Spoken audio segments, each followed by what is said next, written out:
Perez and Council Member Cunningham are running a little late and we have a quorum. So we're going to start our meeting. It's going to be a long day, packed with issues that are important to all of us. And so we're going to start our study session. Item 1 is a request by Councilwoman Lee to discuss a possible public drug use ordinance. I just wanted to, before I send it over your way, Councilwoman, I just wanted to add my thoughts. Thank you so much, first and foremost, for bringing this item forward and for thinking creatively and innovatively on how we deal with the issues of both unsheltered homelessness and the opioid fentanyl crisis that is happening in our streets. As you all are aware, I announced our Safe City initiative so that we could be clear with Tucsonans of all of the work that is being done on behalf of the mayor and council and the city of Tucson and all of our departments, the services that we provide to keep our communities safe and to let them, our residents know that we understand. As a mayor and council, we hear them loud and clear. All of us, from mayor and council to our city manager and his team, to our police officers on the streets, to our housing first navigators, to our care coordinators at our community safety, health, and wellness program. All of us are working to find solutions for the double crisis that is happening on the streets of the city of Tucson. Our residents deserve to be safe in their homes, in their parks, while using transit, at the bus stops, everywhere. And so we are seeing real need for additional solutions to those that we've been using. And so this is part of creating tools for the city of Tucson and our police officers and our departments to offer additional services to the people that are really going through crisis themselves. And so I'm happy to be able to hear the advancements that we've been doing in this ordinance. I know that we have draft language, and looking forward to the conversation that we're about to have. With that, Councilwoman Lee, this is your item, so please start us off. Thank you, Mayor. Really appreciate it. Really appreciate the opening. Again, as I kind of mentioned in September, the reason for bringing this forward, the why, is because, as you said, Mayor, this is one of the top, if not the top, concerns that we hear from our community every single day is about the drug use that people are seeing in public spaces and how that impacts their lives on a daily basis. And the other part of this for me is really making sure that we're supporting our police officers and the work that they're doing and making sure that they are enabled to be successful and that their work is having the impact and making the positive impact on our community that we need. And as Chief Kazmar mentioned in September, currently about 65% of felony possession cases are not being prosecuted, and this gives us an opportunity to solve around that and see how we can start to make those arrests more meaningful and help get people on a different pathway, one toward treatment and recovery, which is the goal. So as we discussed in September, we wanted to take about 60 days to do some work and not move too quickly, make sure that we were being very intentional with how we proceeded on this topic, and also explore all the options in front of us. So in the past 60 days, there has been a lot of work being done. I worked with the city attorney, with the police chief, and I know several others did as well, to be able to have some draft language. I understand that this was kind of a tricky situation to navigate, and it took a lot of effort. I think Roy said there were about 3 attorneys in his office that were working on this just to make sure that we're putting something together that is very, very well thought through. So that happened, and I feel like we're kind of at this fork in the road today as we sit here. We have kind of 2 doors in front of us. We have door number 1, which is the door of going down solutions with the Pima County Attorney's Office and looking at how we can make these leverage these arrests a little bit better. And one of the ideas we talked about was potentially a felony waiver. And the other door, if we can't go down the preferred door number 1, would be door number 2, which would be this public drug use ordinance that the team has been working through. that would allow our officers to make this work impactful and really get after some of the public drug use. Also, in the past 60 days, we received, the mayor and council was copied by the county attorney on a couple letters that she sent over. One she sent to the city attorney and one she sent to the police chief. And there were two things that were sort of actionable that came out of that for me. The first letter she sent to the city attorney was just signaling that she preferred to be able to work with you on the idea of potentially a felony waiver, and not with one council member who lacks knowledge about how much of this actually works, referring to me.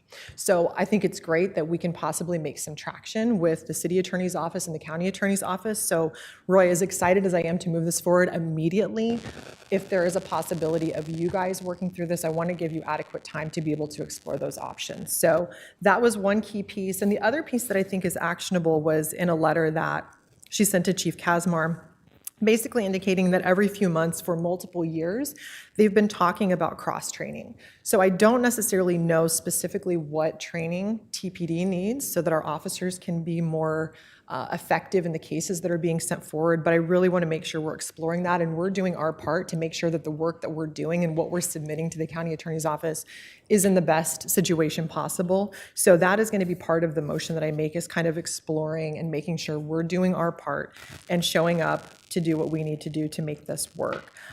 So again, we're kind of at this fork in the road. Roy, I understand that about a week or two ago, you met with the county attorney to kind of start to work with them on this. And again, want to give you some time to really put forth enough effort to see if we can get there. So I do want to put a motion on the floor to start us out, but I'm eager to hear what my colleagues have to say. But the idea here, this is a 4-part motion, Paul, so don't second me too early because I have 4 parts to this. The goal is so that when we reconvene in 60 days, we have everything we need in front of us to be able to make an informed decision, and we've explored both paths. So for the motion I want to just put on the floor, I move that we direct the city attorney to return to the mayor and council within 60 days or sooner, Roy, if you can pull it off, with an update and recommended path forward on addressing public drug use in our community. This direction includes part 1, continuing the city attorney's office's work with the Pima County Attorney's Office to explore and develop potential solutions that adequately address public drug use in our community. Part 2, directing TPD to continue working with the county attorney's office on any cross-training or case preparation guidance that the county attorney deems necessary to strengthen the prosecutorial viability of the cases TPD submits. Part 3 is continuing to evaluate what would be required for the city to operationalize its own public drug use ordinance if mayor and council choose to pursue this path, including staffing, resources, enforcement workflow, case processing, cost estimates, and a clear understanding of the available pathways to treatment, the gaps that exist, and what would be needed to support effective diversion into treatment. And last but not least, Mayor, having the Safe City Task Force review the draft public drug use ordinance language currently in front of us and provide feedback and recommendations. Second. There is a motion and a second. Thank you, Councilman Lee, for including the Safe City Task Force. The Safe City Task Force just convened this past Friday, and it is an amazing, diverse group that our city manager and our assistant city manager, Liz Morales, put together. Wonderful people that are willing to work, that have experience, besides having representation from the Pima County Attorney's Office there, as well as our police department. Roy, our city attorney, sits there. It is really a diverse, thank you, Mr. Manager and Liz Morales, for putting that group together. Community members that sit there are Dan Ranieri with La Frontera, Lance Meeks with Goodwill, Crystal Moore from the Downtown Tucson Partnership, Edgar Soto with the Hispanic Chamber of Southern Arizona, so many others that sit at that table wanting to find solutions. And so being able to put this draft ordinance language in front of them is going to really put some extra layers of, one, community involvement and expert advice. So thank you so much for doing that. I really appreciate it. Any of my colleagues that wish to speak? Council Member Cunningham and then Council Member Wilk. So let's go through a few things. And first of all, I want to thank Ward 4 for bringing this forward and demonstrating leadership on this item. The biggest reason that I'm on board with this is it gives us an extra option. And one of the things that I'm looking for is flexibility. We're not going to be able to do everything.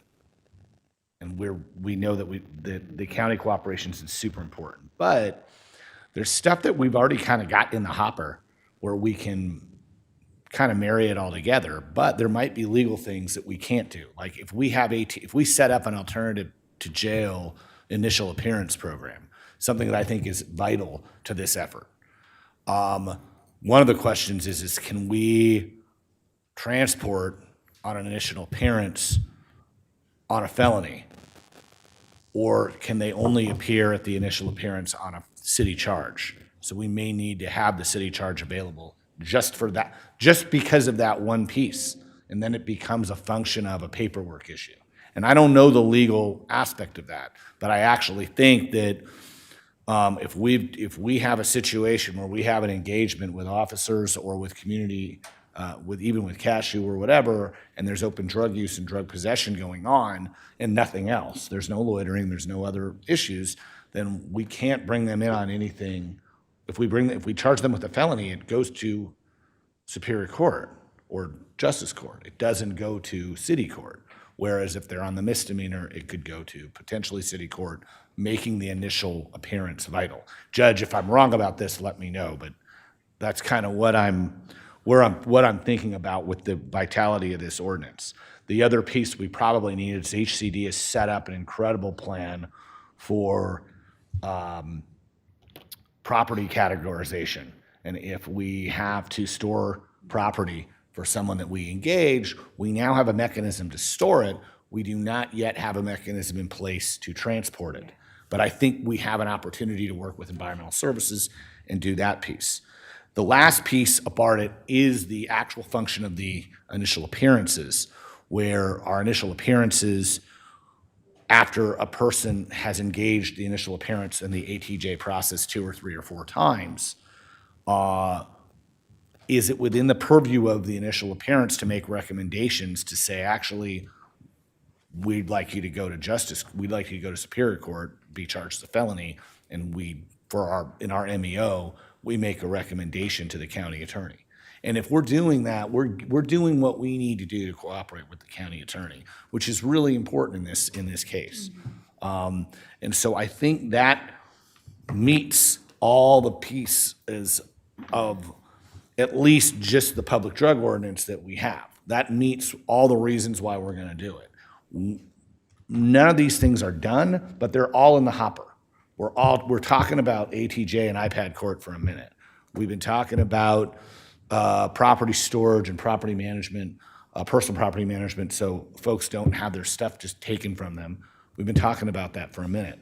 We've been talking about, hey, we wanted to try to do no mandated care, but we've got open rehab bed spaces, and we have some folks that after 4 or 5 times, mandated care may be our only other option other than actual incarceration. I'll take mandated care over incarceration anytime. So I think by having these options out there, it's a really big piece to this. And ultimately, if the courts get into a situation, I'm almost done, where they're recommending like a bond or something after 3 or 4 initial appearances in ATJ, but that bond is conditioned on, oh, by the way, mandated care is part of that and can be reduced. That's kind of a cool thing. It's kind of like diversion with mandated care, which I don't think a lot of jurisdictions are doing. A lot of jurisdictions stand up drug court and you're pending an open-ended felony, but I've never seen it as a condition of release and that would be a cool thing for the community of Tucson, both Pima County and the city to collaborate on. It would also give some flexibility for our responding officers to be able to engage without having to just either detain and arrest or cite and release, which right now, in talking to the troops on the ground, are both both have challenges in their own. And saying, all right, well, there's a third rail here. You can do ATJ and there'll be action taken, I think is empowering to our folks in the field. So that's all my diatribe today, but I appreciate you indulging me, and I yield. Thank you, Councilmember Cunningham, Councilmember Ulick, and then Councilmember Dahl. Thank you. I too want to thank you, Councilmember Lee. This is a really difficult arena to step into, and I think I've struggled with it for sure, given my own background in behavioral health and working with people who are unsheltered, et cetera. And I said this last time, and I just want to emphasize it again, that we, at this table and in this community, we do care most for the people suffering most deeply. And that is the people who are addicted to a very dangerous drug and finding themselves in front of everybody suffering and sometimes overdosing and not knowing where to turn, probably figuring there is no place to turn.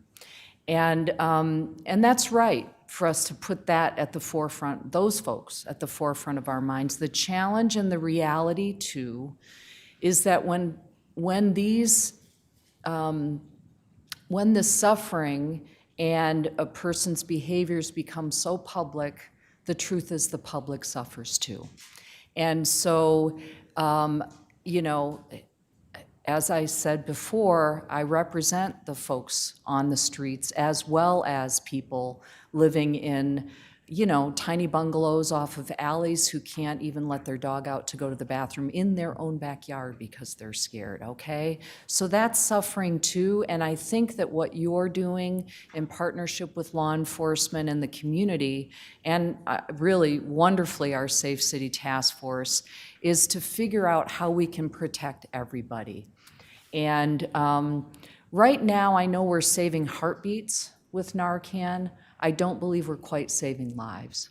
I think that we need to ask ourselves, how can we be there for the people whose lives are directly at risk and protect the broader public, teachers, nurses, all kinds of folks who won't take their kids to the park because paraphernalia with fentanyl residue or needles, that's a danger to children and to other people in our community. And so I believe this represents the voice of the community writ large and certainly the feedback I'm hearing. And I think it's important for us to take next steps. I think your leadership has been tremendous, and I look forward to seeing how this plays out, but I think it is important to open the door. Thank you, Councilmember. Councilmember Dahl? Thank you, Mayor. I want to add my accolades to the work that Councilmember Lee has done, and staff, Roy and his team. Some nerdy questions or suggestions. The list of areas, places or locations where loitering is not allowed seems to just be City of Tucson places, parks, transit stops, transportation, public right-of-way, and washes. I wonder if it was a conscious decision not to include other things. And we hear from businesses. I would be concerned about this happening near schools. We know that shelters and rehab facilities are a place where drug dealers like to be, act as predators surrounding those areas. And so I just want to throw that into the mix. I could see possibly one unintended consequence. Say at a bus stop, there's a bunch of people doing drugs. A police officer follows this. You have to stop, you have to disperse. Well, they disperse and they go to someone's house in the neighborhood or someone's backyard or someone's alley in the neighborhood or someone nearby business out of sight of the police officer. I don't have a solution for that, but I just think that maybe there are some solutions. I don't know. Thank you. Thank you, Councilmember Dahl. And for me, in terms of questions, first and most importantly, the mayor and council have been working on finding solutions for, as I said, in the intro for the double crisis, I would say triple crisis of unsheltered homelessness, lack of affordable housing, but also the public health crisis of fentanyl and opioid use in our community. These issues are not a city of Tucson issue alone. And we've been working, I have been working, and I know my colleagues as well have been working with the Pima County Board of Supervisors and Pima County on partnering to find solutions for this. Later on, because of this issue, we're having a joint session with the Pima County Board of Supervisors to further explore the gaps in services that exist.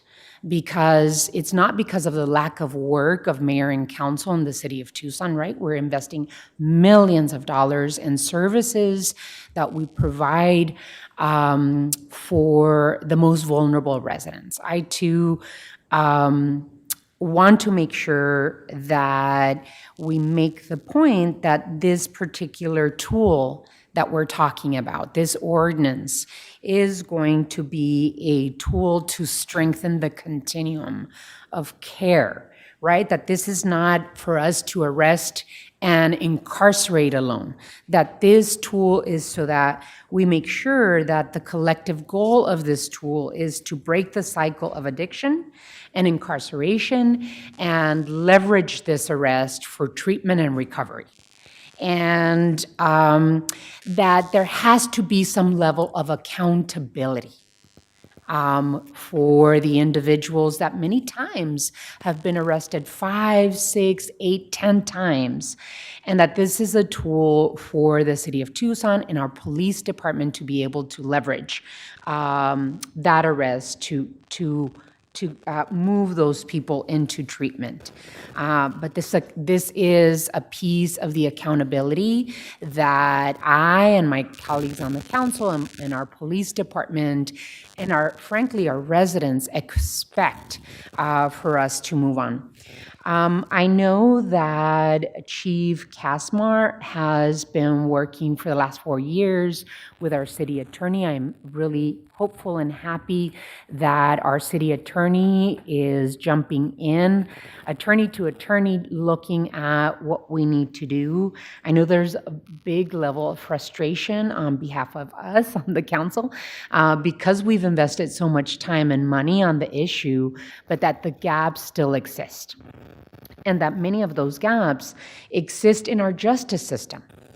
I know that so far this year, 25% of arrests are related to drug use.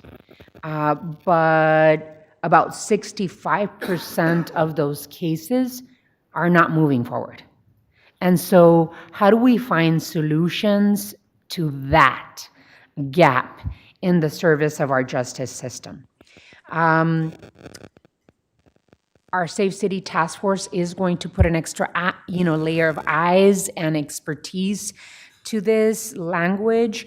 What I would like is for us to do a map, a chart, charting the, when there's an arrest, what's next? And if we are going to leverage this arrest for treatment, then what happens after that arrest?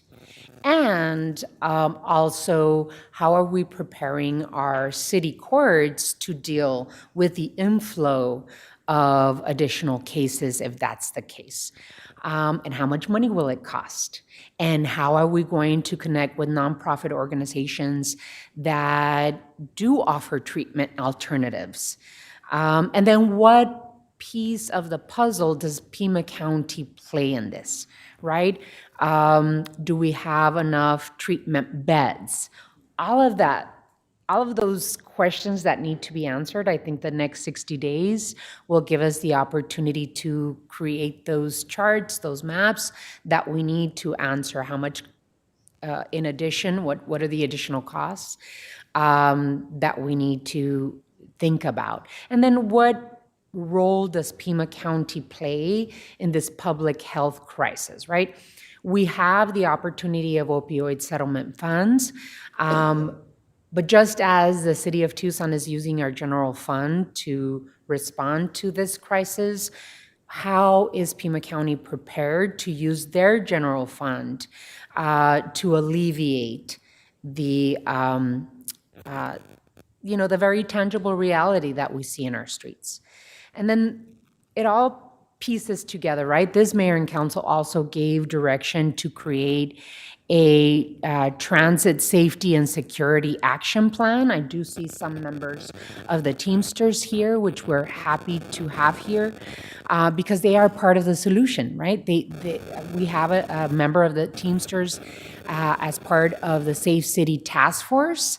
And so we want to make sure that we partner with our bus system operators to make sure that we're hearing them and that we're finding solutions for them. So that transit safety and security action plan is also being considered in our Safe City Task Force. And it all connects, right? We've been doing a lot of work in the background.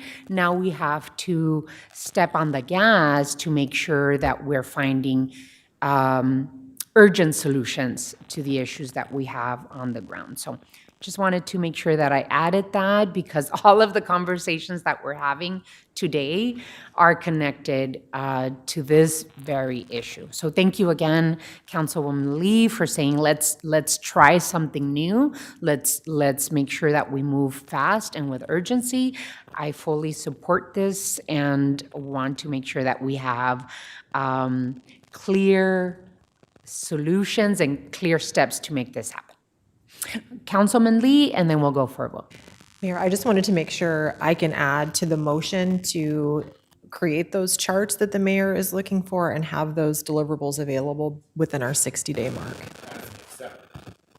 Alrighty, so that there's an addition for the float charts, those maps to be created and part of the presentation the next 60 days. The seconder agrees. There's a motion, a second. All those in favor of the motion, please signify by saying aye. Aye. Any against? Motion carries. Thank you, Councilwoman, for bringing this to our attention. We do have a little bit of time to move on in the agenda. Let me just get back to my agenda. That was item 1. We can consider item 4, which is the formation of the steering committee for the proposed El Corazon de Tucson Improvement District. That is item 4, and that was requested at the request of Councilmember Ulick. Councilmember Ulick, did you want to kick us off? Sure, thank you very much. This should be quite brief, I believe, and Sam Credio, thank you for being here. Director of Transportation, I also want to give a shout out to Kevin Burke and our Economic Development team. There's been it's probably been over the last year now, we've been engaged through the Ward 6 office and our teams with stakeholders in the 4th Avenue area regarding really what I think is an interest in enhanced services similar to downtown, better security, cleaning services, and the potential for the formation of a business improvement district, again, somewhat along the lines of the Downtown Tucson Partnership. If I were to point you to anything in the packet, I'd say the list of the steering committee members. I was so excited to see the broad cross-section and the just some familiar names, some unfamiliar, but you can tell there is interest. And I think a wonderful team coming together of residents and stakeholders who'd like to guide this. So the step for mayor and council, I believe, is to form the steering committee and then proceed with our staff over time once that group comes back to us with staff about the actual formation of a bid. So it's my understanding the next step is that, but I want to turn it over to Sam briefly, make sure you get what you need from us, and thank everybody also who's volunteering to step onto the steering committee. Thank you, Mayor and Councilmember Ulick. I appreciate the opportunity. I will be brief. The material did a really good job of laying out exactly what is a business improvement district. We're all familiar with Downtown Tucson Partnership. This is very similar. I think a couple notes that I just want to point out is, what is the area that we're talking about here? It is really the business districts along North 4th Avenue, North 6th Avenue. It includes portions of Iron Horse and West University neighborhoods. There has been some work that's led up to this. There's been some community meetings that helped inform the identification of that steering committee list. I think the other thing that I just want to mention real briefly is, what happens after you create the steering committee? What are the next steps? So it's really the steering committee's responsibility, along with some technical assistance from city staff, to do a few things. Establish a consensus vision for the proposed El Corazon bid, which I think we've got a really good jump start on that. Defining a geographic boundary. Again, we sort of generally know what that's going to look like. The steering committee will further refine that into the actual boundary. And then drafting a district plan that describes the programs and services to be delivered by the bid and the associated estimated costs. Again, we've done some of that preliminary work. We have an idea of what it costs to operate a bid through Downtown Tucson Partnership. So, we as city staff can help with that. And then determining an assessment formula and generating revenue projections. And then finally, obtaining written consent from a majority of the property owners within the proposed district. We included a guide to create a bid in the material, and that's essentially what we are going to follow. If the mayor and council take action today to create a steering committee, we're going to follow those steps that I just outlined, and then we expect to return to mayor and council at a future meeting, likely scheduling a public hearing where the mayor and council would take action to form the bid, and then that gives the opportunity for the steering committee to finalize all of the petitions, and then we return to mayor and council with those petitions, assuming we have a majority, and then the mayor and council could create the bid. And so it's really led by the community with facilitation from city staff. And with that, Mayor, Councilmember Ulick, I'd be happy to answer any questions. Yes, go ahead, Councilmember Ulick. I'll go ahead and make the motion to, that mayor and council take action to form a steering committee for the proposed business improvement district as described in our materials, and that steering committee consists of the individuals and organizations listed in attachment A. Second. There is a motion and a second. Any further discussion on this? Very brief comment as well. The name El Corazon de Tucson is one that folks kind of just came up with when we launched this. I'm hearing folks also express like maybe not so much, like maybe it's, and I also noticed that our new streetcar zone tourism district is the heart of anyway. So I do think naming of the bid is something that I'd love to hear from the steering committee. The vice mayor thought maybe calling it the Avenue. There might be some really good opportunities, but I just wanted to note that there's been some reaction about who gets to claim to Exactly. be the heart of Tucson, which is Absolutely. wonderful that a lot of us would like to be that. Which is hilarious because it's either the brain, the heart, or, the soul. So I know that Councilmember Cunningham has some questions. Any others? Councilmember. So there's a couple things here. I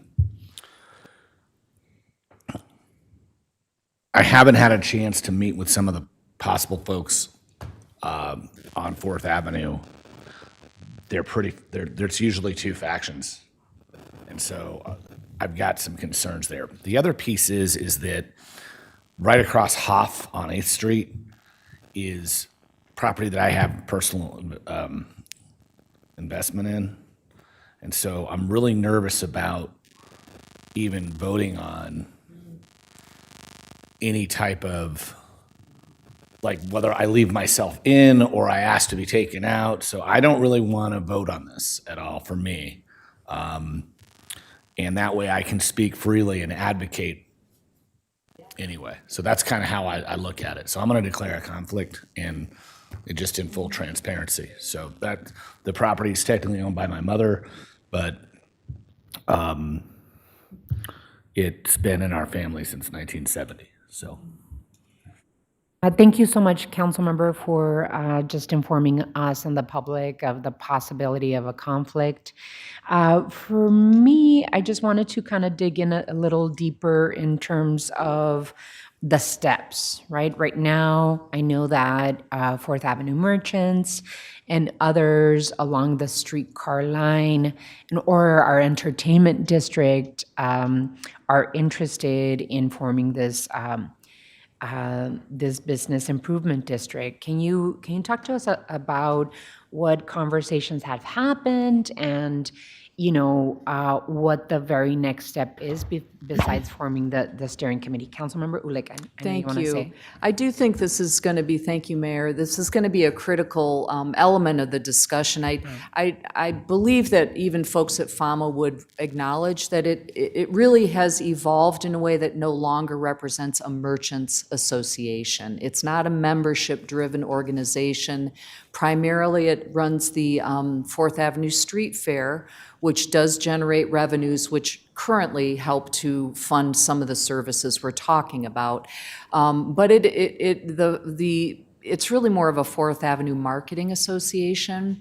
I do think the street fair is going to be something that the bid will need to discuss as well. Does it make sense to shut the streetcar down during that, or should the festival be along all of the side streets and really get people deeper into the entire district area? So these are questions that come to my mind that have not been overtly discussed. But I will say this, FAMA brought this idea up originally, and I think recognizes that there are other merchant groups along Fourth Avenue now representing the merchants, and that there needs to be, I think, a single entity that is diverse and represents all of those voices to best shape an actual improvement district. And I do want to note the street fair needs to be part of that discussion because that is a very critical element of what historically has been occurring and generating revenue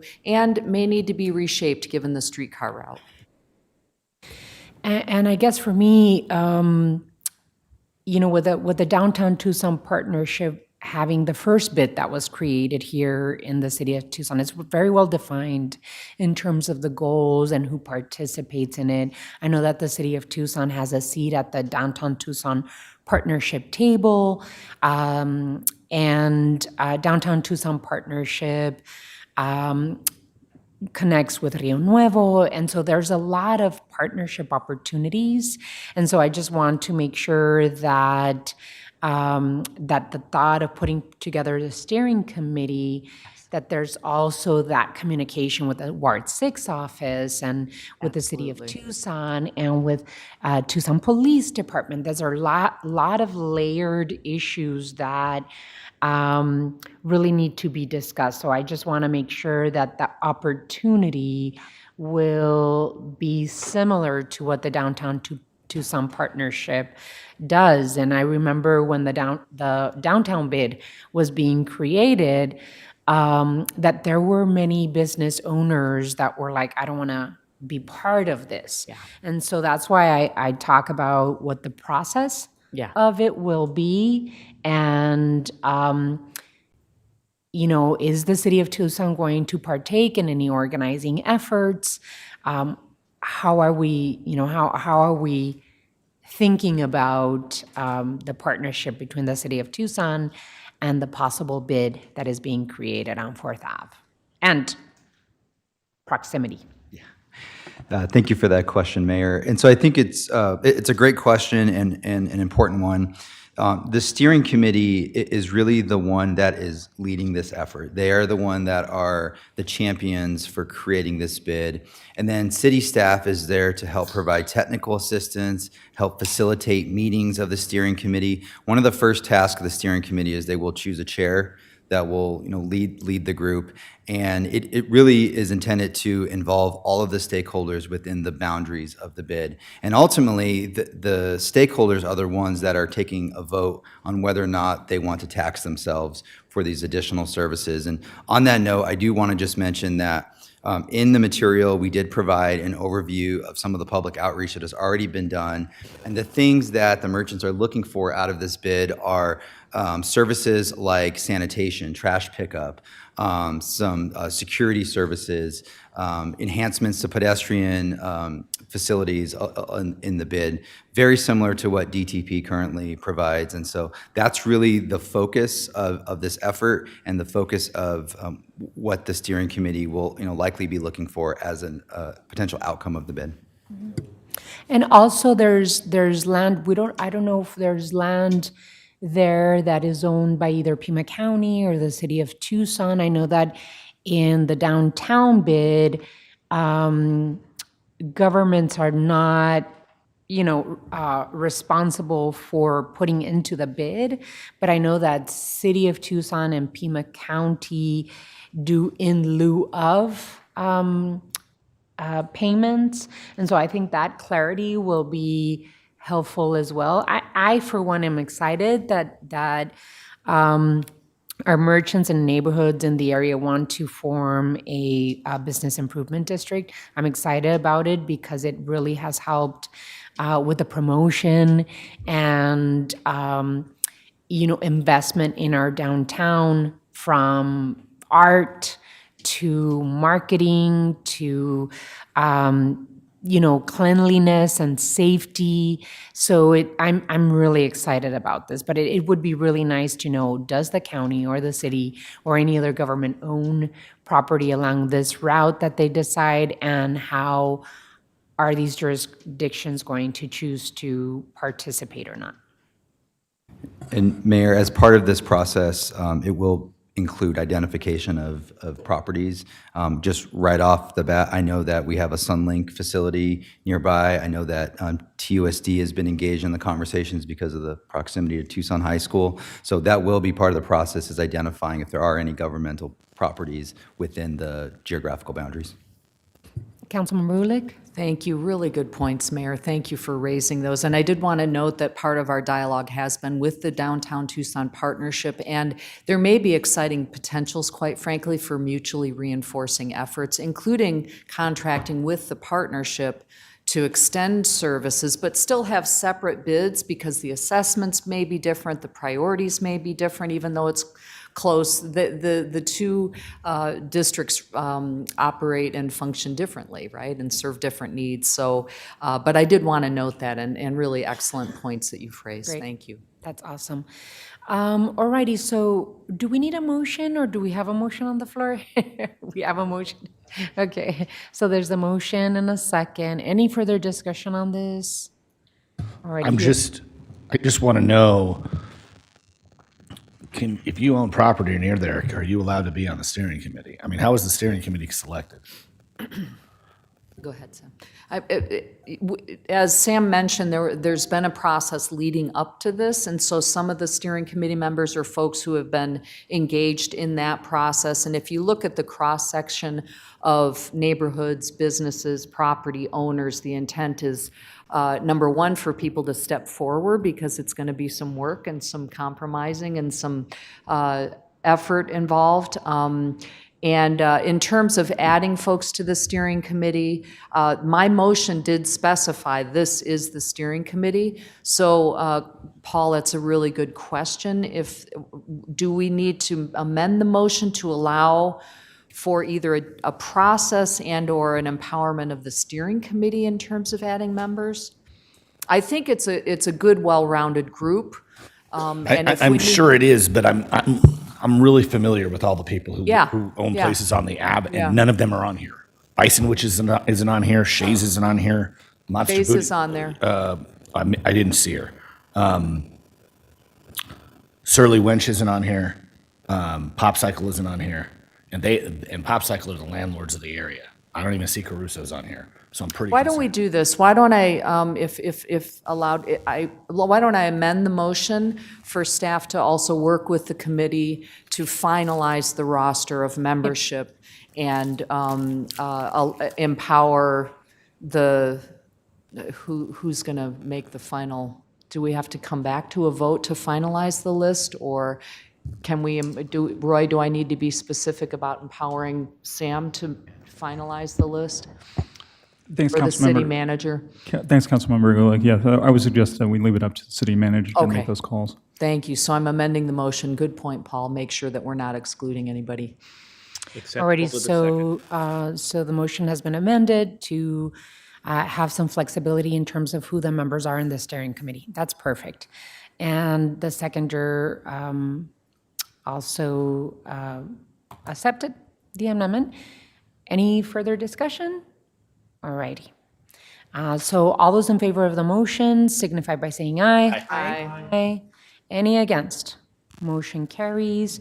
Alrighty, so we have a little bit of time to consider another item on the agenda before we take a recess and head over to our joint meeting with the Board of Supervisors. Since we have Sam at the table, I suggest that we do item 2, which is an update on items related to the Regional Transportation Authority. So time has been set aside to provide the mayor and council with an update on the delivery of the 2006 RTA program and the RTA Next. Mr. Manager, please start us off. Honorable Mayor, members of the council, thank you for allowing us a little bit of time to give an update here. As we know, we're in the throes of having a path toward completing RTA 1. And so there's a lot of activity actually at long last on many of the projects that have been stalled in one form or another. And coming to the ballot in March is RTA Next. So a lot going on there, and I'll turn it over to Director of Transportation and Mobility, Sam Credio, to give us the highlights. Thank you, Mr. Manager, Honorable Mayor, members of the council. This update will be brief. I do want to just chat briefly about what happened on October 9th at the RTA board meeting and some other things going on with the RTA. On the October 29th RTA board meeting, there were 2 key intergovernmental agreements that were approved. The first being the remaining funding for the completion of downtown links, which subsequently this mayor and council also approved. We are scheduling a ribbon cutting for mid-February, so the end is near for that project. And also, a very important step was the allocation of $40 million of RTA funding to begin right-of-way acquisitions on Grant Road 5 and 6, phases 5 and 6, Fremont Avenue to Sparkman Boulevard. We'd already received verbal confirmation from the executive director to proceed with that, but this was the formal allocation of funding for those efforts, and so that was a significant step forward. Also during that meeting, the RTA presented to the board the final ballot language and publicity pamphlet for the March 10th election. The RTA board unanimously approved both of those items, and included in the material for this item, we've laid out the remaining timeline for activities leading up to that March 10th election. One other item that was discussed significantly that I want to mention is public and citizen oversight of the RTA. There was conversation about the Citizens Accountability for Regional Transportation Committee, or CART. You've probably heard of that. Currently, the CART is comprised of 32 members, and so as the RTA staff has been talking with the CART and talking internally, the proposal to the board was to actually shrink down that group to about 15 members. And that was actually based on the recommendation, not only from staff, but also from CART. And the composition of that committee would be changed as such. 8 members would be appointed by each of the 8 jurisdictions represented on the RTA board. Then there would be 7 at-large members that would be appointed by the RTA board, 4 of which would be from the city of Tucson specifically. And the board also asks that these members include experience in transit, project delivery, advocacy in pedestrian and bicycle safety, and also financial background, and then some background in project delivery. And that was acceptable to the RTA board, and so that is the expectation that moving forward, the CART will be comprised as such. The next meeting of the RTA board is December 4th. And the last thing that I will just mention in terms of delivery of the 2006 program is we remain committed to working on all the remaining projects. We have 12 active projects in total that we are working on as the city of Tucson. We meet bi-weekly, not only with our project managers, but also with the RTA at the table. So that way we can identify any barriers to completion and work through those in real time, not only with the staff, but also the executive director as well. And with that, Mayor, I'm happy to answer any questions. Thank you. Thank you, Sam. Really appreciated. I've been sitting on the PAG RTA boards for the last 6 years that I've been mayor, and I would easily say that the last 7 months have been the easiest time that I've been able to have as your representative on that PAG RTA board.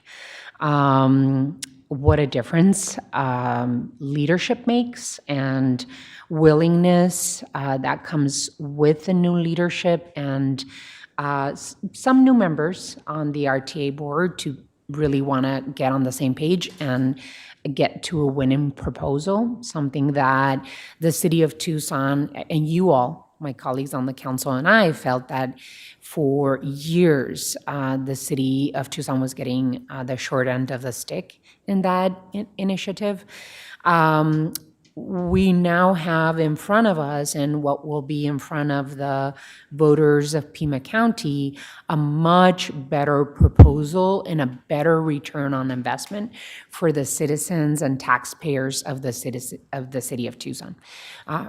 First and most importantly, the 2006 package will be completed for the projects that we were so worried about in the city of Tucson.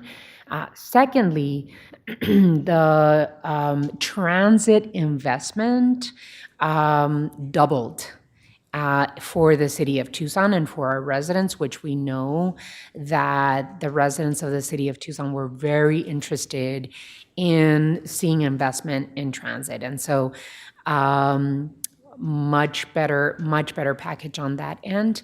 And then, of course, on the future investments that we want to see in the city of Tucson has millions of dollars for major corridor pavement rehab in it. And yeah, I mean, it's completely different. The one thing that I pushed hard on and that everyone on the RTA board and the executive director wanted to see was a oversight committee made up of citizens, and this is the CART, right? The reimagining of the CART.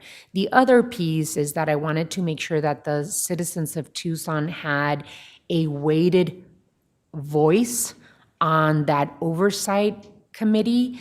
That's where each one of our colleagues is going to appoint. Is it, Sam, is it one person or two per jurisdiction?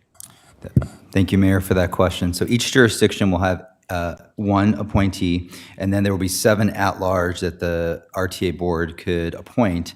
Of those 7 at-large, 4 would be from the city of Tucson. So the city of Tucson will have 5 representatives in the Oversight Commission, which is really will be good in terms of oversight and making sure that the projects that were promised to the citizens of Tucson are moving in the right direction.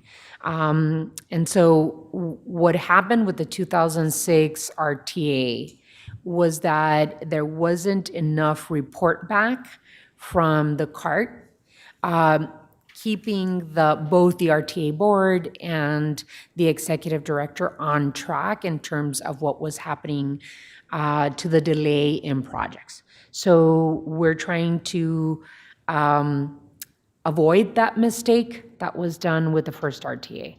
And from everything from oversight and how the money is being spent, to how the projects are progressing, to how much revenue is coming in, how much revenue is going out, if there's going to be a delay in projects or because of the revenue coming in,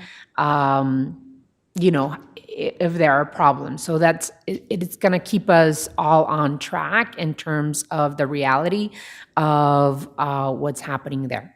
And then, of course, the investment in a bus rapid transit system into the future for the city of Tucson was equally important for all of us to make sure that that is there. Did you want to have any conversations about the BRT or where we are with that? Not okay. Honorable Mayor, members of the council, with respect to the BRT, we don't need any action today. We have submitted for a rating to the federal government, and we'll be continuing to monitor that project. So it's sort of at we've exchanged with the federal government. It's in the hands of the federal government. Now that they've restarted the federal government, maybe we'll get some activity back on that, and then we'll keep you updated as we go. Thank you. Any questions? Councilman Lee? Thank you, Mayor. I just want to put a plug in. Don't worry, Roy, I'm not going to endorse a ballot initiative here, but this past week, my team and I went out to the RTA Next presentation that was targeted for Ward 4, Vail and Corona de Tucson, and the team has put together a fantastic presentation to talk about all the projects, the pros, the cons, what if we say yes, what if we say no. So I just want to encourage everyone to take a look at the RTA Next website and look at their event schedule, because there's going to be events all over Pima County, and as well as a virtual session on the 19th from 5 to 6 p.m. and it's via Zoom and you can register. So I just want to put a plug out there for everybody to take an hour to learn a little bit more. Council Member Ulick. Thank you. I do think this education outreach piece is going to be so critical, and especially because, quite frankly, right, at this table, thanks to you, Mayor, for 6 years and 5 months, the answer from Tucson has been, oh, hell no. This is not going well. We have not achieved what we need to achieve. And really, thanks to your leadership, which has been impressive and unwavering. We're at a place now where this is a very different RTA package, both in the oversight and the weighting of understanding where the urban needs and the population centers' needs are different. And in transit, not only does it maintain what RTA 1 has done, which is a whole lot for paratransit, senior transit, evening and weekend plugs, but the investment in transit does increase from $624 million to roughly $954 million. So I know that there will be a strong instinct in this community of Tucson to say no, because the first round of RTA was very challenging.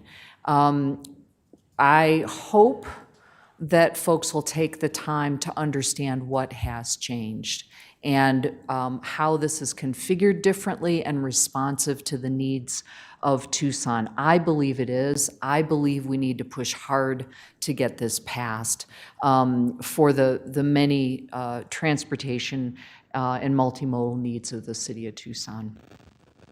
That's a wonderful point, Council Member, because as I was considering, right, the new package that we have in front of us, the more than $300 million in addition that was put into transit services, I guess for me, I had to weigh, what if we don't pass the RTA and we go at it alone, right? Because there's a lot of thought out there about going at it alone, that there's still this, feeling that we are not getting enough return on investment, which, by the way, the package that we have in front of us gives us the biggest percentage of investment that we've ever considered at the RTA table.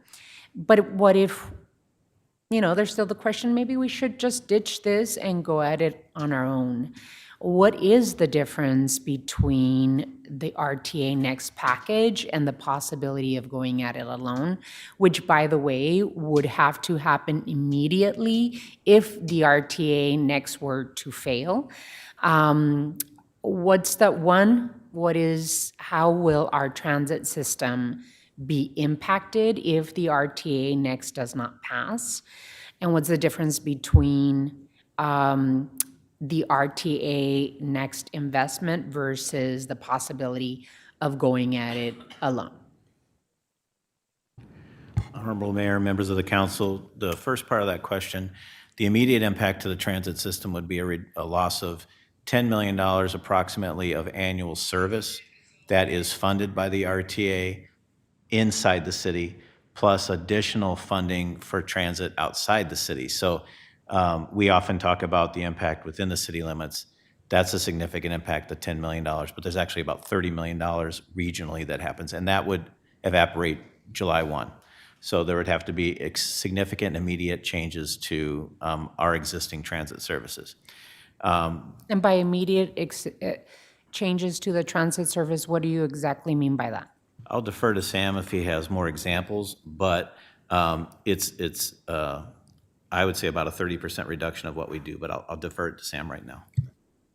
Thank you, Mr. Manager. Thank you, Mayor, for the question. So RTA 2006 plan currently funds frequency as well as nights and weekends in current service. And so as we have been looking at a service plan that takes, it's a contingent service plan that takes into account no RTA funding, what you would see is the removal of trips across the system. In several cases, you have routes that currently operate in either 15 or 20-minute frequencies would probably go to 30-minute and 60-minute frequencies. And then where we would probably feel the impact the most is on nights and weekends. So right now, we're funding service into the evenings as well as on Saturdays and Sundays, and that service would have to be reduced in order to reflect the reduction in funding. So we would see a $10 million reduction, including a $3 million, right, of maintenance and operation funds that are used for the Sunlink streetcar. So you said 10 million and then 30 million. What does that mean? The Honorable Mayor, members of the council, the 30 million is the regional input to the It's transit the system. entirety of the system. That's correct.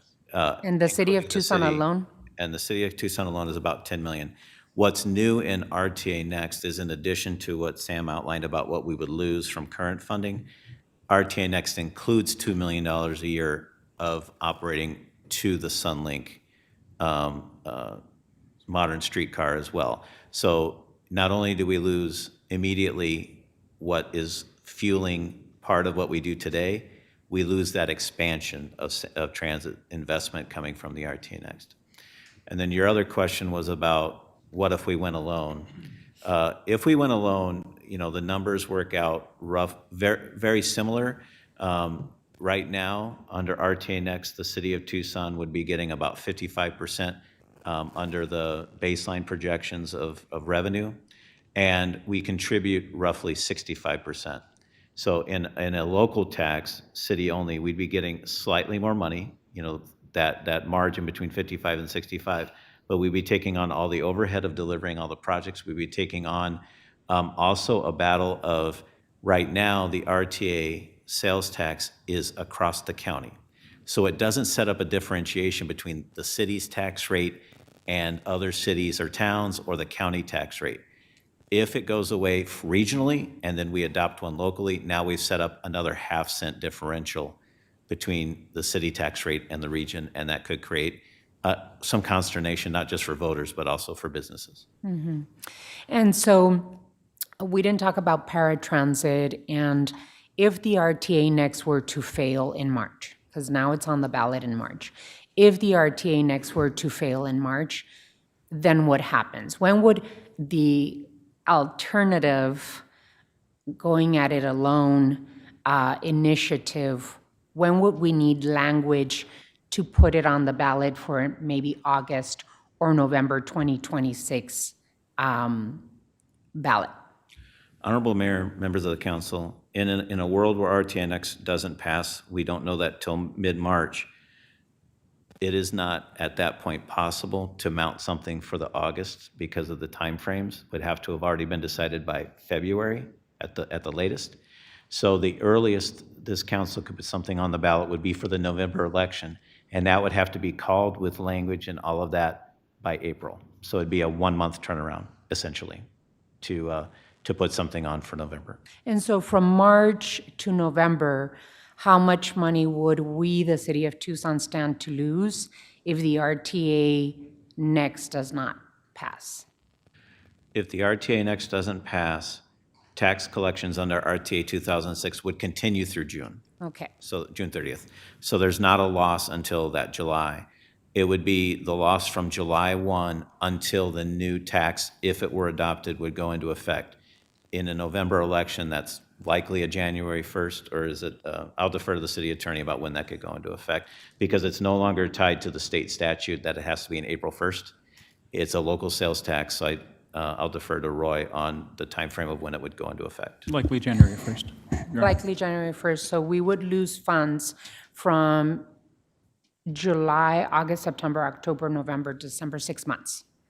And that, what does that mean? I think it's important that we start thinking about this, just in case the RTA next does not pass, because there are groups forming that are saying no to RTA next. So how would it affect our paratransit services, our bus services, our Sunlink services, and everything else that the city of Tucson receives funds to provide the services for our community? How will it affect it? How much is the money that we would not receive? And then how many will it affect Suntran employees? Will we have to, lay off people? What does it mean? What is the consequences of not having an RTA next? I think we should think about it, because there are groups forming that are saying, no, not this one. But unfortunately, they're saying, no, not this one, but they have no ready action, right? They don't have a ready initiative to submit as a different possibility for voters. So, I mean, I'm thinking $40 million budget deficit that we're possibly going to face this coming fiscal year. And then what if the RTA next doesn't pass? Just saying, we need to be prepared for scenario A or scenario B. Councilmember Ulick. Thank you. Those are, I believe, many of the exact facts that the public will want to understand. And in terms of, when I think of the regional thing, I always think, well, is it better to have half of or 45% of a dollar or 0% of nothing? Because nothing, I mean, that's a risk, right? Or 100% of 25 cents. And so I'm trying to figure out, 414 was a 10-year question for a half-cent sales tax. Wasn't that about $80 million a year? Honorable Mayor, members of the council, Councilmember Ulick, that is correct. It was estimated about $80 million per year. So, and this is again where we need to kind of really focus in, I think, for Tucson residents, but if what I'm seeing from Mike Ortega, I believe it to be accurate because he's a really trustworthy guy, but currently the RTA funds around $620 million per year for transit. The amount will increase to $954 million annually, which blows me away. Is that for the 20 years? Okay, for the 20 years.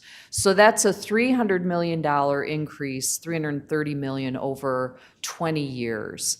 I think people need to understand what kind of local sales tax, Tucson specific, it would take to generate that kind of funding for our transit system, because it might take a full half cent over 10 years to generate what this will over 20 years, et cetera.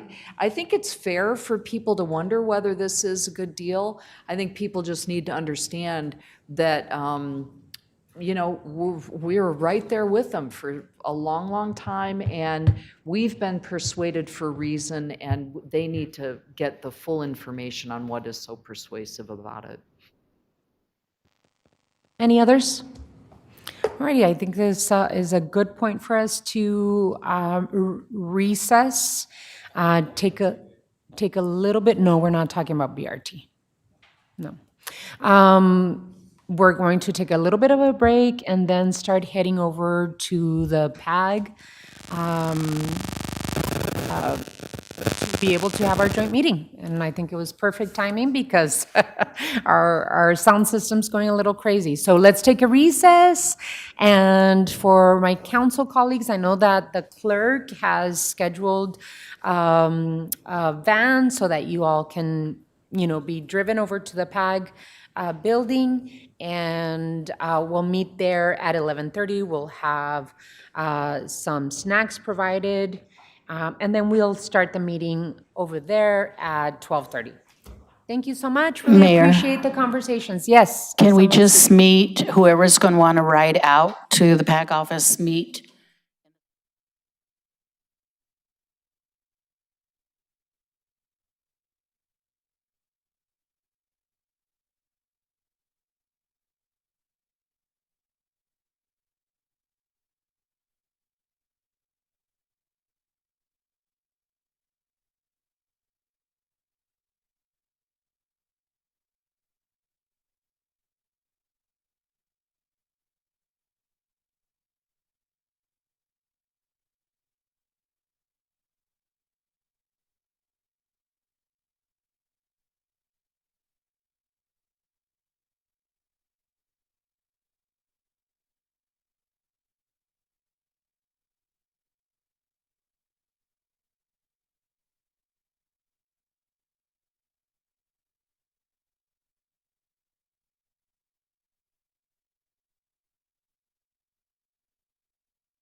Yes, Dre, we are ready.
Yeah, that needs a Regina version.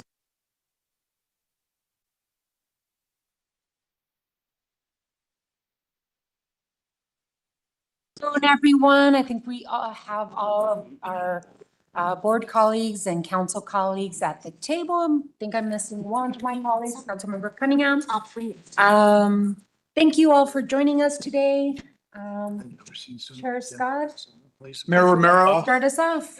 delighted to be here for this joint meeting, otherwise known as the intervention for Steve Christie. Wow. Sorry, we surprised you. All I can say is I've never seen so many Democrats in one place. You just said that. That's so funny. Alrighty, so we will start today officially with a joint meeting of the mayor and council and the board of supervisors. Today's Tuesday, November 18th, and we're going to start with roll call. Ms. Manriquez, if you could call roll for the board. Supervisor Allen. Here. Supervisor Cano. Here. Supervisor Christie. Here. Supervisor Hines. Present. Chair Scott. Here. Let the record show all Pima County Board of Supervisor members are present. And also wanted to welcome our county attorney, Ms. Conover, and her chief deputy, Mr. Brown. Thank you, Chair. Thank you. Thank you so much, Ms. Clerk. Please do roll call. Councilmember Cunningham, Do we need you on like hell yeah? Here. Councilmember Dahl, Here. Councilmember Lee, Here. Councilmember Bettis, Here. Councilmember Ulick, Here. Vice Mayor Santa Cruz, Absent, excused. Mayor Romero. Here. We have a quorum, Mayor. Alrighty, thank you so much. We're going to move to item 2. If you could all rise and join me for the Pledge of Allegiance. I pledge allegiance to the flag of the United States of America and to the republic for which it stands, one nation, under God, indivisible, with liberty and justice for all. And really am grateful that Mayor Romero, when she does the land acknowledgement, is going to do the land acknowledgement that we read before all of our board meetings, which was authored by our former colleague and our newest member of the United States House of Representatives. Thank you. It's an honor. On behalf of Pima County residents, we honor the tribal nations who have served as caretakers of this land from time immemorial and respectfully acknowledge the ancestral homelands of the Tohono O'odham Nation and the multi-millennial presence of the Pasquayaqui tribe within Pima County. Consistent with Pima County's commitment to diversity and inclusion, we strive towards building equal partner relationships with Arizona's tribal nations. Thank you, Mayor Romero. Chair Scott, Supervisor Hines. thank you for the acknowledgement. I just wanted to let everyone know that we are joined by the Mayor of South Tucson, Roxy Valenzuela. Thank you, Supervisor. Welcome, Mayor Valenzuela. Where is she? Oh, there she is. Thank you so much for joining us as well. Really appreciate that, Supervisor Hines. I think as we move into item number 4, which is the main reason that we were here, Mayor Romero and I agreed that we would kick this off with each of us making a statement, and I believe you were going to go first. Thank you, Chair Scott. I really appreciate it. You know, I think that I'm just happy to see all of us here. It's the last time we had a joint meeting. We had to do it virtually because of COVID-19. And I think that it's perfect that we're here. And because like COVID-19, right, when there's an emergency, we are better when we work together as partner jurisdictions. And right now, and for some time now, we both have been working very hard to make sure that we're attending to the issues that's happening in our community. City of Tucson is part of Pima County, and so we have shared residence. And one of the most important issues that we can work together on in partnership is the double crisis of unsheltered homelessness and the lack of affordable housing, as well as the public health crisis of opioid and fentanyl use in our community. These are issues that I've said for many years we can't resolve on our own, right? The city of Tucson cannot resolve on its own. Pima County cannot resolve on its own. Even holding hands and doing work together, we cannot resolve on our own. We need to make sure that both the Board of Supervisors and the city of Tucson and the mayor and council get on our same page so that we can resolve an issue that really is a societal issue that has had lack of investment from all layers of government for many, many decades. And so we are better and have better results when we hold hands, when we work together for the benefit of our mutual constituents. And so I'm happy to be here today. Want to make sure that we talk about the work that has been done so far, what the county does, what the city does, and then what are the gaps in services, both on the justice system and on the behavioral, mental health, substance use issues, the health issues, so that we can find immediate solutions to what we are all seeing on our streets play out. And that those most vulnerable are those that are going through the issue, right? That those most vulnerable are the individuals that have serious mental illnesses, substance use disorders, mental behavioral health issues that are unhoused, that are going through this themselves. So I'm really happy that we're here. I'm looking forward to the conversation and looking forward to a good dialogue. Mayor Romero, thank you very much. And I really appreciate all of the conversations that we've had last week and this week to help prepare for what I know is going to be a positive and productive meeting. There is always great wisdom to be found in the words of this African proverb. If you want to go fast, go alone. If you want to go far, go together. The issues that brought us here today will often prompt the expression of strong feelings. Homelessness and addiction evoke thoughts of deprivation and suffering that are daunting, frightening, and unsettling. Coming into this meeting, there were words said and sentiments expressed that attest to the magnitude of the challenges we face. Where we can all agree is that we owe it to the people we represent to confront these obstacles in partnership. This meeting has several purposes.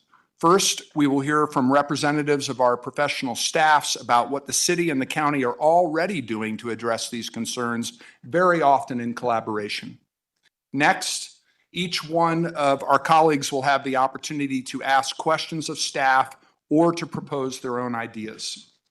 Through dialogue and discussion, we will identify what we need to do differently or better. Those determinations will set the agendas for subsequent joint meetings and, much more significantly, for the ongoing work our teams will take on together. I want to thank each one of my colleagues for your commitment to public service. One goal I have set for myself today is to seek first to understand rather than to be understood. That is a pledge I owe to you as partners in this work.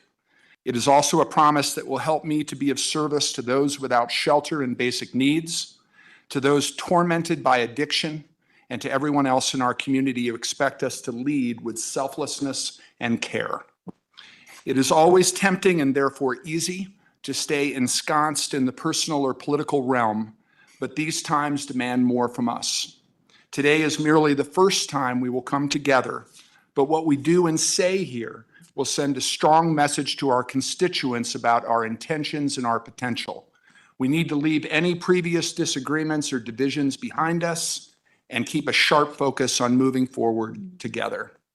Thank you. And we're all going to do this in 2 hours.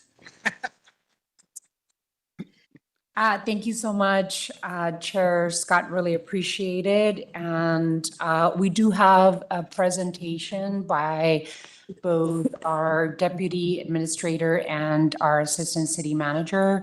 You know, Liz and Steve I don't know if you all talked about who wanted to start first, but we'll start with Liz, Steve? Okay. So, Mr. Chair, we'll have Deputy County Administrator Steve Holmes start the conversation. Thank you, Mayor Romero. Mr. Holmes. Thank you, Chair Scott, Mayor Romero, our wonderful city council members, and our boards of supervisor, Administrator Lesher, our wonderful Tim Timur, if I pronounce it correctly. We're here really to try to begin to shape a little bit of how we began as a county, or how we're currently thinking, have shaped and prioritized our work in this space, right? And so we've created kind of a few slides that really talks a little bit more about our investments in housing, the justice system, and the health, our health department, our health work as well. I'll start with the first slide just to kind of talk a little bit about what this work has looked like and kind of our thinking behind this work.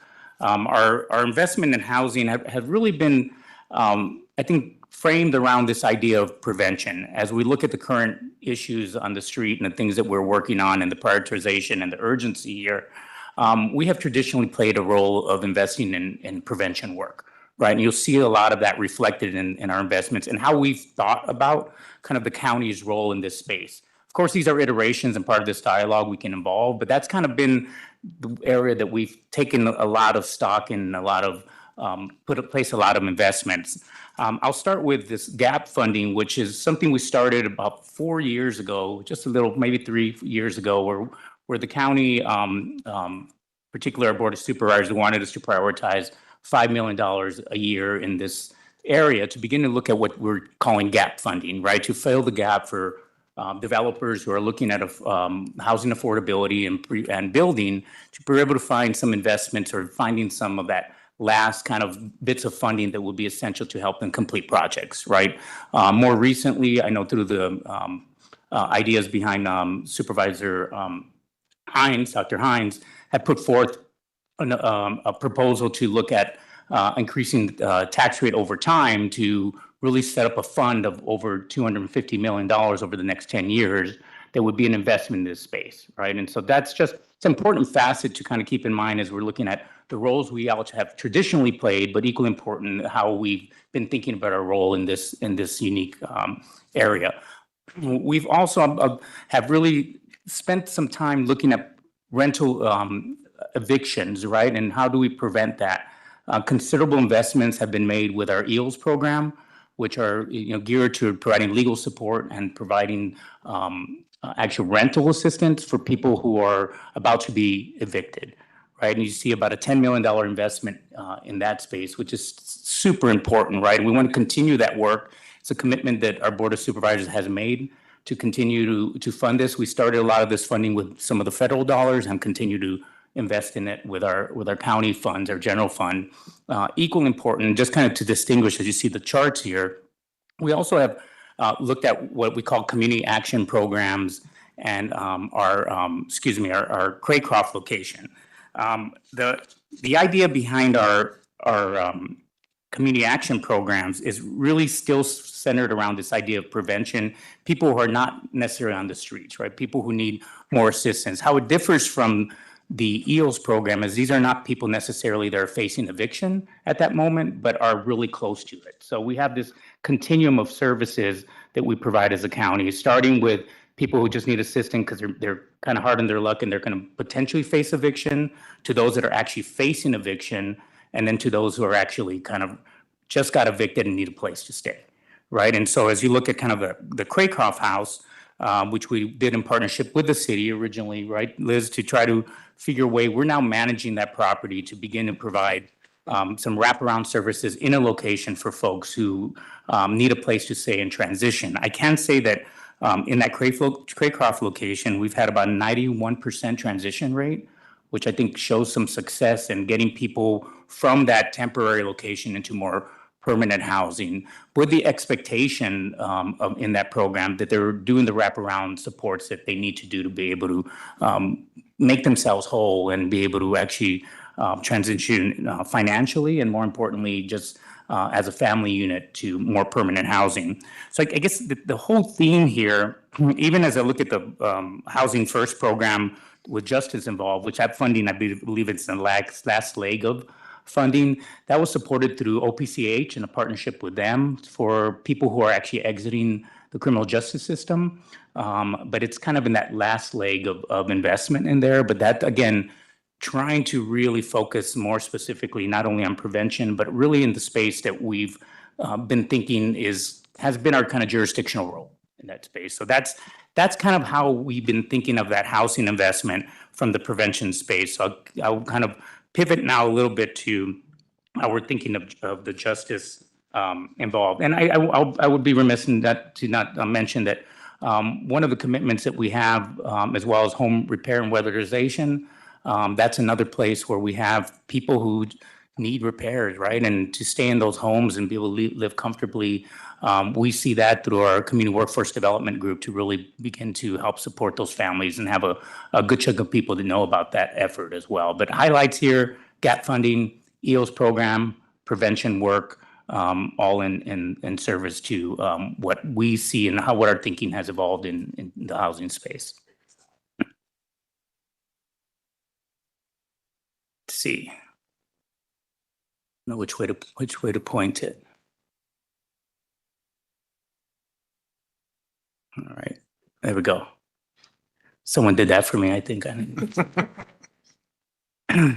As we think about investment adjustment, I'll spend a little bit more time here because I think at the core of what we do in this space is accountability, right? Accountability for individuals as defined by this kind of willingness or obligation to be responsible for your actions, right? But as we've been working together with this, with our courts and with our sheriff's department, I think I'd be remiss not to mention that the accountability in our thinking is more about accountability as a reciprocal process, meaning that for every expectation we have of individuals in this space, or any unit of expectations of accountability in this space, is that we believe we have to provide an equal and unit of support to build capacity to be held accountable.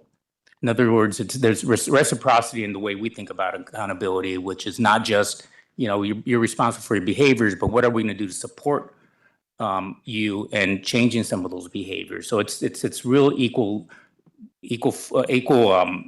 unit of support and accountability that we've really managed to kind of think about how we look at policy and how we look at support systems along the way. I'll start with the pre-trial, pre-booking module because this is important for the general public, and I know a lot of our city council and boards are familiar with this, but in 2019, there was a concerted effort by the county to reduce the jail population, right? At that time, it was through some grant funding, but it was the population in the jail at that time was about 75% were felony arrests, about 25% were misdemeanor arrests. Right, and there was a lot of pushback by the community at that time to say, why are we having people who are committing misdemeanors staying in jail for so long, right? Isn't there any other ways to look at this? So through the work on innovation with pretrial services, which is a function of Superior Court, we're able to stand up what we call our pre-service, trial service pre-booking modular. And you'll see that sitting right outside the jail. It's staffed by pretrial staff, funded now by the county, that time from the grant, so we transitioned to that. But the idea there was to give staff in pretrial services through Superior Court the ability to actually cite and provide a court date to people who are committing lower level misdemeanor offenses, non-domestic violence, right? There was a matrix that was created collaboratively to determine, so the person at the desk could determine, hey, can this person be released? And if so, we can give them a court date and they can move on. Working with all the jurisdictional partners in law enforcement, we made that a first stop for all misdemeanor arrests. As a result of that, I can say that the current ratio in population of jail is around 95% felony to 5% misdemeanor. Not only has it kind of created a situation where we've got where people feel more comfortable about who's in there, right? That they're a danger to to the community. But equally important, it's also saved a lot of our jurisdictions funding from booking, right? I mean, it's, I believe for city of Tucson, it's about between 1.2 and 1.8. It's moved in terms of the pricing of that a year in savings because we're avoiding these people being booked and staying the night in jail, which is a cost. So it was twofold, right? It was really trying to make sure that we are balancing who needs to be incarcerated with this idea of is there a potential savings for the jurisdictions in this space, which is super important. What we discovered, though, as a result of that is that because people were now going there at whenever they're being arrested and being released, that we had a lot of people being released in the community at all hours of time at the night, particularly in that area that we had concerns, the people who live in that area who were saying, you know, I got people 3 a.m. coming and, you know, just wandering or, you know, going back and doing other things. So conceptually, as we began to work together and I kind of came into this role, started really thinking more purposely about this idea of warm handoffs, right? And you've heard that conversation a lot. And what does that really mean? This idea and concept around the fact that the criminal justice system is very, I use the term porous, right? And I want to say it's broken, it's porous, right? There's, by the time a certain person's arrested, when they get their hearing, there's a lot of time in between those really important points for an individual to actually show up for the hearing, have their initial appearance for charges first, then a week later, maybe have their hearing, then, you know, the charges are read, maybe they're postponed the hearing. I mean, there's a lot of gaps along the way and voids that were communicated to me at the time by people who were very much in this space to say, hey, we need a lot more warmer handoffs for people, right? People aren't showing up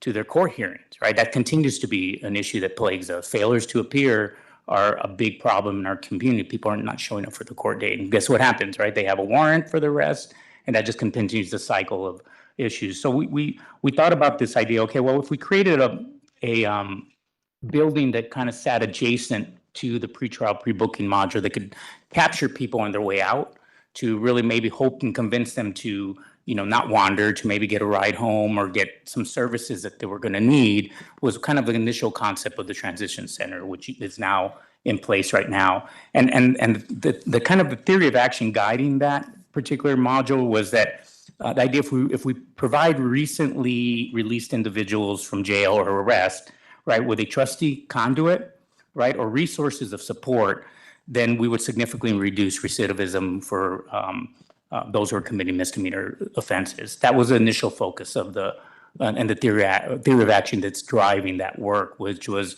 lived experience people, intercepting people, having discussions, and hoping we can convince them to get the services they need to show up for court, but also to maybe change some of their behaviors and their trajectory that's causing them to commit some of these crimes.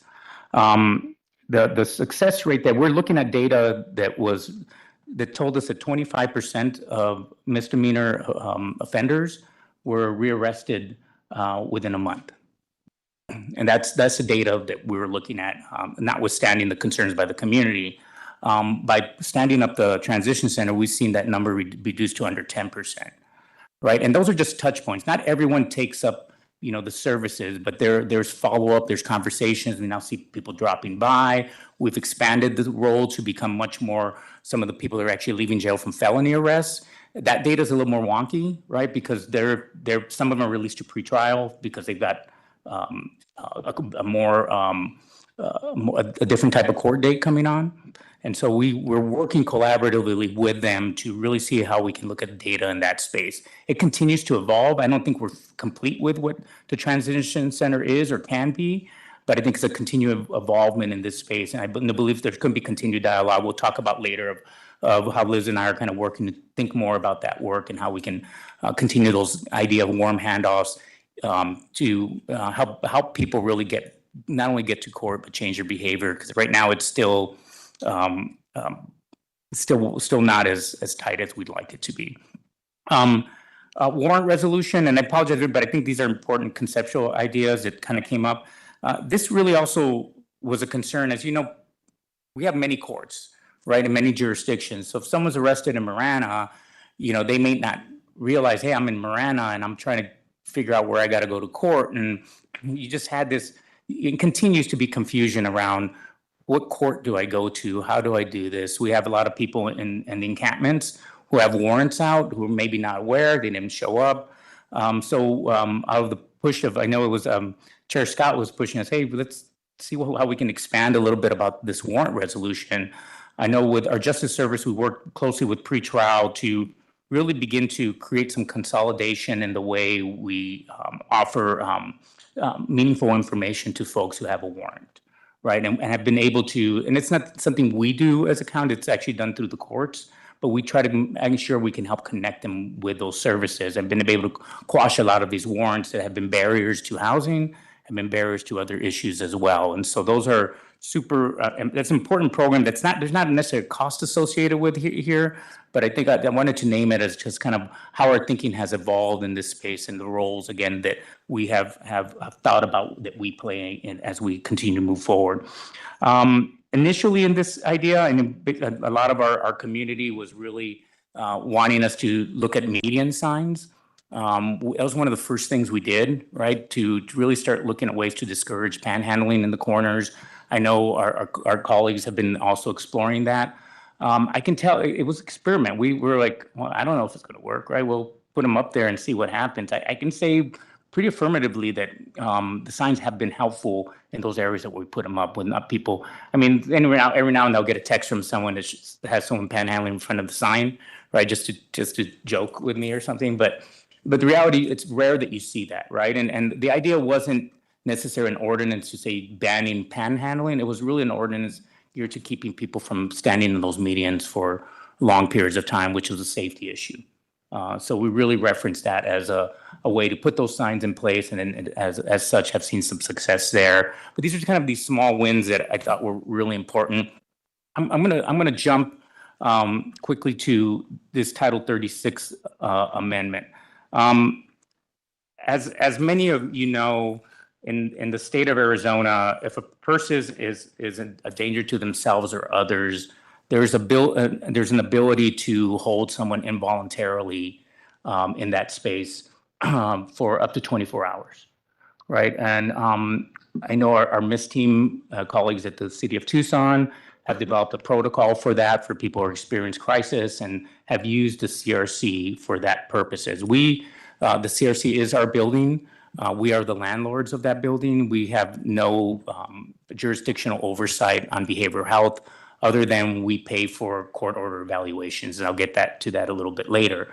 But more specifically in here, the reason why I placed this on here as amendment is there was a lot of work done last year by the county in collaboration with some of our partners led by, at that time, it was Supervisor Lee and the Tucson Crime Free Group and folks that have been partners and have interest in this space to really look at an amendment to Title 36 that would look more specifically at involuntary stabilization for folks who experience substance use disorder.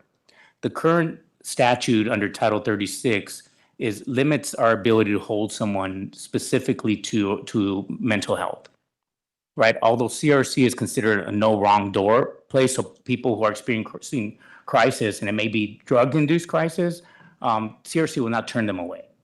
They will hold them there 23 hours, try to stabilize, but after that, you cannot proceed with a court-ordered evaluation with a person if substance use is really at the core of their crisis, right? There are other states that have these on the books. Arizona does not. So the purpose of this statute, which was SB 1257, was to really try to create a real narrow way in which we could hold someone a little bit longer in the CRC for stabilization. That met a lot of resistance to at the legislative level. That was not passed, but it was kind of there's people on both sides, right, who have some concerns about involuntarily holding people. We really tried to thread the needle, particularly when it came to destabilization for people at CRC, so that we didn't have an open process for people picking up people who are having substance use disorder. Even in that narrow strand, we had very little success. I know our county attorney is working on maybe picking up some of that and looking what that could look like with a lot more input from her and her team, seeing what we can maybe do in that space. But currently there is not statutory authority to hold anyone for substance use disorder. So that's just an important note as we're kind of thinking through where we go with a lot of this.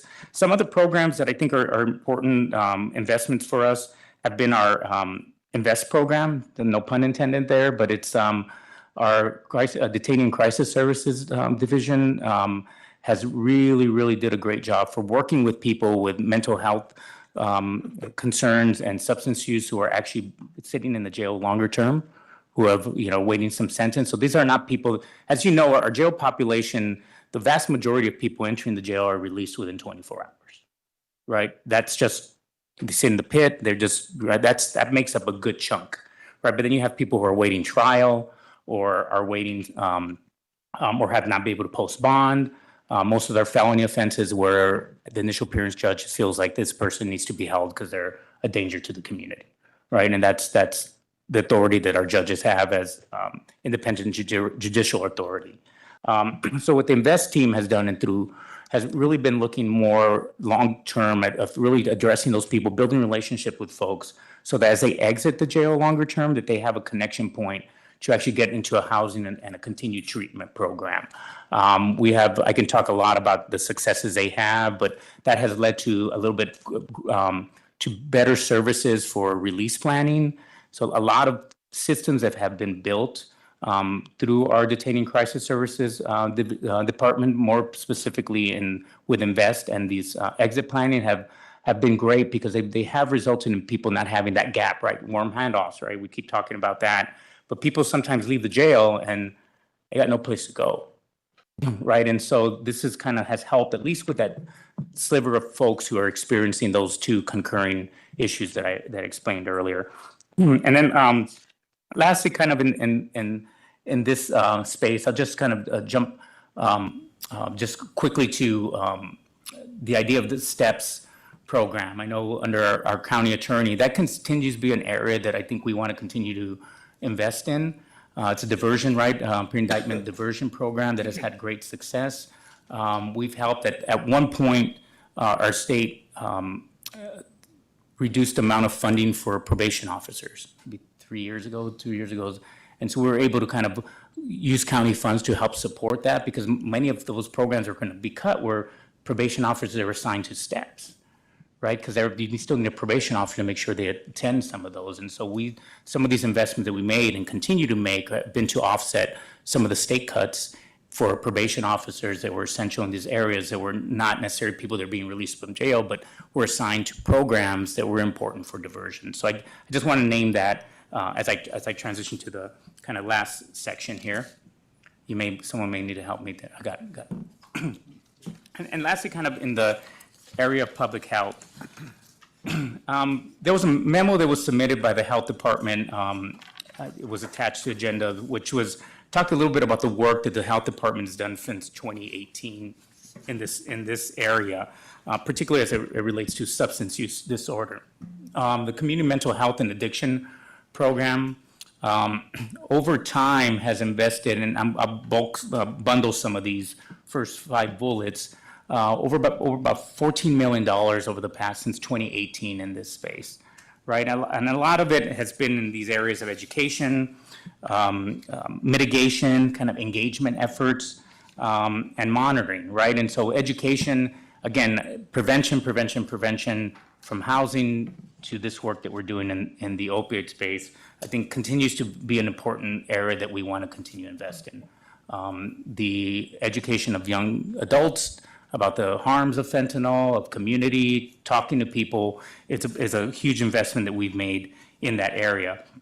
When it comes to monitoring, we also made a huge investment in monitoring opioid deaths. We now have a dashboard. You can see how many people are dying from opioid overdoses, and we've been tracking that. With some of these harm prevention efforts that we're invested in, Narcan distribution, fentanyl strips, we've seen a decline in that, but we're starting to see some concerning data about maybe that picking up. Some of the fentanyl that's now, the car fentanyl that's out there, it's made our way to our community, that where Narcan won't get someone out of that trouble of that for overdose. Those are becoming more and more prominent and becomes a concern. So we're seeing some uptick in that space and are exploring that. One of the things the health department and I have had a more recent conversation about has been of the idea of evaluating the impact of this work. I think from 2018 till now, I think we've done some great work and we'll continue to make some efforts in that. But we're talking about having an external evaluator come in from CDC and maybe somewhere else to really review what we're doing, right? Because I think we all are perplexed by kind of how do we fix this, right? And I think one of the things I know our health department has been, kind of their mantra has been, hey, if we can do it better, let's do it better, right? And so we are going to invest in kind of a review of the work to date and see if we have to strategically abandon some of the efforts and do something different, right? And so that's kind of at the stage that we're at in this investment as we continue to receive some of the overdose to action funds to see, do we need to pivot some of those monies? Is there another area that we should be investing in to make sure that we're addressing some of the currents that we're seeing currently out in the streets? You see, one of the other areas, and I don't see Chief Kazmar, that one of the concerns that our community had, there were a lot of overdoses in the jail not too long ago. We had community outrage about it, right? And I know the sheriff, we've worked with our sheriff's department to up their staffing in the jail. But one investment I think gets lost is that we also invested $3 million to actually have MAT services in the jail. For those who do not know what MAT is, it's medical assisted treatment. We know that a good chunk of individuals who are committing crimes have a co-occurrence with some drug addiction, right? And so rather than kind of wait and see who kind of says, hey, I'm addicted, we've created a kind of a universal MAT services for folks across the jail. It's cost us some money. It's been a considerable investment, but it's really, I mean, we haven't had an overdose in the jail since we kind of put this in place. That's the real data that I think is really important as we're looking at that. But it comes at a cost, right? It's not necessarily that we're investing that in people on the streets, but the people that are in our community. I think it's important that we know that we're looking at incarceration, right?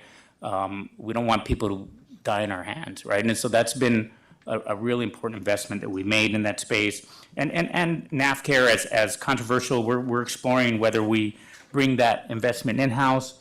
We did make an investment about 2 years ago of additional $5 million to really address some of the concerns that were brought forth by TPD in relationship to medical rejections.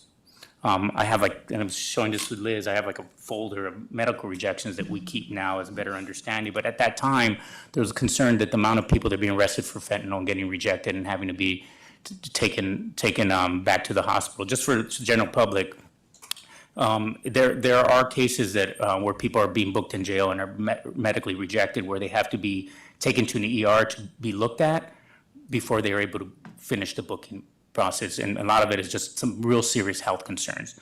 Fentanyl was one of those. And so we invested in additional staffing and medical staff that has allowed us to actually not have so many of those being fentanyl related. I think we've been under 10 a month, roughly, on average, since January as a result of that investment.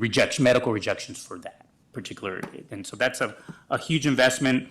And then just to again restate, we pay about $3.4 million annually for court order evaluation. I just want to make sure, because there's some misunderstanding of this space, is that our statutory obligation for people who are experiencing crisis is the court order evaluation period for folks, right? So I'm experiencing crisis for mental health. I go into the CRC. Those first 24 hours are not paid by us. It's a county tax. It's taxpayers are paying for that. But after that, if there's a concern by the medical staff that they want to evaluate that person for a longer term stay, then there's a whole petition process that's part of that, working with our county attorney's office to really hold that person for longer than 24 hours and evaluate them. During that evaluation period, the county pays for those days which people are being evaluated and being held involuntarily. and then the decision is made whether they have a longer-term treatment or not. But that's just clarifying what our investment is. And then lastly, just kind of some of the work more specifically in our infrastructures have been the opioid settlement funds that we're working collaborative on. Today we have on our agenda later this afternoon when we return at 7 p.m.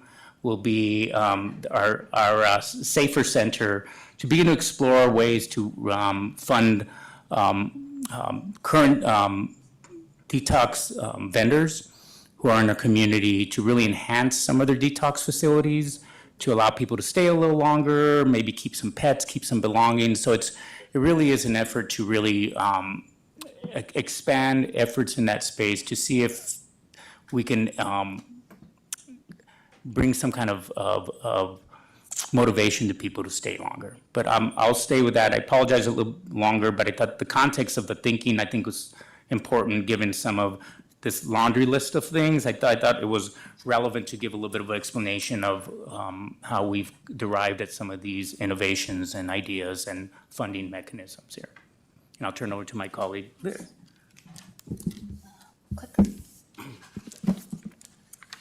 Good afternoon, Mayor, council members, Board of Supervisors, and staff.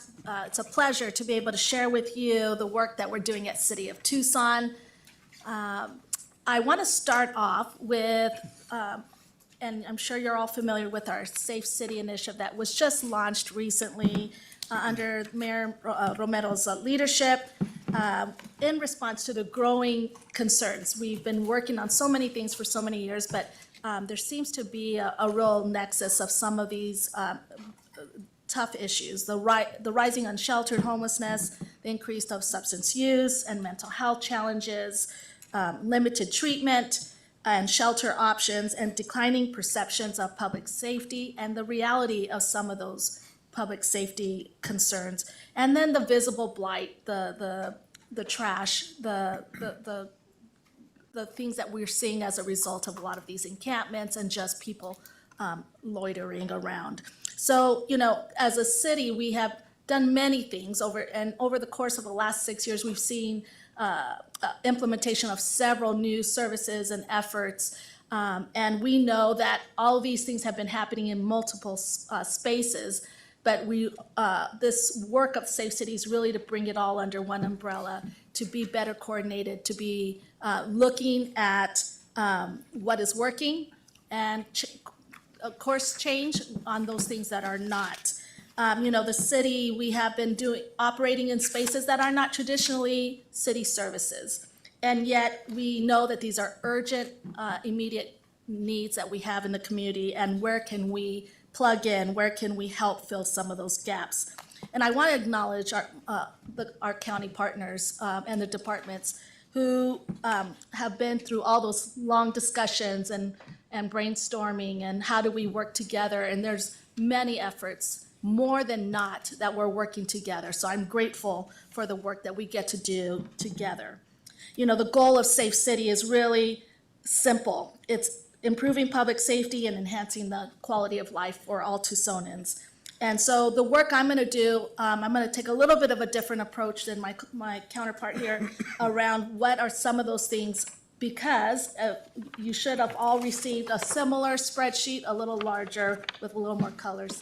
And then an additional packet really goes into more description of what those programs are. So for the general public and any of you that would be interested in what does that look like and what does that mean. So knowing you have that material, I will not go into the detail, but provide some of the high level understanding and some examples of this work that we're doing. So we know we have a housing and community development department. We also have a Housing First program that the mayor and council brought in 2020 and has really grown since its inception to do many things. We do outreach and navigation. We have purchased properties to do low barrier shelters. Not all of them are operated by the city, but we own 5 of them. And with our American Rescue dollars, we spent $21 million, thank you to Mayor and Council, for that investment, because those have become lifelines for many of our unsheltered neighbors. We also have programs and services like our multidisciplinary outreach team, which partners together our city outreach team, OPCS, Behavioral Health Services in El Rio, with medical services. And they go out to encampments and to places where there's unsheltered, and they provide basic care, and they also provide some immediate medical assessments and trying to get them connected back into the community. That has really become a very powerful organized effort. Today, many of you may have heard of 100 Acre Woods. Today was our third phase of decommissioning that area, which has long been known as a large encampment area. And the effort, the compassion, the work that we have done to really engage with those who are living there, and so many of them, we've been able to connect them into recently renovated Amazon Motel, about 70 individuals to that location. So today was an important event today for us to finish that work and then continue to help them in their housing or whatever other locations we've been able, shelter, other options that they took. I do want to acknowledge in that work with 100 Acre Woods is TPCH, Tucson Pima Collaboration and Homelessness. That planning body has been very involved and brought together countless providers and agencies to work together to serve them. So again, everything we do is in collaboration. Next, around safety and accountability, the work we do around community safety, health, and wellness, again, another effective program that has been, was in the last few years by mayor and council to say, let's do, how do we get the right work in the right hands? How do we take the work off of our public safety frontline staff and use it to connect people to those social supports and services? And so that work has grown as well and changed and evolved to be as impactful as we can get it to the people who need it the most. So as an example, we have care coordinators who receive referrals, whether it's through our 311 line, through our various providers, mayor and council offices as they identify people who are in need.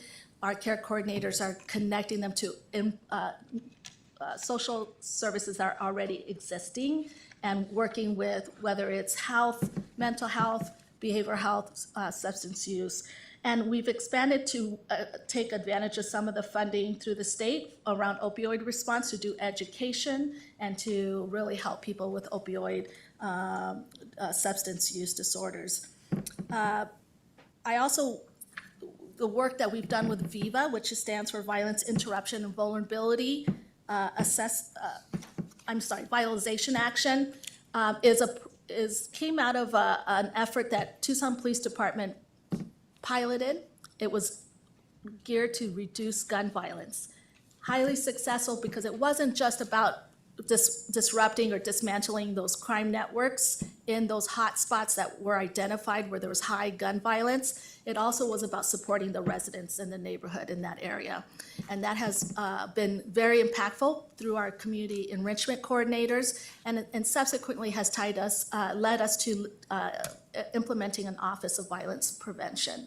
And so that work will continue to grow and with the goal of really working to keep our community safe and also holding people accountable.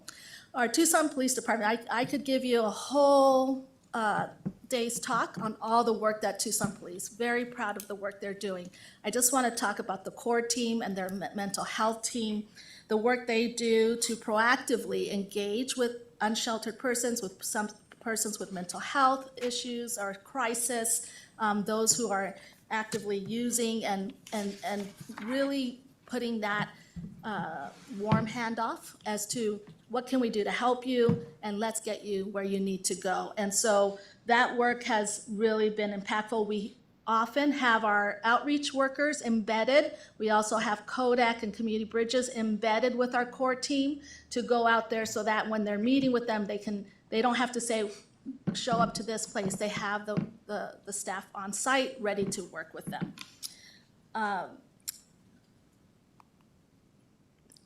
Yes. And so prevention and community pride. I want to say prevention, prevention, prevention. We need more of that, and I appreciate and grateful to the county for some of that work around eviction prevention and really trying to help people who are in crisis. We also have additional work that we do there with our crisis call takers. We have embedded crisis call takers in our 911 center. The 311 has also proven to be a lifeline where people are maybe not having an immediate emergency event, but obviously have issues and concerns that need help. And so having a combined 911 center, 311, and crisis call takers has really made us very effective in addressing people as they're calling in. Our Tucson Community Risk Reduction, which is under our Tucson Fire Department, that work is critical in providing education and interventions. They've reached more than 25,000 residents last year. As an example, one of those programs is our TC3. It's a collaboration with Tucson Medical Center, really serving the very medically vulnerable. So these are things that we're doing to really reach people before they get in a place where they're in crisis or are on the streets.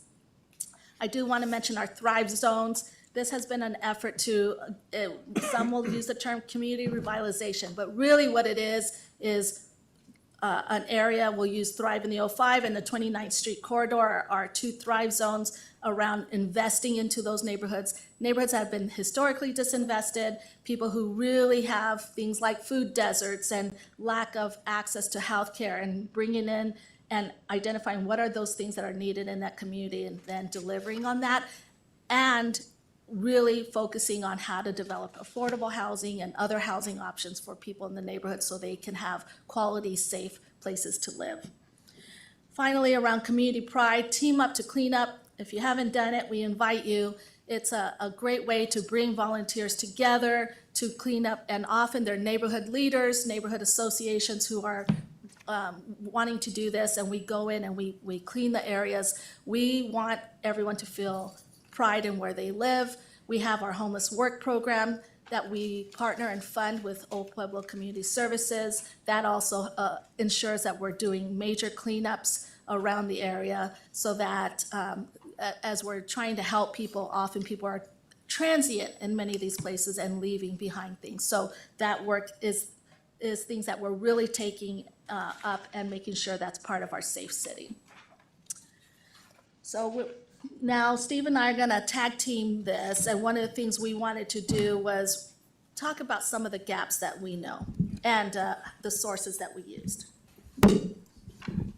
So there's a few analysis and reviews that we're conducting currently that have been helpful in kind of shaping a little bit more of what the next iteration of the work would look like.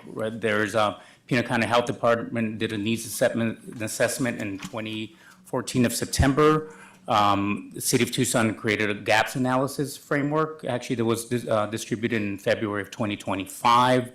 Our Justice under Kate Vesley department had been working specifically with sequential intercept mapping. If you wonder what that big SIMS mapping is, it really is taking each point of connections with individuals as they enter the criminal justice system and figuring out the gaps associated with some of their addictions or services that are lacking for them at that time. That map is complete along with TPCH's gap analysis that was conducted in 2024 through 25, excuse me. I think we're seeing how we can take all those that information that's robust and important to begin to kind of craft these areas of improvement that I think are important for us to consider as we move forward. Equally important, as we're kind of partnering, we're also trying to address some of the fragmentation and coordination gaps. There are limited cross-system data sharing. Some of that is very purposeful, others of it is, we ask why not, right? And so we're trying to figure out how we can connect data systems better, have a lot of people at the table. And equally important is the issues associated with kind of siloed efforts, right? A lot of people doing great work in each of their corresponding areas, but I'm not too sure there's synergy yet that's been created in that space to create not only warm handoffs, but actually have some impact and outcomes that I think our community is expecting from us. And then lastly, at least in my section here, is the treatment and services gaps. We know that there's underutilized delays in authorization That's a problem. We think, people's health insurance will cover it. Authorization for coverage, particularly as it comes to residential treatment, is very much more difficult than people really think. It's gotten worse, right? And the funding has kind of dried up. For particularly when we look at MAT services and detox long-term recovery facilities, there are beds open, right? But people are unable to go to those beds because they don't have the coverage, right? So when people are waiting and someone's telling them, no, we can't fund you, right? And so that's a problem. And then some delays, crisis response delays, right? And some of that staffing, there's just a lot of overwhelming issues that people are dealing with, which that delay 1 to 2 hours is can be problematic, right, for us. And I'll turn it back over to Liz. Additional gaps, really, we've heard from the community and through these various sources, the transportation challenges. How do we get people from point A to point B? It seems like such a small, minor issue, but it is really finding where we're dropping people or losing people in getting them to the help that they need. And what you just said, Steve, around the authorization, the difficulty in obtaining access timely. So we had a meeting with Arizona Complete Health and access representatives to say, explain to me, please, why when people say they leave jail, they can't go straight into a residential bed. Because that would be ideal, because the minute they leave jail, if they have any time, if they have to wait a week or 2 weeks or 3 weeks, we're going to lose them. So access explained to us, it's like a pre-authorization. And I'm like, I understand that. I've dealt with that. It's frustrating, and it's a gap that we have right now. Cultural and linguistic barriers, lacking bilingual staff. I think we know that that is always a challenge in making sure we're providing services to people so that they can access it and understand what the requirements or the eligibility requirements are. Around homelessness and housing gaps, this is no surprise.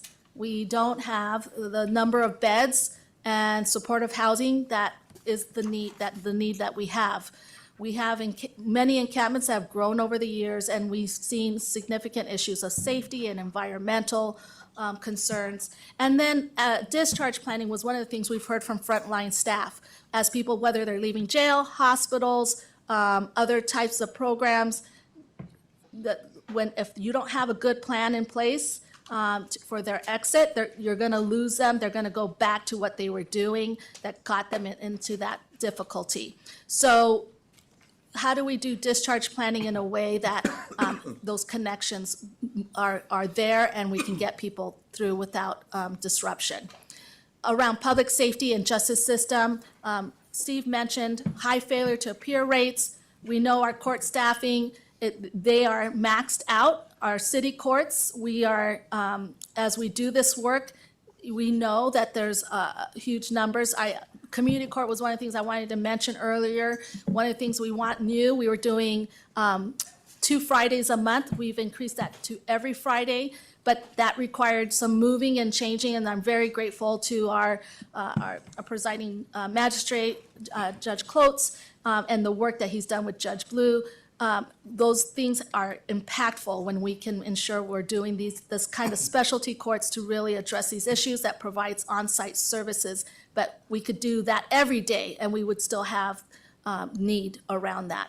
Diversion and deflection, Steve knows this better than I, but we're not getting people accepting them at the same levels in the past. And then long booking times does create some issues for us as we're trying to get people arrested and booked and then getting our officers back on the street. Those things are impacting our systems. I'm sorry for the heading here. The heading didn't change, but this heading is really around what are potential collaborations. And actually, collaboration's already underway, but where can these two elected bodies really focus your efforts? And this is staff recommendation. One, first, thank you to Chair Scott and Mayor Romero for convening the Metro Justice work. We have these work groups. They're working on 4 issues right now. This is, again, city, county, staff, and we're bringing in others that need to be at the table around these big, major gaps that we've just discussed. And so we're hoping to bring some recommendations in December around how we address some of these issues. Data sharing across systems, I think there's incredible potential and opportunity here that we haven't really scratched the surface yet. If we can do more of this, we will be able to give those of you, as you make decisions, good information to how to invest. And third, around how do we strengthen partnerships, both at the state level with our regional behavioral health and our nonprofits, and I didn't put in here our faith-based partners. There's lots of opportunities to address these gaps when we strengthen these partnerships.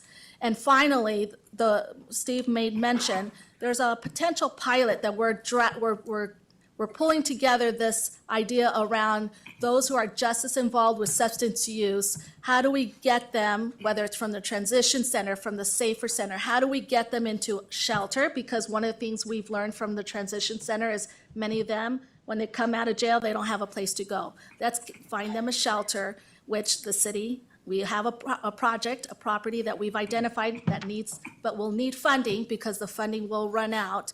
And how do we get them treatment on site, and how do we get them into residential beds or other transitional housing so that we can ensure that they have a continuum of housing and services that will lead them to being able to be sober and contribute back to the community. So I propose these 4 areas of collaboration, and I appreciate your time and attention.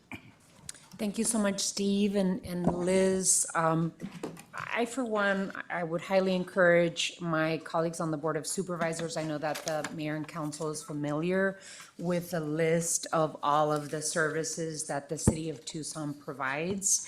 It really is a long list of programs and services that we've created because we've seen firsthand in the last 6 years the gaps in services, especially in unsheltered homelessness and the public health crisis regarding opioid and fentanyl that's happening in our streets. So we've created programs that didn't exist before, and so I would love for you all to take a look at that. And then the funds dedicated by the City of Tucson in the millions, right? I saw the list of the services provided by Pima County and the money invested in it.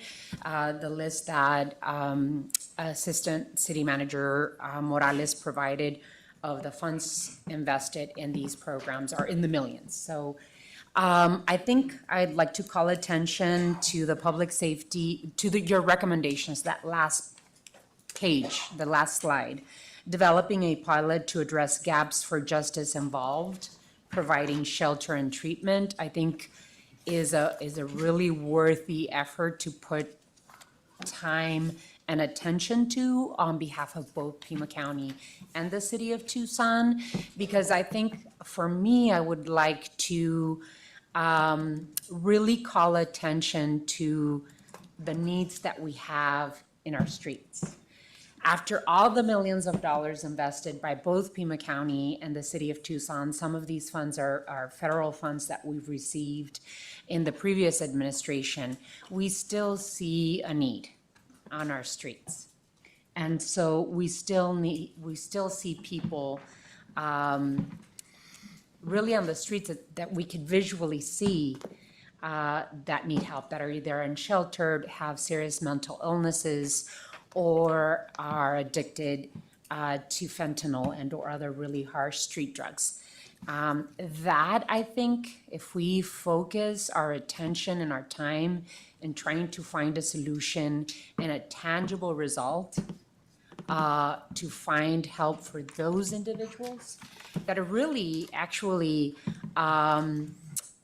victims themselves, right? They're victims of their substance use disorders. They're victims many times of being unsafe themselves on the street. That, I think, is an important piece that we're not going to solve today, I'm sure, but we should focus our time and attention to figuring out solutions for. So thank you so much. I think we're going to start the opportunity for our colleagues on the mayor and council and the board of supervisors to make your comments. Because of the lack of time, we've put 5 minutes or assigned 5 minutes to each. We're gonna alternate between council colleagues and board of supervisors colleagues.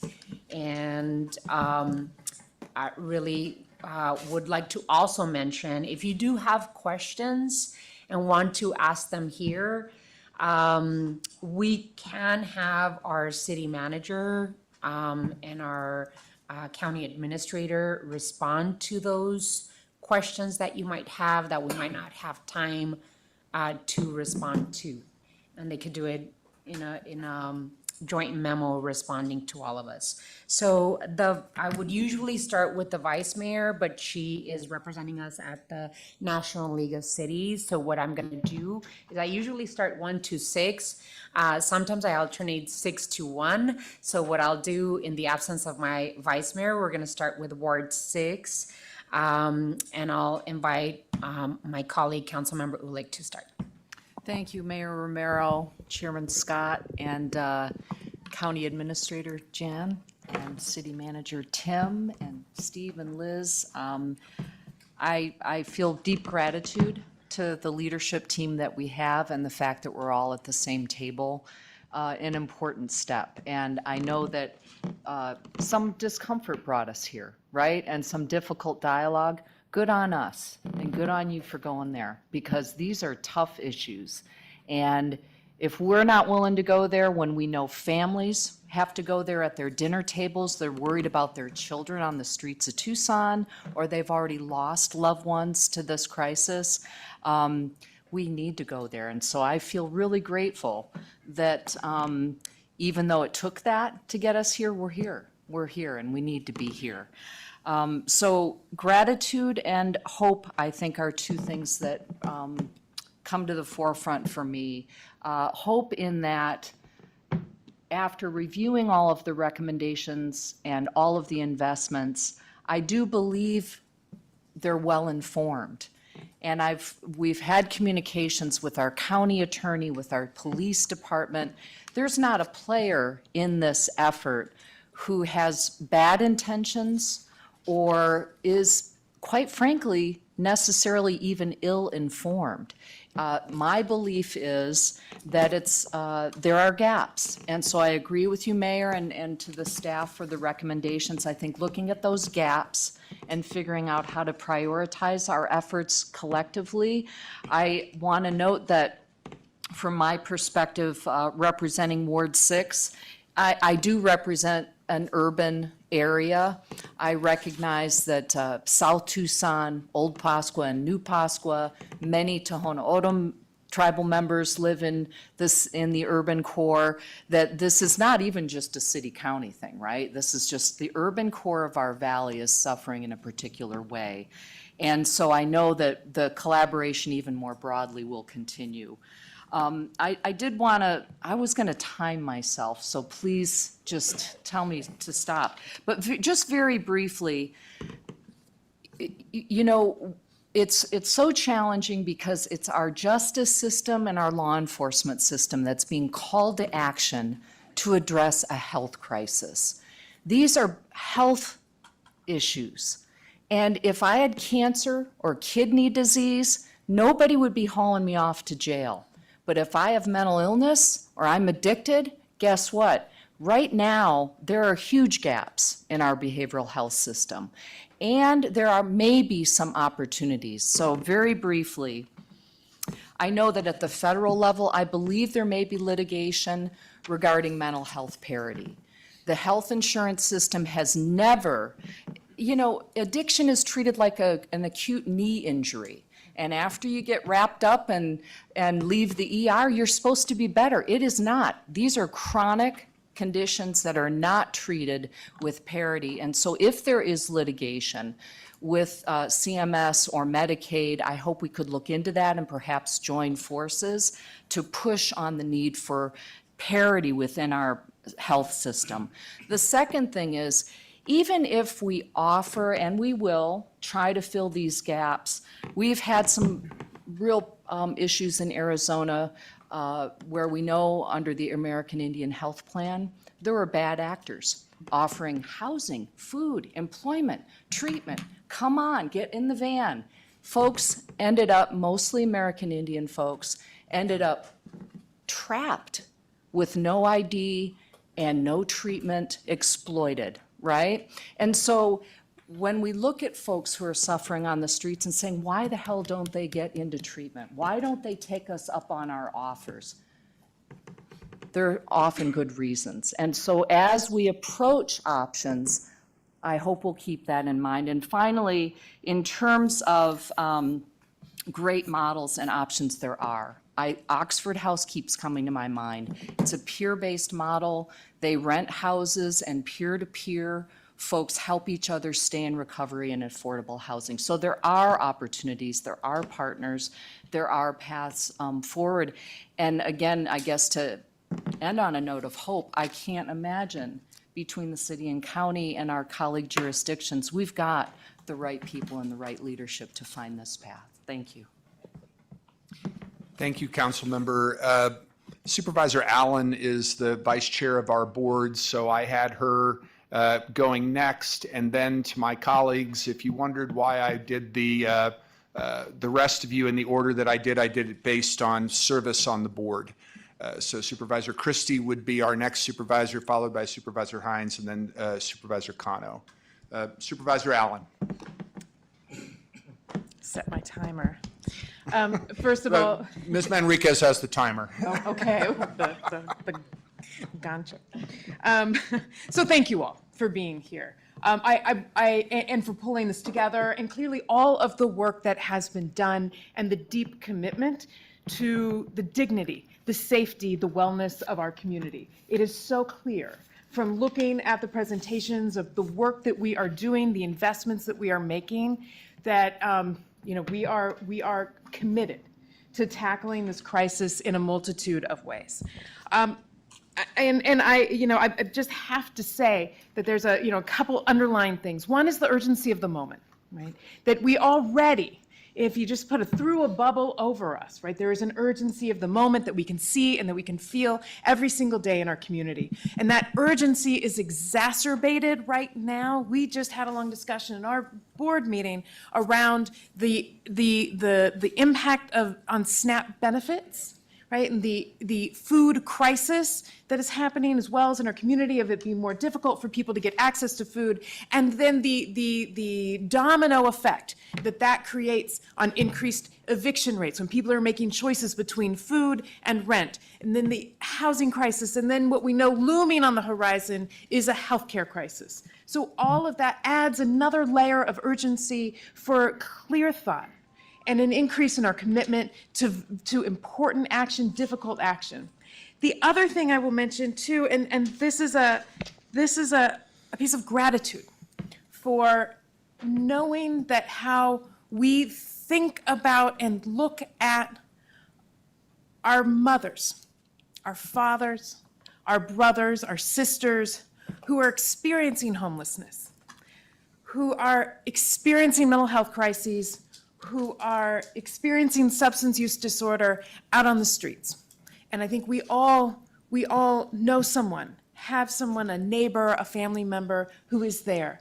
And I appreciate that our efforts treat people as though they are our own family members. That is the level of respect and dignity that they are afforded as they go through and experience interactions with us in the programs that we have set up. I think in terms of thinking about the things that we could be doing more and better together, I kind of put them in three buckets. One is around harm reduction work, one around trying to weave back together a safety net, and then a third that is about going upstream. How do we get more than just our nose above water, but can get our communities standing on solid, stable ground? So in terms of thinking about harm reduction, one of which I feel is an incredibly important focus for us, and one in which we could be doing a lot more work. And I think of it, I was like, whoa. I'm echoing in my head. You know, yeah. I feel like, you know, harm reduction in my mind, it is the, you know, there's the adage about you meet people where they're at. And then to get people to take the smallest step, because it is a big step to say from where you are to commit to going into an institution for treatment. So the smallest steps that can get people into a place of safety are things that the city is doing with the Star Village, right? Thinking about safe encampments where people can camp in with some safety. Thinking about safe parking. Thinking about safe use and overdose prevention sites. All of those can appeal to folks that want a modicum of stability and safety, and getting that small step where they can get that, right? And those are folks that we want to talk to, right? And then introduce people to the other programs and opportunities that exist, but it is a small step, and that is where I just feel like we could be investing significantly more there. Related to that, and this has been talked about, is the absolute importance of medically assisted treatment and ensuring, right, folks are going through, especially from the jail, and ensuring the folks have had that treatment program are getting on a path and ensuring that that can continue upon the release from jail, and greater investments in medically assisted treatment opportunities and clinics around in the community. Around the safety net, one of the things, I was so happy to see that all of the details, and there's a lot of overlap in things that we've been hearing, but of just the data, syncing up the Supervisor, I numbers, apologize for interrupting. That was 5. including my dilemma. Yeah. But you can, I think you can finish your thought, though. Yes, absolutely. Data coordination, right? How many beds there are for shelters, detox, recovery, and we all know, and our affordable housing construction, and putting those numbers aligned together. And then then the final upstream, our commitment to prosperity. And working together on the prosperity initiative, I think, is our longer term stability for our community. Thank I you. think that was beautiful. Thank you so much. Great, thank you for bringing it in. Our next council colleague will be Councilmember Bettis. Oh, okay. Didn't realize I was going next, friends, but hi, everybody. You know, I think, again, today is a long overdue convening of both of our respective bodies. I had asked Mayor and Council to approve a standing item that had allowed for us to have ongoing conversations at what was happening at the county level, and this was the end goal. So, and I know that it's not the end point, and so I'm really thankful for all that work to bring us together today. You know, I think that this is a very surreal experience for me, in that, you know, less than a couple years ago, I lost my little brother to fentanyl. And I think for me, you know, that's one of the most vivid experiences of my life. And not a day has gone by that I didn't have to wonder what would have happened had I had Narcan, because we did. And it's because of the work of the county attorney, it's the work of our county health department, it's the work of our Tucson Police Department that really strategically came together to ensure that we had a prevalence of that resource in our community. And that's just one example. And so, you know, I think that one thing that we sold both bodies sold themselves short on today was the ways in which we also invest millions in people power and in dollars to support everything from the educational continuum to food security by way of the outside agency process on the county side, by way of P-CHIP on the city side, and then all the other numerous ways that we do so throughout the year. And, you know, I think that we're having this conversation, not acknowledging that there was a bipartisan effort at the federal level under the Biden administration that Trump undercut that would have empowered us to address this crisis. And so we are here taking this on at the cost of our respective jurisdictions, the cost of our respective voters, without the national tools to do so. And so I think to the point that we are seeing by way of the Safe City initiative that Mayor Romero has been leading, and then today, just having looked into the proposed One Pima initiative, are really exciting ways that I think that we are really intentionally bridging a lot of the work. I know that we have some hangups on how to use some opioid dollars, and frankly, I'm still a little upset that the state used the opioid funds the way that it did into our prison system. But all that being said, I think that there is some exciting things on the horizon for our community. And so I ask those beyond this table, our media partners, our nonprofits, to really join in and start listening at this conversation as well. Because I think that we have spent a lot of time as to who does what and why, and less so as to how we can communicate what services are available within our community, because there are. I think that aside from the elephant at the table, there's no reason that all of us as folks with a single commonality can't work together in unison to really point to the ways that we're really investing in our community, and that might be contrary to what some opponents might have to say, but the work is there, and I really think that the brunt of it comes down to our communication, both amongst each other as well as our community. And so I hope to see that as my time on council comes to an end, and I support you all in another way. Thank you, Council Member, very much. And thank you for stepping up to fill out the term of Council Member Fimbres. I know our entire community is grateful to you. Supervisor Christie. Elephant in the room? Sorry, Frank. About the nicest thing I've been called all day, so. Don't take me to Las Vegas. I'm going from 4-to-1 odds to 11-to-1 odds. So. In any event, I'm going to try to keep my comments brief, and they're not going to be as eloquent as my predecessors. But first of all, I am disappointed that more of our regional partners were not included in this. I think there could have been accommodations made. A lot of the same problems that the jurisdictions in the county deal with are the same ones that the Pima County and City of Tucson are dealing with.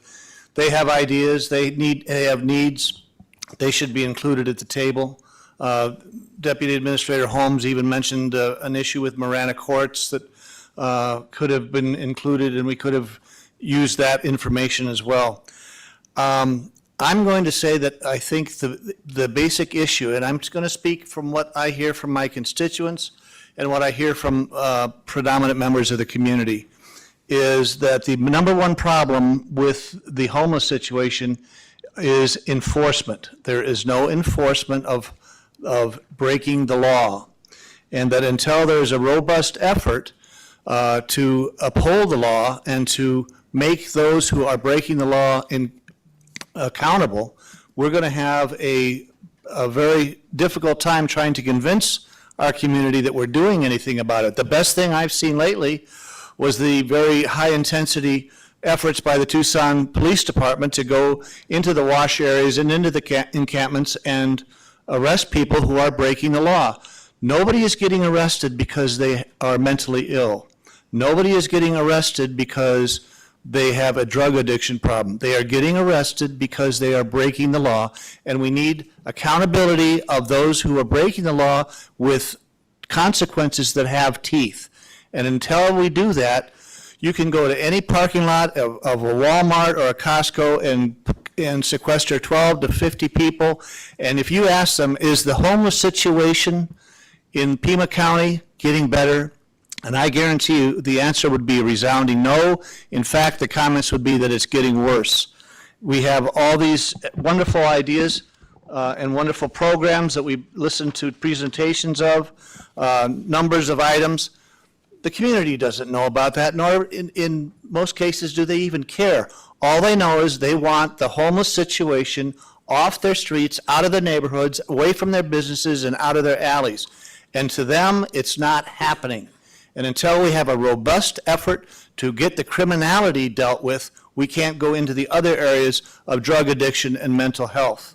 So I would urge our efforts to support our law enforcement, have joint efforts that should include all of PAG and Pima County and the other law enforcement entities, to have a united effort to clean up areas like the Loop and all the issues that Mayor Romero talked about as far as what we see day after day after day that is not going away at the bus stops, at the intersections. And until that happens, the community is not going to be patient while we meander through all of these very important programs. And I know a lot of people went to a great deal of effort and energy to do these policies. But remember, you get those who did them got paid.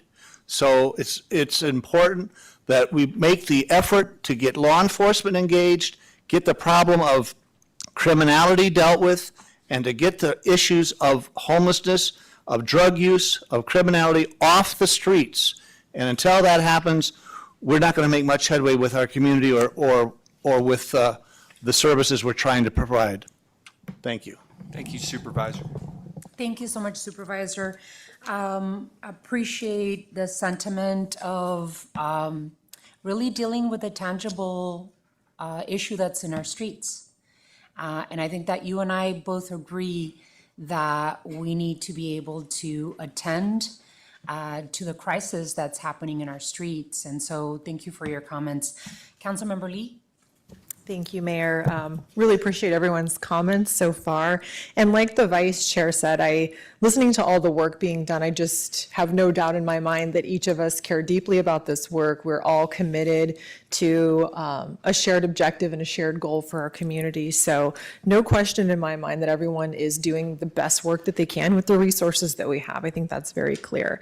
I do have, Mayor, I'm gonna push the envelope real quick on one quick question to the city manager in order to inform the rest of my comment. But Tim, do you recall how much money we allocated for our data lake pilot? I want to say it was $1 million this budget cycle for the data lake. Of course, I'm going to get nerdy because that's my job. Honorable Mayor, members of the council, Honorable Chair, members of the Board of Supervisors, and I'll stop doing that after this time. We did allocate, the Mayor and Council allocated $1 million for the Data Lake project to assist with data integration across multiple jurisdictions. Okay, that's the piece that I want to specifically hone in on for the recommendations. As the city manager said, and I do remember advocating for this at budget season, we did allocate $1 million toward a data lake pilot, which would allow us all to pour different data into a space and be able to make meaningful information out of that and insights to inform our decisions. So one thing that I would like to see us do and bring back is really understand where we're at with that pilot that we funded, understanding the progress that's been made to date, the goals that we had for that pilot, and see if we need to adapt as a result of this conversation, include more components to that pilot so that we can kind of go after this particular recommendation.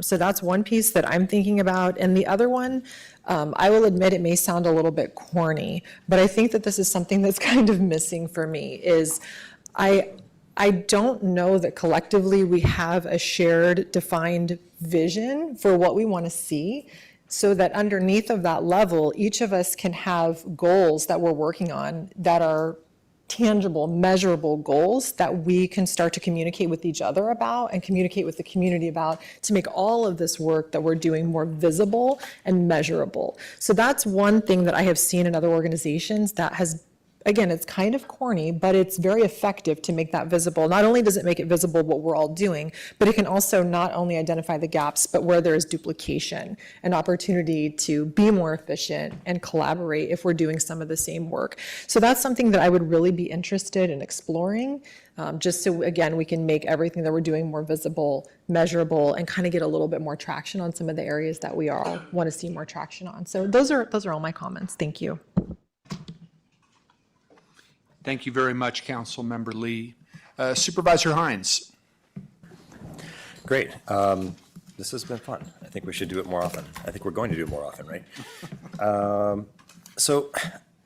In my capacity as a hospital physician, I deal with members of our community who are unhoused daily, frankly.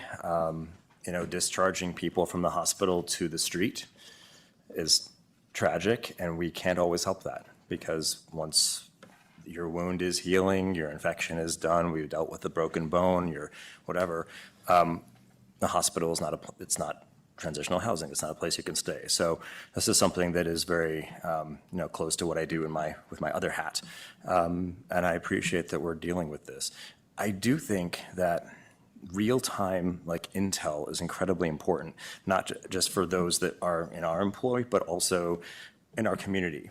One of the things that attracted me to make my life here in Southern Arizona, in Tucson and Pima County, was the amazing, welcoming people here. I experience that every day. I think that's what so many of us do as well, and maybe get attracted to here as well. I know people want to be helpful here, and in most situations, law enforcement isn't the right answer. Like, these folks are amazing, but if there's, say, a couple of people, maybe they're like in the alley behind my house a few days ago, a couple of folks just kind of plopped down, and I said, okay, hold on a second. I don't know who these people are. They're here right now. I'm going to make some calls because I think they might need some assistance. And I mean, I can text the chief of police. He loves that, by the way. I can call directors of departments within the Pima County. And so those folks had someone literally within an hour approaching them, not in any sort of like you're being handcuffed, but like, can we help you? What's up? Like, you know, this is maybe the safest place to sit because cars come around here real fast, but do you need anything? And is there anything we can provide for you? And they were very, very cool about that, appreciated the touch, and took some information.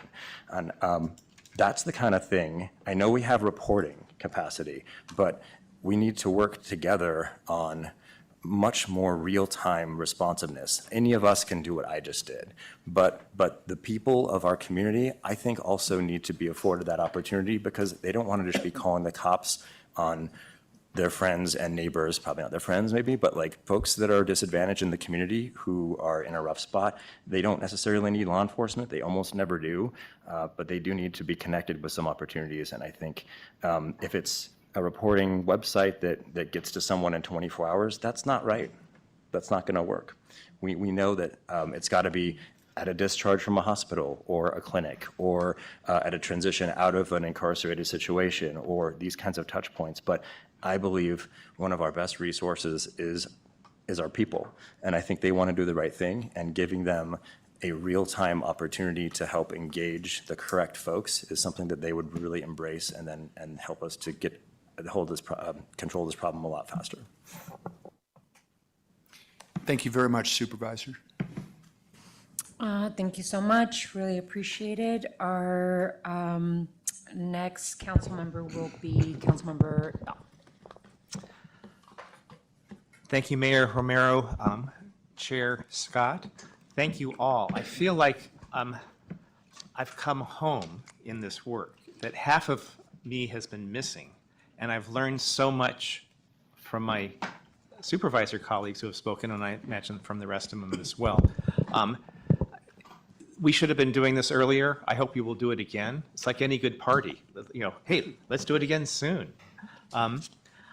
When I was elected 4 years ago, I was concerned about climate change. I was concerned about water resources, very important issues, existential issues for Tucson. And I was a neighborhood leader with my wife for decades. And we saw homeless, but I didn't realize the extent of the problem.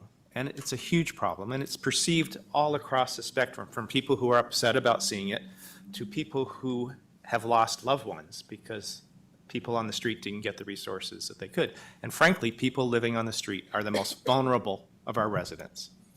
I've learned so much over the 4 years. I'm proud of what the city has done. These are the things I know most closely. The Wildcat Inn has saved families' lives. The cooling center that we offer in Ward 3, which we just provide the space, and a faith-based group provides services in hot summer afternoons, have saved lives. People who got there would have died if they hadn't have gotten there. And that makes me very proud. I've learned about that there are bad actors on the street. There absolutely are, with hatchets and knives and guns. And I'm very proud of the Tucson police and what they've done and how they've changed over 4 years.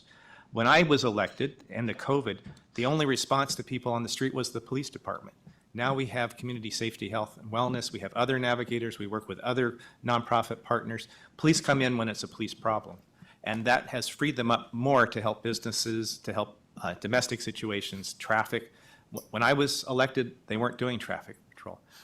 We've tried to get more resources for the police, and we've been somewhat successful, and I hope we can do more. But they've stretched. They came up with community service officers, which is not only cheaper labor, but also a conduit for new recruits. And we have a hard time recruiting people to the police. So from my perspective, we're doing a lot.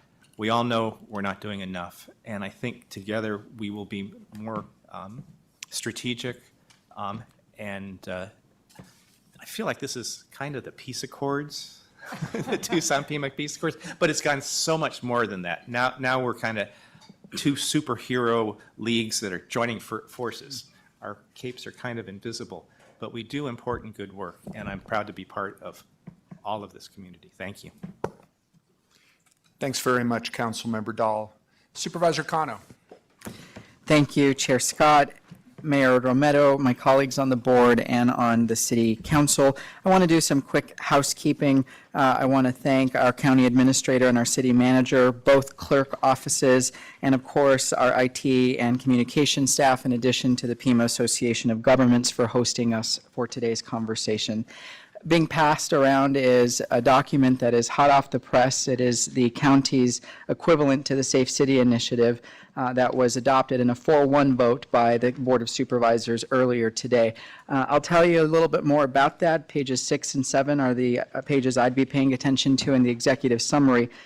But as part of my remarks, I want to let my colleagues know that Pima County is committed to moving forward with a coordinated, evidence-based approach to safety, treatment, housing, and recovery. We're here together today because the issues we face do not stop at jurisdictional lines. Whether it's fentanyl, homelessness, or the public safety concerns we're hearing from families and businesses along our shared corridors, these are all regional challenges, and One Pima gives us a regional framework as a county to address them. This plan brings together the critical work that we already fund into one unified strategy. First, it accelerates the loop cleanup and directs the county administrator to complete system-wide wash and trail cleanup along the loop before April of next year. It also begins a loop safety plan that is recommendations are to come back to the board also in the spring for a plan to address the safety concerns that we're hearing from loop patrons. I look forward to that plan, including more recommendations on safety signage, upgrading lighting options, and real-time reporting tools to help us all respond to emergencies faster and more effectively. Second, One Pima strengthens our treatment system by expanding the transition center from a 5-day operation to a 7-day operation, piloting the Safer Center for Substance Abuse Recovery and Treatment, maintaining more than $14 million in public health and overdose prevention programs, and investing in the following year proven diversion models like DTAP and the STEPS program. These programs save lives and they keep people out of jail and into treatment. Most importantly, this also sets us on a path toward a coordinated shelter capacity system, as mentioned by my colleague from District 3, one that recognizes that right now we have a system that is not working, and why people avoid shelters, and finding out how we can remove some of those barriers like pets, storage, and basic amenities that need to be provided at our shelters are part of the One Pima plan. And finally, colleagues, One Pima also begins an important conversation that I had with my colleague from Ward 1 earlier in the week, and that is a neighborhood-driven reinvestment strategy for the West Side communities closest to our jail, the transition center, and our fleet services building. These are neighbors in the area who have no choice of their own than to have these buildings, these operations as their neighbors, and as landlords, the county must invest in the West Side, in Barrio Santa Cruz, in Barrio Kroger Lane, in Barrio Sin Nombre, and all of the surrounding West Side neighborhoods, so that we can hear what they need from us so that we can be better neighbors. This is the kind of work that succeeds only when the county and the city act in alignment. One Pima is our commitment to that alignment and that shared goal. It is fiscally responsible, grounded in the realities our community faces, and shaped by what residents are asking us to do. Clean the loop, expand treatment, support our neighborhoods, and respond with solutions, not blame. I look forward to building on this partnership with all of you, and I'm confident that together we can deliver the safety, the compassion, and the accountability that our region deserves. Thank you.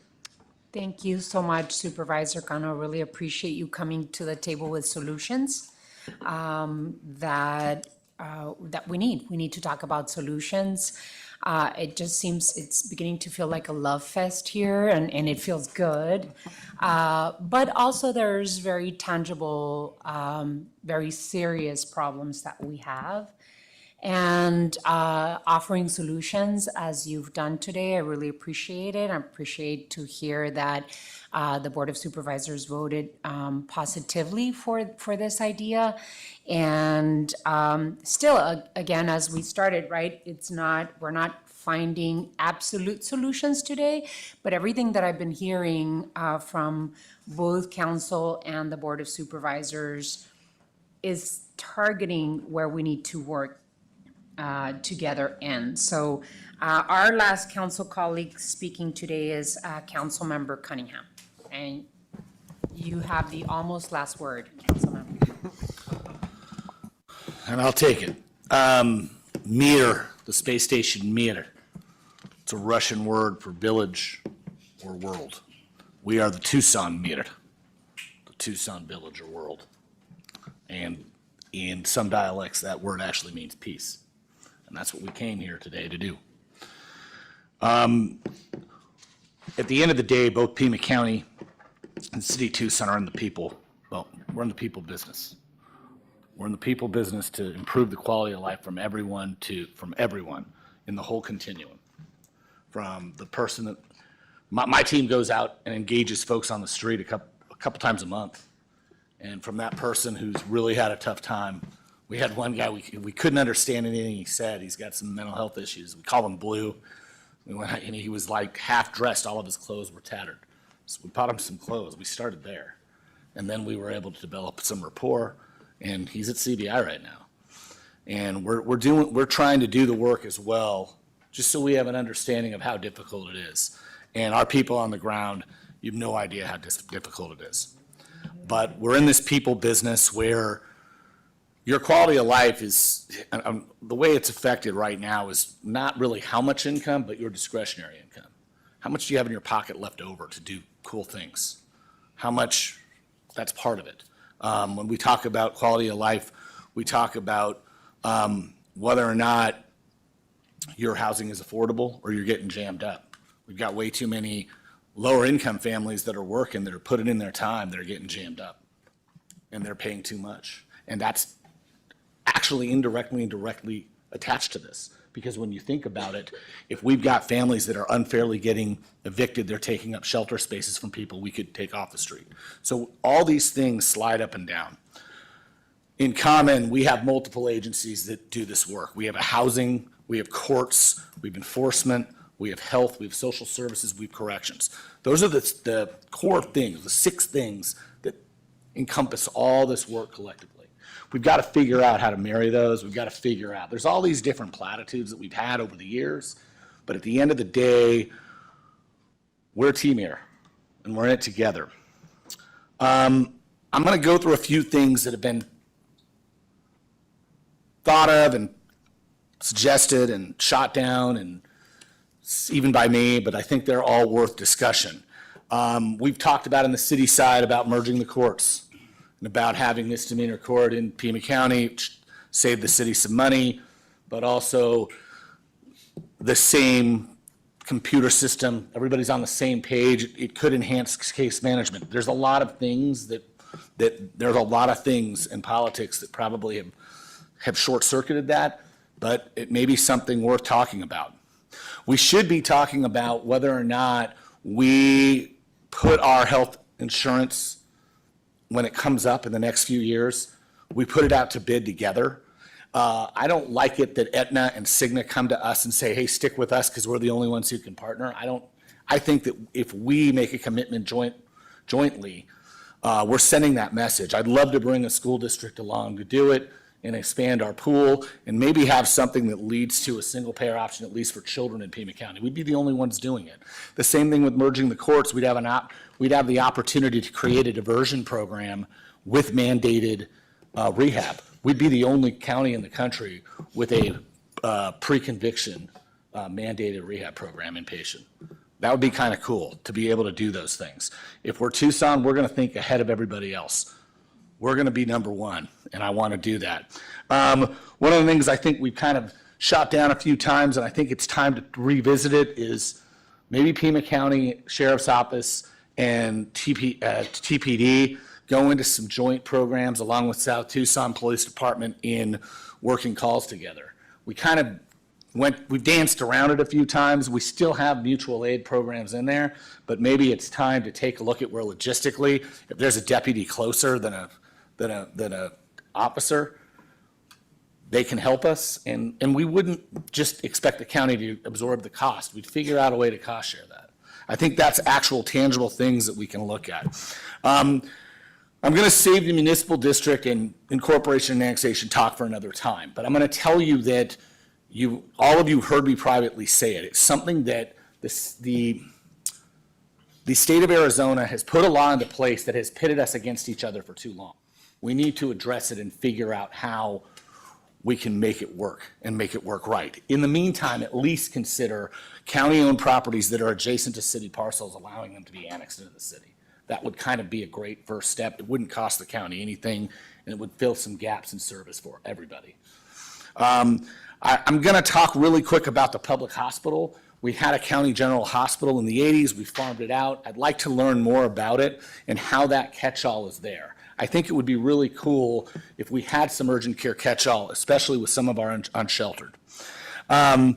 We need to unravel the overlap. So I saw these two joint presentations in both jurisdictions saying, look at all the stuff we've done, and we have. That's awesome, by the way.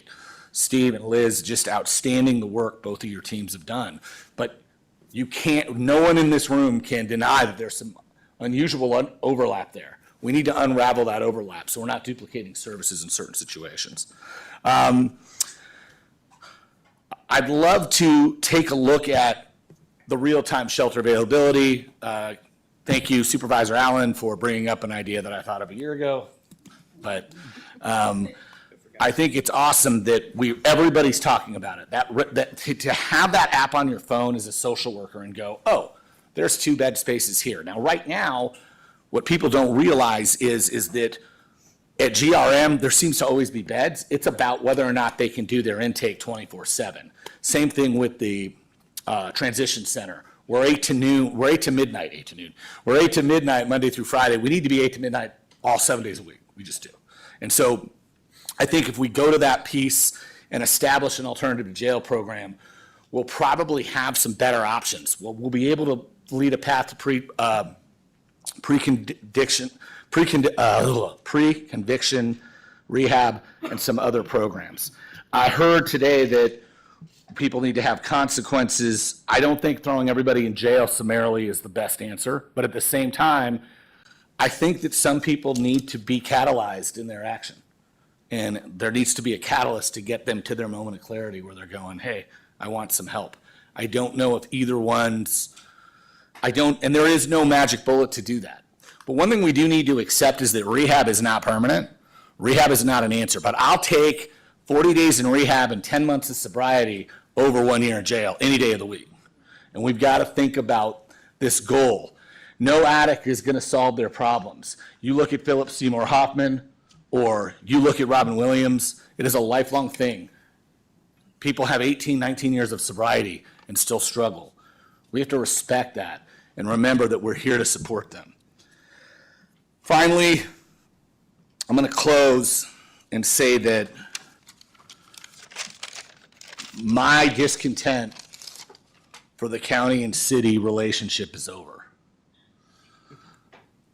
My door is open, and I want to hang out with you guys as much as possible.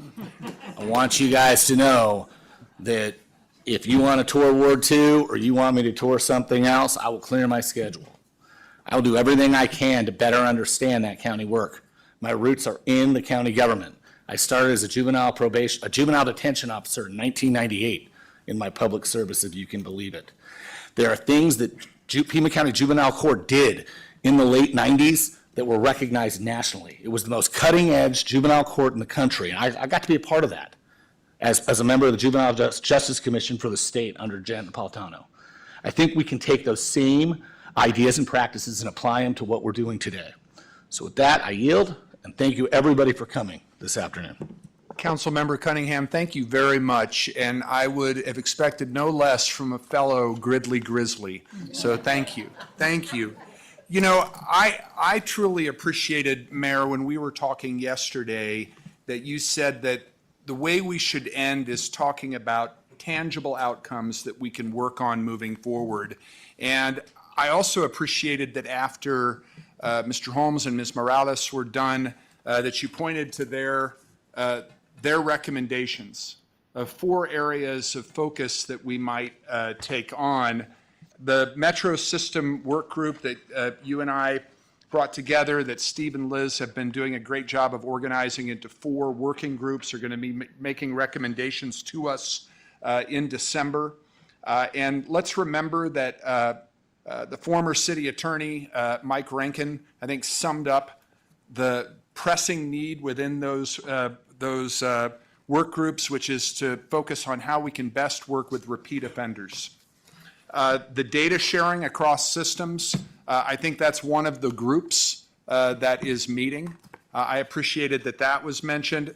Strengthening partnerships with state and regional behavioral health and nonprofits. TPCH is going through their strategic planning process right now, and they have assured us that the interest and needs of jurisdictions are going to be more of a focus in this strategic planning process. And you spoke eloquently already to what we need to do with the 4th recommendation.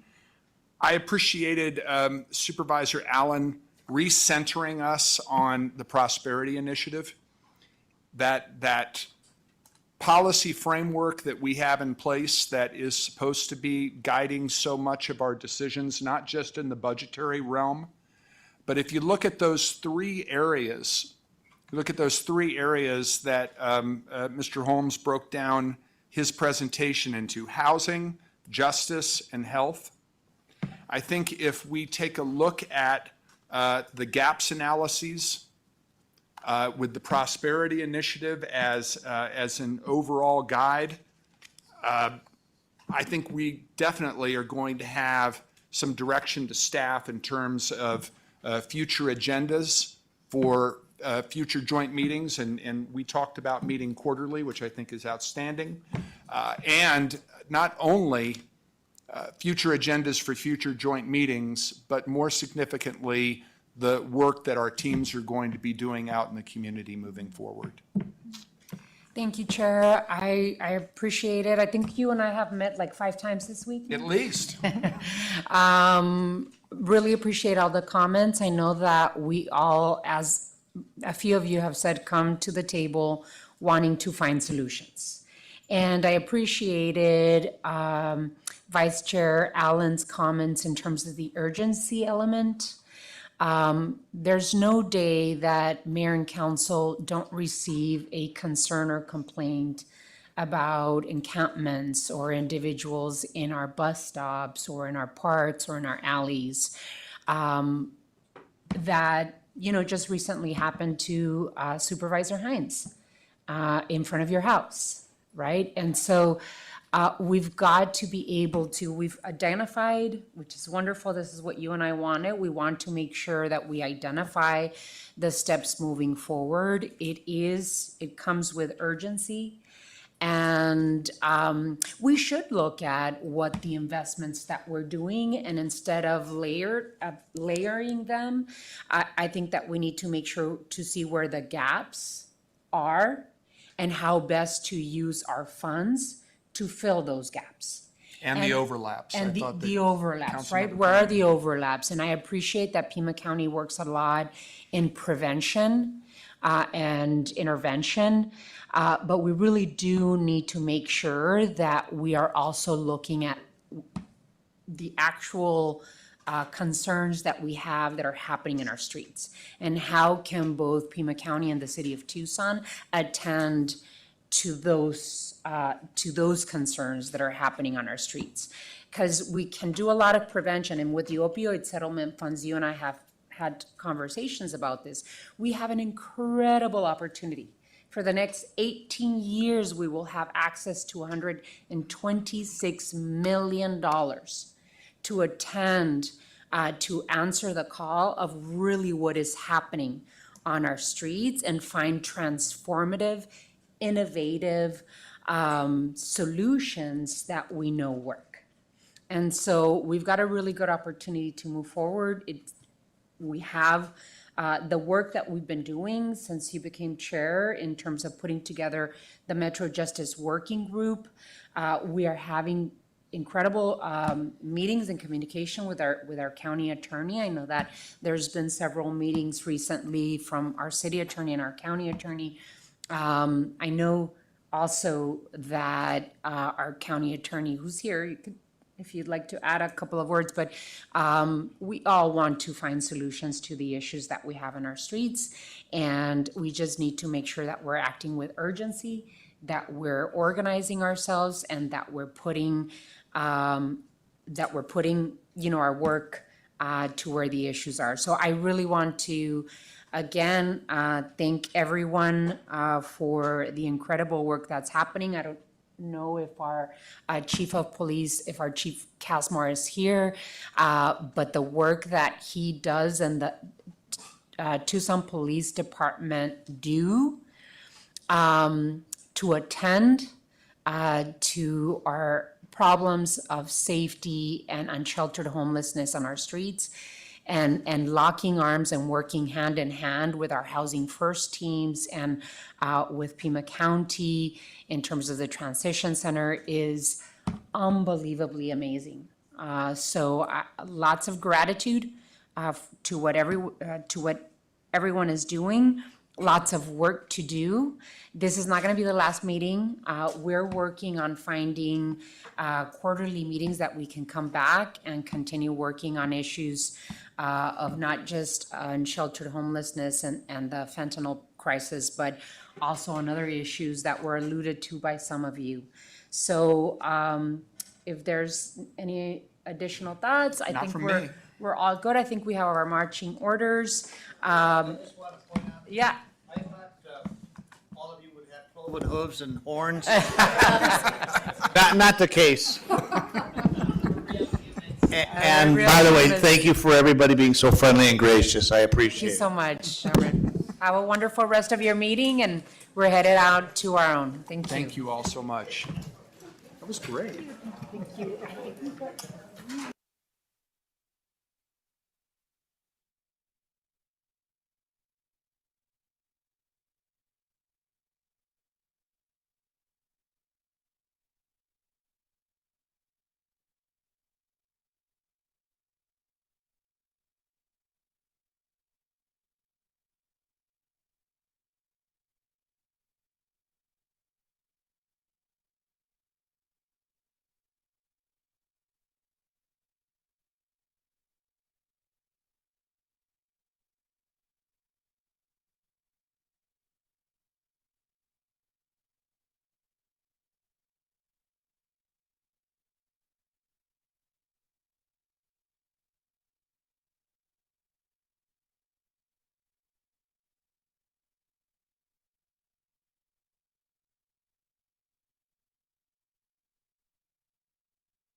Start our study session, returning from our joint meeting. Thank you so much for participating in that joint meeting. That was very productive, I think, and still lots of homework and lots of work to do.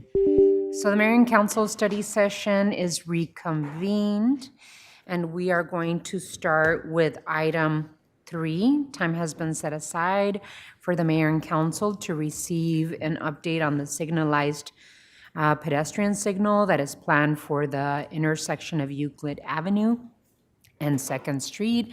I know that a few of us, Mr. Manager, have requested an update on this item.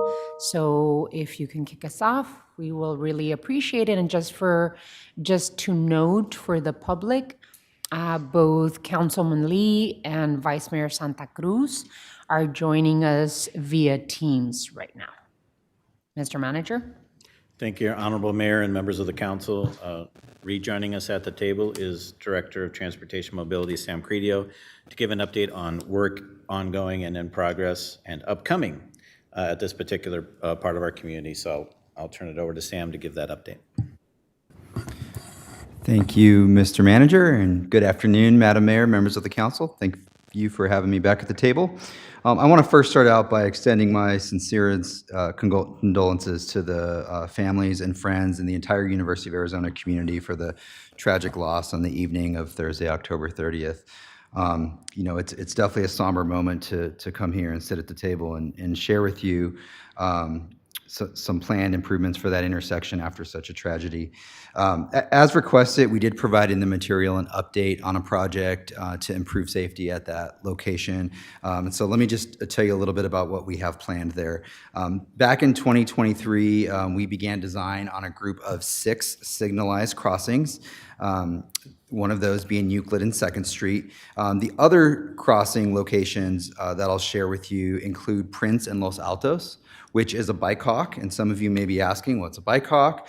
That is similar to a traditional hawk. However, it also includes a short segment of protected bike lanes on the approach, also a special push button for people on bicycles, as well as an exclusive bike signal. We also have one of those planned at Speedway and 2nd Avenue, and then also at Fort Lowell and Geronimo, Grant and Coyote, and Speedway and Belvedere, we have traditional hawks planned. And so Euclid and 2nd Street was included in that package of 6 hawks. However, it's an interesting and a modified design that I'd like to just walk you through momentarily here. It is called a modified toucan. We love our bird acronyms here, and the idea here is that this signalized crossing will in fact stop traffic in both directions on Euclid. It is a dedicated full signal, so it has green, amber, and red traffic signal to stop traffic in both directions that then allow bicyclists and pedestrians to cross Euclid on 2nd Street. There will be separate bicycle and pedestrian crossing paths for east and west travel. We also are doing this in connection to a future 2nd Street Bike Boulevard that's part of our Bike Boulevard Master Plan. We also will be upgrading the curb access ramps to be ADA compliant. The other thing that we're doing is restricting some of the turn movements at this particular intersection, including right turn only for east and west travel. We'll also be prohibiting south to east turns, and we will be south to east turns will be permitted, providing access to the parking garage on 2nd Street, and we will be prohibiting north to west turns at this location. The design is complete, and we are working with one of our contractors on our job order contract list to expedite the installation of this signal. One of the ways we're doing that is utilizing equipment that we have in stock currently that we can turn over to the contractor so we can avoid that 9 to 10 month lead time to order equipment and move quickly, not only on the installation of this signalized crossing, but the other 5 locations as well. And our goal is to begin construction this calendar year, wrap up that particular location by spring, and the remaining 5 locations would be built over the stretch of the next 12 to 15 months. The other things that we did in response to this tragic incident is immediately we sent our staff out to perform a review of the site, as well as some interim supplemental improvements. And so that includes refreshing all the pavement markings, including the crosswalks and the lane lines. We inspected all the existing signs in and around this intersection, and not only did we replace some, but we added some additional warning signage for enhanced visibility. We also inspected all the existing streetlights, because I know that was a concern, and many of you understand the challenges we have right now with our streetlights. Thankfully, they were properly functioning at the time, and so we confirmed that. And then lastly, I think in the memorandum I mentioned that we're going to install 3 flashing amber beacons. Those have now been installed, and staff confirmed that today to alert drivers that a pedestrian crossing is coming up. Before I wrap up my remarks here, I do want to just note a few of the safety statistics at this particular location. Between 2020 and 2024, there were 13 total crashes. 10 of those were non-injury property damage only. There was 1 serious crash involving a single vehicle. There was 1 non-injury vehicle pedestrian crash. I had the same question: what is a non-injury vehicle on pedestrian crash? The pedestrian foot was ran over, but they were not injured, but a police report was filed, and there was some action taken by the police there. And during that same time period, there were 0 vehicle bicycle crashes. Before I conclude my remarks, I do just want to mention that at the Department of Transportation and Mobility, we take traffic safety very, very seriously.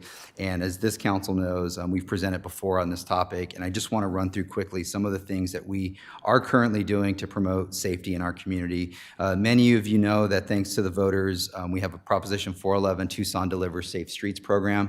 We continue to deliver infrastructure across the city to promote safety, layering that with some of our collector program, as well as our road our neighborhood rehabilitation projects. We have a Safe Routes to School program in which we partner with Living Streets Alliance to provide in-classroom education for 3rd graders across actually the county, not just in the city. We have our Proposition 407 Parks and Connections program, where we're investing millions of dollars in providing safe connections to parks throughout our community. We do have a Pedestrian Safety Action Plan, PSAP, which was completed in 2020, that identified a pedestrian high-injury network.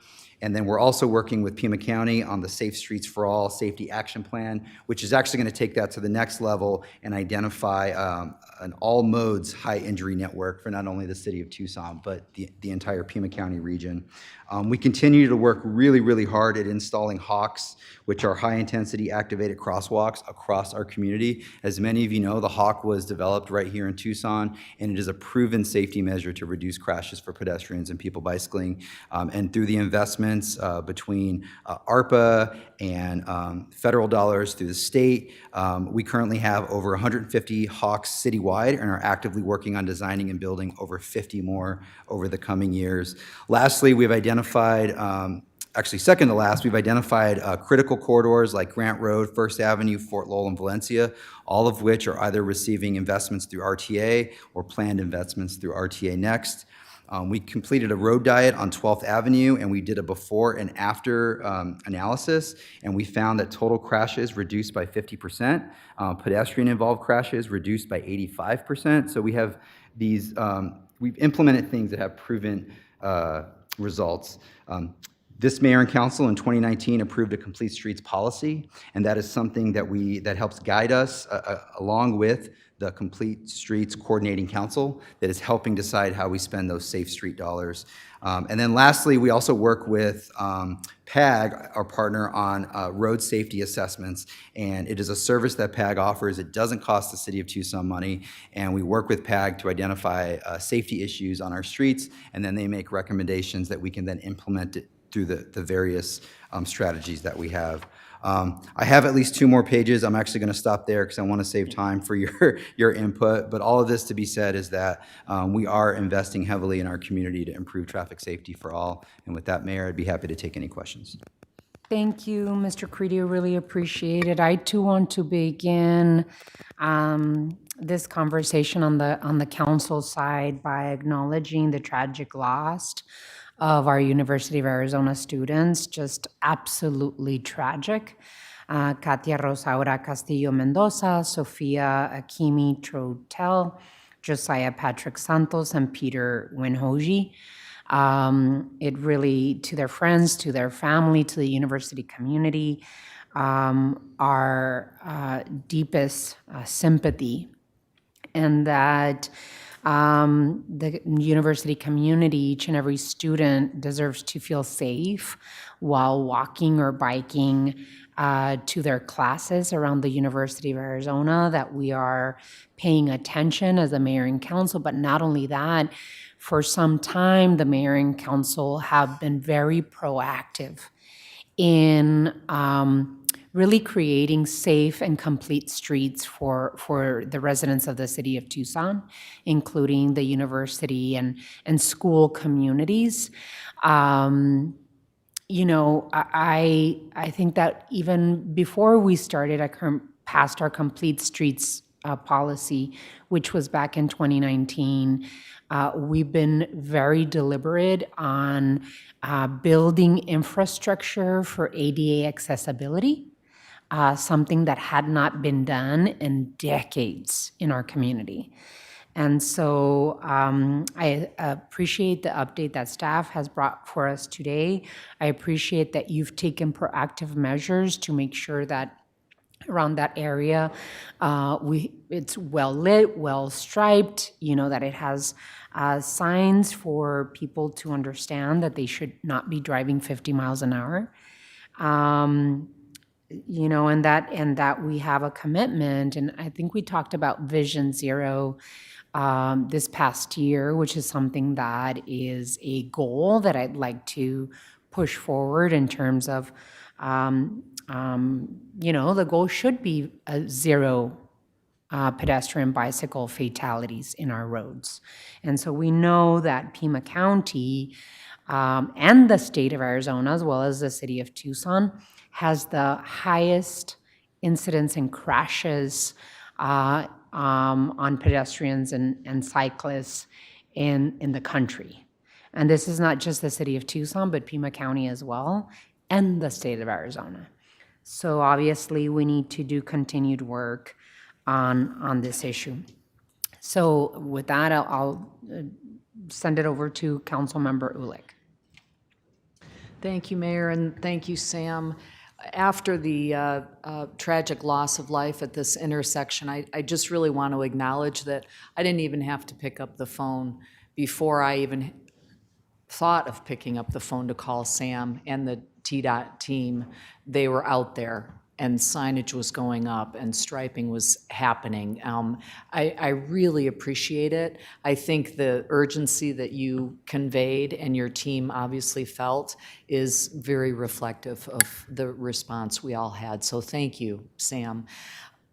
I live a couple blocks from this intersection, so I cross Euclid almost every morning with my dog, and have seen a lot of close misses, have had a few myself. My question, Sam, and forgive me, I'm leaving office, so I'm going to pull in another project that's not even directly related, but it kind of relates to the major streets and routes map and the grid thing, right, where we're supposed to have a corridor every mile, right? Campbell, Euclid, Stone. It kind of goes like that.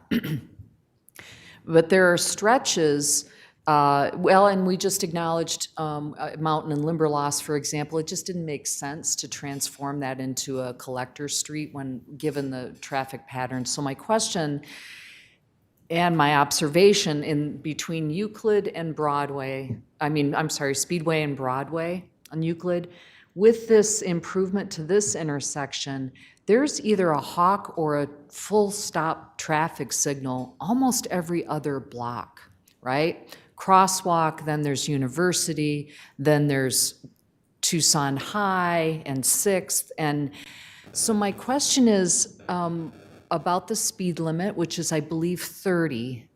And I just don't know when anybody could safely hit 30 on that stretch. Maybe in, 2 in the morning, but even then that scares me, right? Because it's in the University area. There's just always stuff going on. So my ask is this. As we all proceed, and Mayor and Council and TDOT proceeds with major streets and routes and things, can you help us perhaps with PAG's resources to really look at areas that really are an exception? I mean, the density along Euclid, the fact that they're going to try and put high-power TEP lines when there's barely sidewalk width, I just don't know. That stretch, there's really no bike lanes. Maybe there shouldn't be, but it's just a stretch that I think we just need to make sure we're not treating it as if it's any other kind of collector stretch in the city. It's very unique. The other one I want to pull in, because I don't want to drop the ball on this wonderful neighborhood, Palo Verde, who's done incredible work on flood control. Pima Street is another example where typical traffic mitigation can't be installed because of flooding issues. They can't do speed humps, they can't do some other things. And so there's a stretch of Pima, and Sam, thank you. You've been real responsive. I know you're solving for that. I just want to make sure that we're always asking ourselves whether we need to do a road diet, change the speed limits, and not feel so stuck in that grid mentality when our city is evolving and densifying and conditions are changing. So they're really more observations than anything else. I know you can't solve for that here, but I wanted to get it on the record. Thank you, Councilmember Dahl. Thank you. Director Credio, great report, very responsive. I'm so proud. I've had this idea that in Salt Lake City, which has wide boulevards, at most crosswalks they have a bucket of red flags, like construction flags. As a pedestrian, you can pick up one, walk across the street, waving it all around if you like, hitting cars that are impeding you, and then put it in the bucket on the other side. And I'd love to think that that might be helpful in making pedestrians. We used to call them urban deer, and I had a T-shirt that said, "Watch out for urban deer." The bicyclists are urban deer. If the university bought into this, or some university organization, like maybe the students, I don't think it's a very expensive thing. Would it be possible for them to work with your department to figure out the right bucket that attaches to the pole where you press the button, and maybe pilot one, and if it works, build around the university to protect our students? Thank you, Mayor, Councilmember Dahl. That's an excellent question, and I learned today that it's not the first time that idea has come up, and I believe we even have some information and guidelines written up for a project like that. So absolutely, we can look into a pilot, and we have re-engaged the University of Arizona in some conversations about what do we do about the roads around the University of Arizona, not only ownership, but also the maintenance of the roads. And I think this would certainly be appropriate to include them in this conversation. I'd be happy to take that direction. Thank you. Any others? Councilmember Cunningham? Overall, traffic citywide, we've had some deterioration. A lot of that's for different reasons. I would challenge that there are some cities in in the Western United States that have corridors and avenues that are basically car-centric, but it diverts from the mixed-use centric. And so if we consider some of our cross-town, and we were able to make Maclavio Barraza and golf links a little longer and a little bit more efficient going east to west, we may see some thinned out traffic on 22nd and Broadway. And so I just want to put that out there. I brought it up at this table before, but I still think there's some value to thinking about that. I want to absolutely protect pedestrians and bicycle. I mean, everybody wants to do that, but we also need to figure out a way where we are able to encourage responsible driving behavior. And if the route's a good driving route, it makes it easier for us to see some numbers change. So just some things for thought. I mean, it's when you drive in Phoenix, who has a lower rate than us, by the way, they don't even have medians on their main corridors. There are 3 lanes each side with sidewalks, and no one drives on them. It's kind of weird. You go on a busy street in Phoenix, and yeah, there's congestion during rush hour and all, but no worse than us. You go on the freeway, there's a bunch of cars there, and guess what's not on the freeway? Pedestrians. I'm not saying we need to build a bunch of freeways or all that. The fact that we don't have them makes us unique, but there's some opportunities there to at least even out and normalize our traffic a little bit. Councilman Lee? Thank you, Mayor. And Sam, thank you to you and your team, as Councilmember Ulick said, for your responsiveness and your great work. Really appreciate everything we're doing to address the safety on the infrastructure that we build. There's one piece that I wanted to add to the conversation. I've been racking my brain to not just dump this problem on the table and actually bring a solution, but I'm kind of racking my brain. And it is similar to what Councilmember Cunningham talked about, but it's the behavior of the people who are operating the vehicles. And how do we start to get people to make better decisions, right, on the infrastructure that we build as safely as we possibly can? And I don't know if this is a piece for TPD, but we have major issues with excessive speeding. We have limitations to what we're able to use in terms of technology to help us address excessive speeding. And I would just be curious if there are other things that we can add to the conversation to get after the issue of some of the bad decisions that people are making when they get behind the wheel of a car. So I just wanted to add that to the mix, just so we can think about that as we're continuing this conversation about pedestrian safety and road safety. Thank you, Mayor. Great point, Councilwoman. Vice Mayor Santa Cruz. Hi, yes, thank you, Mayor. I have a heavy heart today, and I was going to make a couple of remarks later during current events, but I have a good community friend who was just killed on her bicycle. Their name is Jay, at a hawk light. They were on their bike and they're crossing, and a car, failed to stop at a red and killed her immediately. And so I've said it a bunch of times before about how vehicles are a weapon that are used on our roads to kill, our community or severely injure our community in a way that impacts them for the rest of their lives. So as you know, I'm actually in Salt Lake City, Councilmember Dahl. So I'm going to be looking at that infrastructure you were talking about.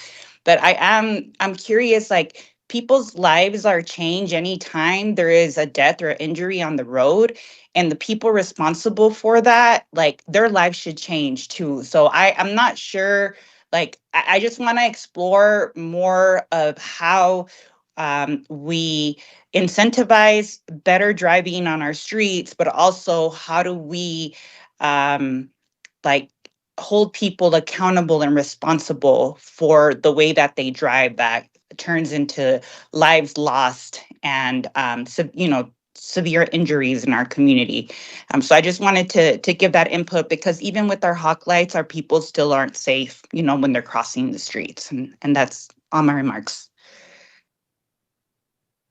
Thank you, Vice Mayor. Sam, we talked about Vision Zero and what we possibly could do. This is something that, I brought to the table. I believe it was May of this year or last year. I'm not sure. 2022, Mayor. Oh, my God. Okay. It was my first council meeting as director. That's Oh, why my I goodness. remember. Okay. So, right, and the issues continue. There is no day that we don't see a story on on TV, on the news, that someone got struck and, was a hit and run. And it just, and the voters took away from the mayor and council the possibility of using cameras and give tickets via cameras for people that ran red lights and were driving, dangerously. So I guess I have similar questions in terms of the vice mayor's comment that it just doesn't seem like our drivers are learning.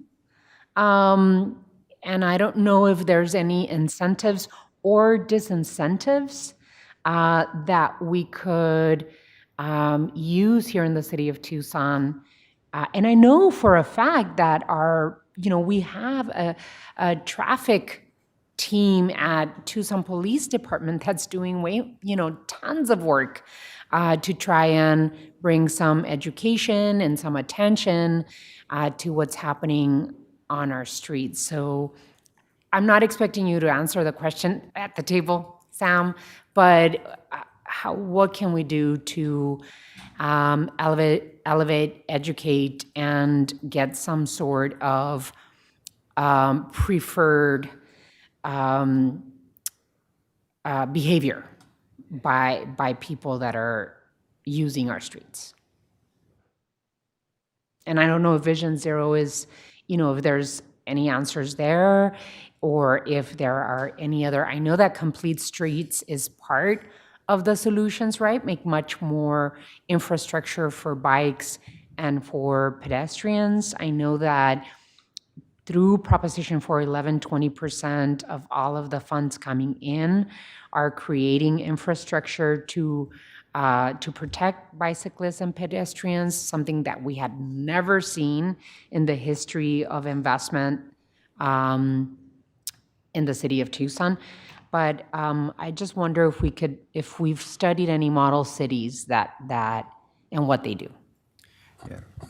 Thank you, Mayor, for those remarks. There was a couple questions in there. I'll try to answer the ones I think I can answer. I do remember that mayor and council meeting was my first as director. I believe it was May 3rd, 2022. And the topic was becoming a Vision Zero city. And at the time, the information we presented is in order to be part of the Vision Zero network, you needed to complete a Vision Zero action plan. And that is a costly endeavor, requires typically the use of a consultant. And as you can see, we were already doing many things that were contributing to improving traffic safety. And so we decided to continue that effort. Now, though, we have the partnership with Pima County and the Safe Streets for All grant that will ultimately create an action plan. And so there certainly could be an opportunity that action plan meets the requirements of the Vision Zero network. The Vision Zero network is an organization, and part of their requirement to be a city included as part of the Vision Zero network is you have to have that action plan. That is their requirement. However, there is nothing that prevents this mayor and council from taking, policy action that says we are going to be a community that strives towards Vision Zero, towards zero fatalities.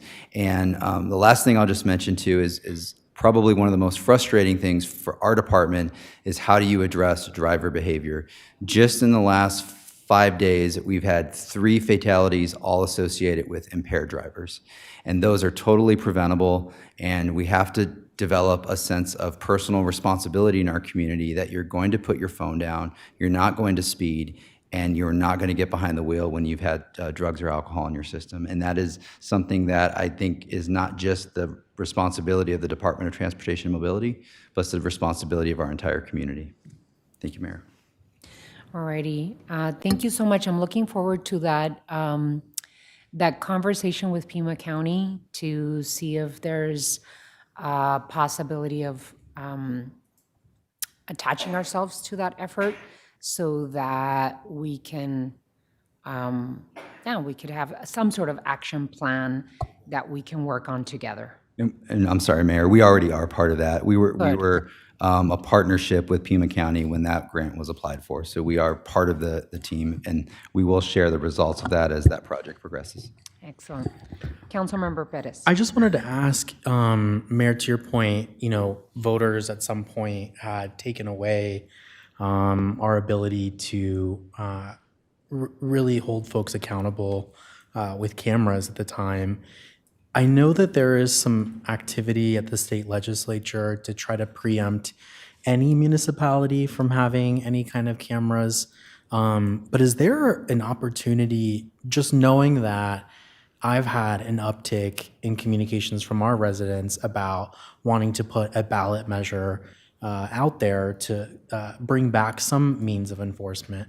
Is there a way that the city might do that if we continue to see that ask for us amongst ourselves to be able to ballotize something? I think we would be able to have a conversation with the community about something like that, but I think that if the state legislature preempts cities and towns across Arizona, then it becomes a mute conversation. So I guess we're going to have an opportunity to talk about the state legislative agenda today. And so possibly, asking about that and working with state legislators, especially our delegation from Southern Arizona, to see what type of work they can do to help us with this. Mhm. If there's no other comments or questions, then we're going to move on to item 5. Thank you so much, Mr. Creedy. Really appreciate your presentation. So let me go to item 5. Mayor and Council will receive an update on the proposed code amendment to the Unified Development Code to allow for middle housing as a residential land use. Mr. Manager. Thank you, Mayor and members of the council. We have folks from our Planning and Development Services Department joining us. They've been leading this effort since House Bill 2721 was passed back in the day, and we're actually in May of 2024, and actually we're coming up towards some of the deadlines associated with that.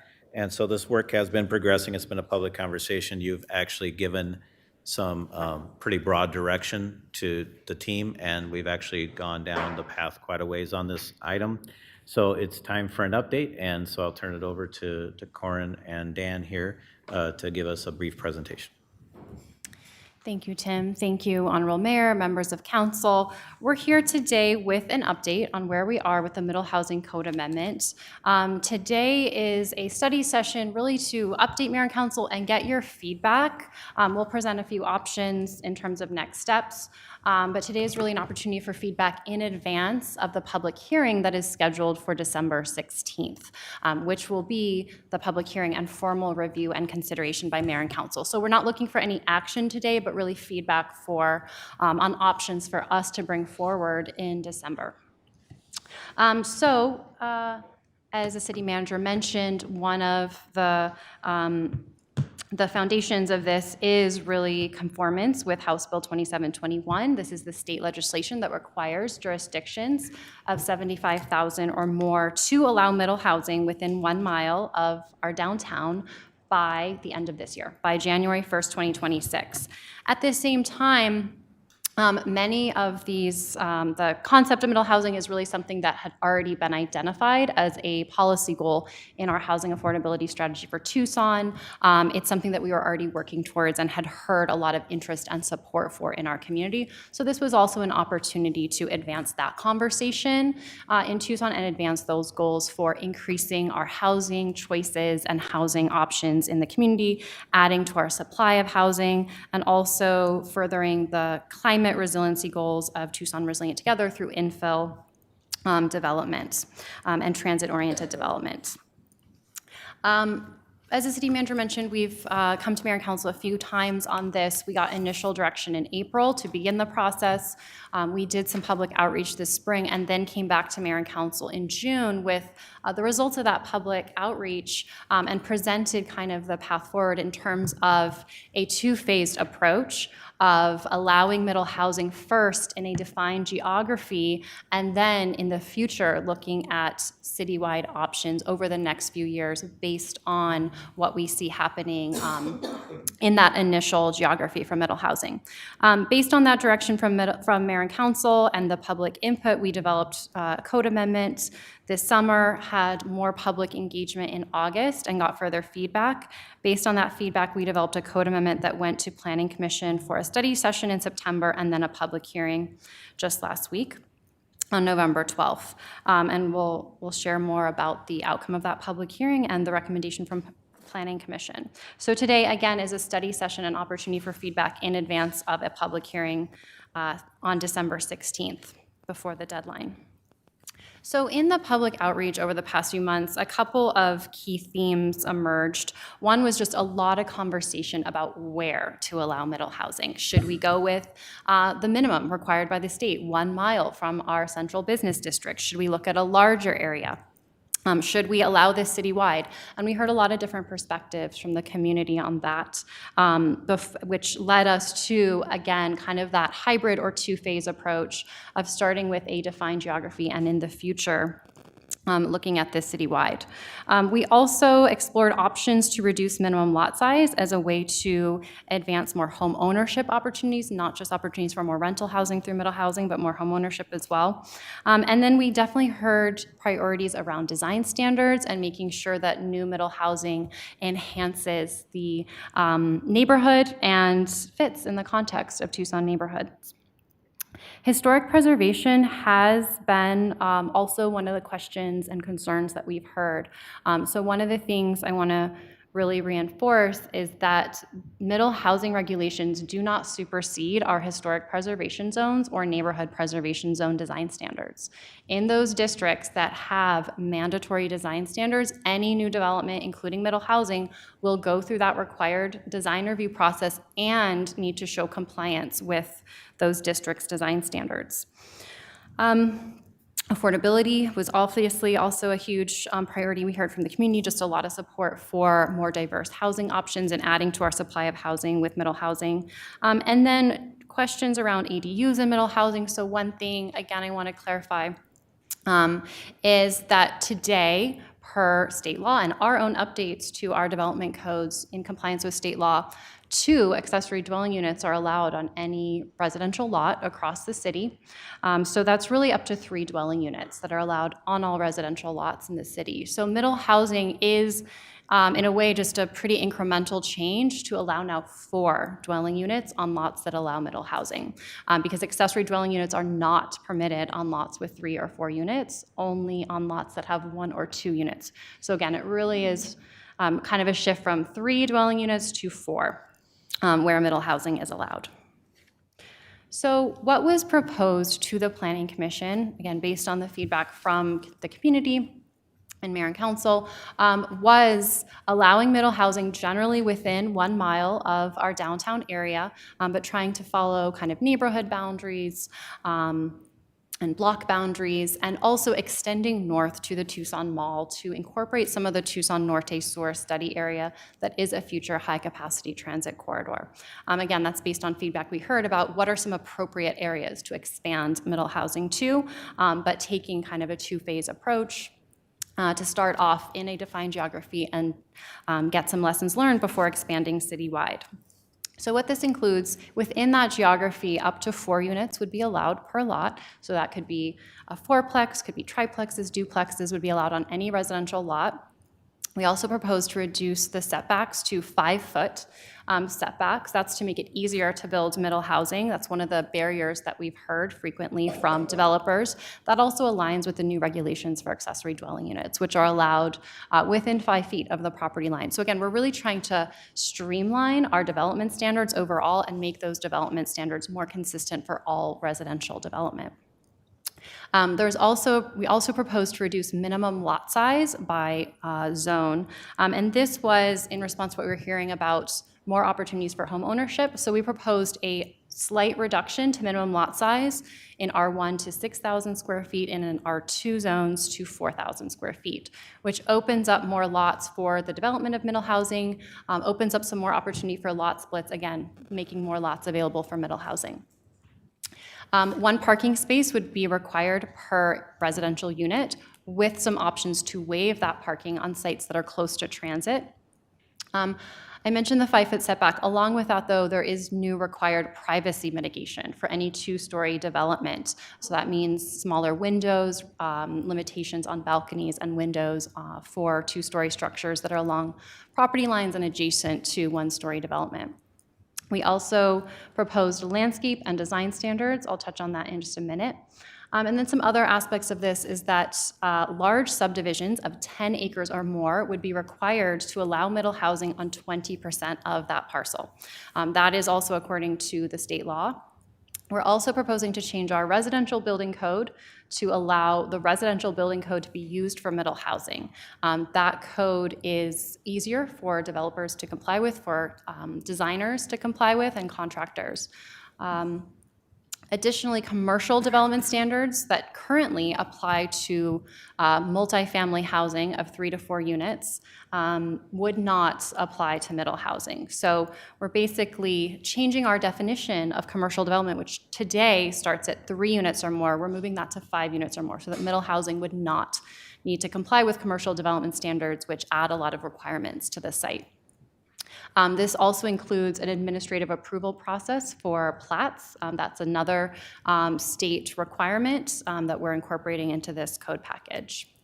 So I want to touch on the design standards for middle housing. I mentioned before that currently in our code, development of 3 to 4 units is considered multifamily, so has commercial development standards, including landscape standards. The middle housing bill from the state says that middle housing cannot have any requirements that does not apply to single-family development. So in order to comply with the state law, those requirements need to be consistent. So we're proposing new landscape requirements that would apply to single family as well as middle housing. So that would be consistent for all middle housing.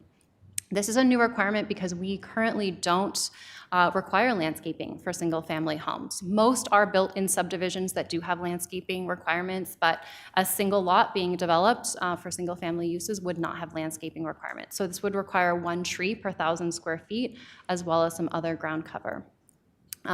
We're also limiting the amount of parking in front yards to a maximum of 2 spaces. This is really coming from a lot of what we heard in neighborhoods near the university, that for a while was seeing a lot of development of the mini dorms, as they are called. And that was one of the main issues that we heard from neighbors, was about the sea of parking, large curb cuts in front yards that inhibited pedestrian access and the pedestrian experience. So there's a limitation on the number of parking spaces allowed in the front yard. There's a requirement for privacy mitigation for any 2-story development. Front yard setbacks, we're allowing some flexibility to match the context of the neighborhood. Again, trying to make sure development is compatible with the neighborhood. And then there's requirements for sidewalk and access, and these developments are subject to inclusive home design building standards. That's a local building standard for inclusive home design. Additionally, all of the standards of overlay zones that are requirements, such as the historic preservation zone, neighborhood preservation zone, and airport environment zone, all of those standards do apply. Middle housing does not supersede any of those overlays. So that was the staff proposal to Planning Commission that was presented last week. At that public hearing last week, we had 9 speakers, 6 in favor of the proposal and 3 opposed. And then Planning Commission, after quite a bit of discussion and deliberation, voted 9-1 to recommend approval of the proposal, but with some changes and actually expansion of the proposal. The recommendation was to allow middle housing citywide on all residential lots, and to change how we look at lot size and our subdivision process to allow smaller lot subdivisions to match the density allowed through middle housing, and then to look at this after 2 years for any lessons learned, any adjustments needed to the code. So based on that, there's a few options on the table. There's obviously the staff recommendation that was initially brought to Planning Commission of a more defined geography close to our downtown. Another option is the Planning Commission recommendation to allow middle housing citywide on all residential lots. And then a couple other options that we've discussed as kind of a hybrid approach in between those two sides is to maybe look at a citywide option that excludes our rural residential zones, which really are meant to support a different character than our urban residential zones, or to look at a geography that's not quite citywide but is larger than what was proposed by staff to Planning Commission, maybe looking at a boundary in the east more like Wilmot and going further south from downtown. So those are a couple options sort of in between the two poles of the original staff recommendation and then Planning Commission's recommendation to go citywide. Additionally, with the larger application, we looked at some other ways to align the middle housing regulations with other single-family development standards to just standardize that 5-foot setback for all residential uses and require privacy mitigation for all residential uses that are 2-story. Again, really trying to make sure our residential standards are consistent for single-family and middle housing. This is just a map showing the R1 zones across the city. That's the yellow. And that's really where there's the biggest change with middle housing because R2 and other residential zones already allow multiple dwelling units per lot, depending on your lot size. R1 is the zone that is, of our urban residential zones, that is more restrictive of to single family uses today. The orange is our rural residential zones. The other aspect of the Planning Commission recommendation was to allow lot splits down to a much smaller lot size in alignment with the middle housing regulations that allow 4 units per lot. So basically that density, but allowing that density through single ownership. So for example, in this case, in R2, this could allow up to or down to 1,000 square foot lots. This is sort of a new process that would be a new process in our code for a land division process, a new middle housing subdivision. It would be restricted to no more than 4 lots that could go through this process. We think this does have potential for more homeownership opportunities and is worth pursuing, but would need to be a process that is refined through further analysis and feedback. So we propose to include that in an upcoming code update, a code update and streamlining package that we will be bringing to Mayor and Council for initiation in December, and that would then go through a public review process for community input with our intention of bringing that back to Mayor and Council by June of next year. So we are seeking feedback, as I mentioned, from Mayor and Council on these potential next steps in advance of that public hearing on December 16th. Thank you so much. Really appreciate it. Corin, there's some questions. Councilmember Ulick and then Councilmember Dahl. Thank you, Corin and Dan. You've excellent work as always. I had some questions. You know, I live in an area where there actually are a lot of, it's in West University, but really a lot of duplexes, triplexes, fraternity houses, a lot of multifamily, and all of it's great. I mean, folks are living side by side, except for the Airbnb next door, right? It's a whole different character of use. And so as we're moving forward, and I keep wondering, and I know Supervisor Allen raised this at the Board of Supervisors meeting recently as well, can we classify vacation rentals as commercial properties so that that use does not get just shoehorned into areas that that can be just really overwhelming and undermining? So I guess that would be a question to consider. I know it wouldn't actually require owner occupancy because we want rental housing, right? But I just think that vacation rentals are commercial uses. They're not residential. And I hope the county classifies them as commercial properties, taxes them as commercial properties, and if we could regulate them as commercial properties so that they're still allowed, but that's acknowledged. Otherwise, I'm not sure I would want to weigh in at this point about the boundaries and things. I just really appreciate the Planning Commission and staff recommendations. Councilmember Dahl and then Vice Mayor Santa Cruz. Thank you, Mayor. Thank you, Corin, Dan, and team. I think you've done an excellent job within a short period of time. First, I want to rant about the state legislature. I feel like they're cramming this down our throats, whether we like it or not. Some people really like it, but we're doing it because the legislature told us to do it. We want stuff, we want other things to be able to do, and the legislature says no. You know, why aren't we regulating Airbnbs? I agree with you. Why aren't we doing reasonable rent control? Why aren't we requiring any new multi-housing unit to have a reasonable percentage of market rate and affordable housing available to people? There's many ways to attack the housing problem, and this is one way, just making it easier for builders. So the builders are, in my mind, driving the boat. Because of the law of unintentional consequences, and I said this in April, and then I set it aside because people said, oh, well, you're impacting a historically impacted area. And I'm not sure that that's true. But in any case, if we're going to do it citywide, it's also going to impact that area. I would say do the infill incentive district, the smallest one. In our packet, we didn't have these four. It's been a few months before we've had these four other alternatives, and just saw the one that you put out there.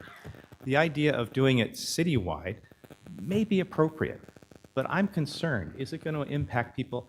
Because the legislature controls us, we can't claw it back. Maybe there's some neighborhoods where this shouldn't happen, historic neighborhoods that have, that like the single family life. And because not everybody will agree there, there will be four units going in those neighborhoods. And I'm saying this because I've heard from people in Ward 3. I've heard some people who wanted it citywide, but I've also heard reasonable concerns that it's going to impact their neighborhood, people's neighborhoods in a way that they're not looking forward to and would prefer that we don't do. When I saw the modified proposal, a third of it was in Ward 3, and I was really concerned. There are some things that I really like about this. I like the landscape requirement a lot. There was a concern that we're using the wrong plant list, and I asked that we maybe not, 1 month is not enough to really do this, but let's review it. My understanding, correct me if I'm wrong, we're using a state low water plant list from 2010. And there was a new one, 2024. We need to at least update that because they've taken off a lot of plants that shouldn't be on it. But there's also a Tucson developed list, and I like the idea of more of our Tucson plants. They interact, they do much more benefit for us besides just not taking as much water. Even in the 2024 list, in the shrubs, there's 3 that are called emu bushes. I've never seen a wild emu in Tucson. We don't need to plant bushes for the emu. Where we do this, I do like the idea of the splits. Rather than having a landlord that has 3 other families or individuals living with them, I like the idea of making it easier as a pathway to home ownership, because what I hear from the young people I interact with, they're not looking at immediate home ownership anymore. That's way down the road because of the expense. So if we can make it easier in that sense, that sounds good to me. And I think, so would you come back with a proposal with an option for the infill incentive district and show some pros and cons, if you would? And because that's what I'm going to propose when we deal with in December. Oh, one last thought. Going citywide, though it was always part of the conversation, now that it's an actual proposal, people on the east side who would kind of, oh, I've seen that map, it's not going to affect me. We really need time, and we don't have time because we have this legislative district. If we do even just the modified one, if my colleagues agree that we should do bigger than my small thing, that will give us some time to see how it's evaluated, and also to reach out to people and explain, hey, it's worked really great for neighborhoods that you thought that they thought it wouldn't work out. It's going to work great for them, it'll work great for you. Thank you. Thank you, Councilmember. Vice Mayor Santa Cruz. Yes, thank you, Mayor, and thank you, Corin, for the presentation and your team for all your work, and the Planning Commission as well. I think that one of the benefits of housing affordability for in Ward 1, I would appreciate to have that boundary go further south, even to Los Reales instead of 22nd Street. Also, thank you for including the lot sizes piece into this. I guess to kind of speak to what Councilmember Dahl said, I think I have a hard time when when we have this. I mean, one, I think it's important for us to feel ownership, obviously, of our community and our neighborhoods. We're all part of it. But then when we want to dictate what housing or how many rooms within a house or the kind of people that can move into the neighborhood, I think it's problematic, and that shouldn't be what we're legislating or what we're doing here. We're moving towards having this housing emergency. The part of the reason why the state is enacting these laws is because we are in this crisis, and they're trying to accelerate us building, push us to build more housing to address this affordability problem that we have right now. So I would like, also just to take into consideration, yes, citywide, if I guess other council members have an issue of being in their district, I would advocate for it, to include in, all of Ward 1, but also take special consideration to those rural areas. I don't, so that's where I'm at right now. And again, just, want to thank staff and the team for all of your work. Councilmember Cunningham. Thank you, Vice Mayor. All right, so let me do a few things here. Believe it or not, if we need to phase in out east, we probably can. But we might need to pump the brakes a little bit. I'm going to go with why I think that. We still have some rural ranches way out on East Tanque Verde and East Speedway that kind of mollify this a little bit. The other thing is that limiting to 4 on a larger lot may not be a good idea either. I'd like to see if we have some lots that go east of Alvernon where the lot is an acre or even an acre and a half for a single family residence that could go to 6 to 8. The other thing that I'm worried about is that we haven't really delineated on apartments, condos, and townhomes.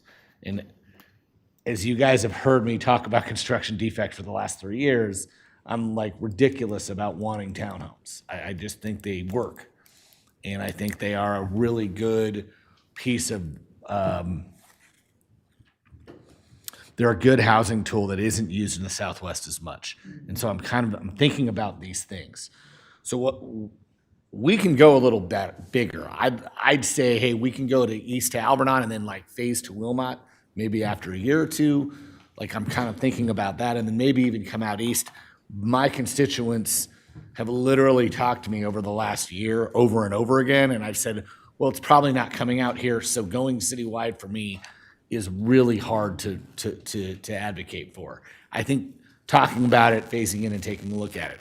I think we have another piece here, and that is that with the single-family residence, that the idea that a single-family residence is going to get scraped. We're going to basically implode a single-family residence and then build a fourplex. I don't think that's going to happen. I think it's way easier to build. But the problem is that I've been doing this long enough. When you say, oh, that's never going to happen, that's exactly what happens the next month. So I just want to be as careful as I can. Not a lot of other, every other jurisdiction has kind of done the minimum. I like that we're going to go a little higher, but I don't want to overdo it. And it is not, these guys who in the legislature try to run policy to mandate cities to do things don't think about the things I talked about. How big is the lot? Why do we need to limit an R1 lot to 4 units or 6 units when we could give them 6 or 8?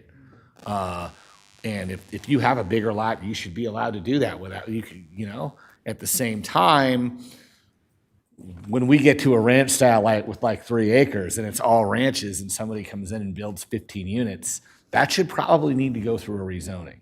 And so I think there's some fine-tuned pieces to that. And so I think we're on the right track. I just like being a little more cautious, and I'm not gonna, but I will say being bigger than the minimum and phasing some stuff in, and if Ward 1's, if the vice mayor's good with all of Ward 1 being included, then I'll support her on that, absolutely. If anybody else in any of the other wards wants all their wards included, all their neighbors included, I'm not gonna fight that. I can tell you, though, that for me, phasing to Alvernon to Wilmot does help me out a little bit in that it gives us an opportunity to go to the east side neighbors and go, actually, this works. And so those are some pieces to that.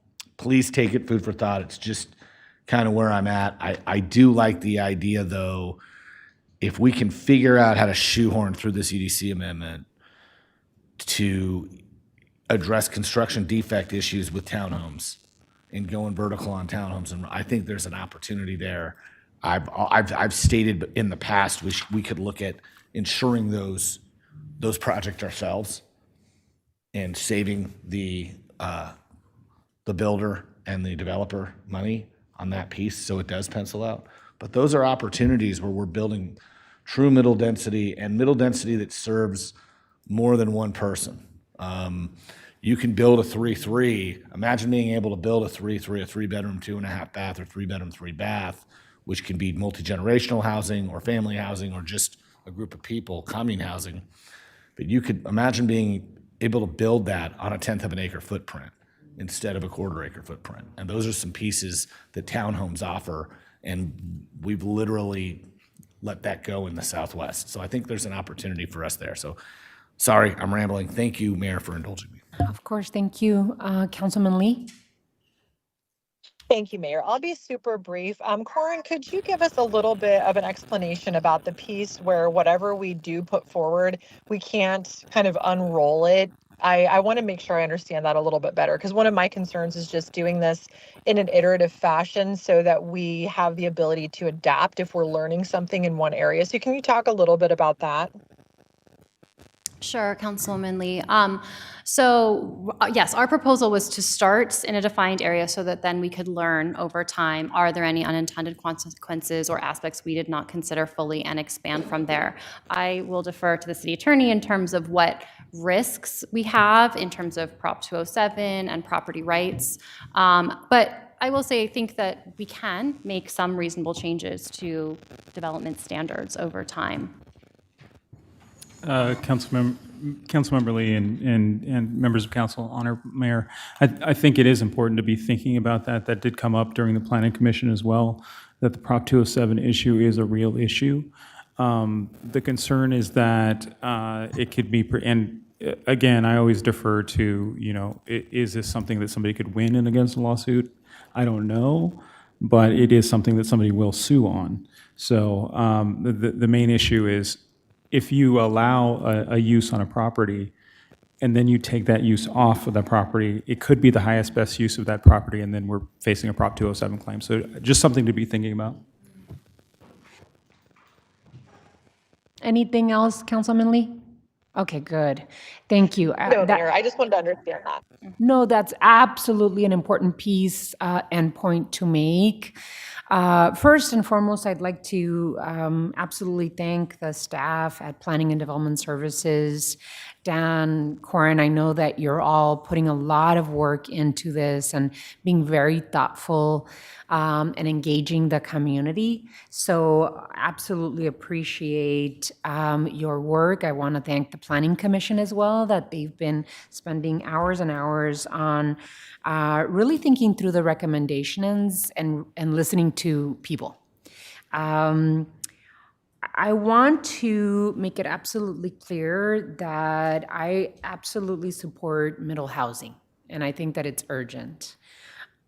A little peeved with the state legislature, that a tiny bit peeved, because there are issues that they can lift the preemptions from cities across the state in terms of moving in the direction that is best for that town or city.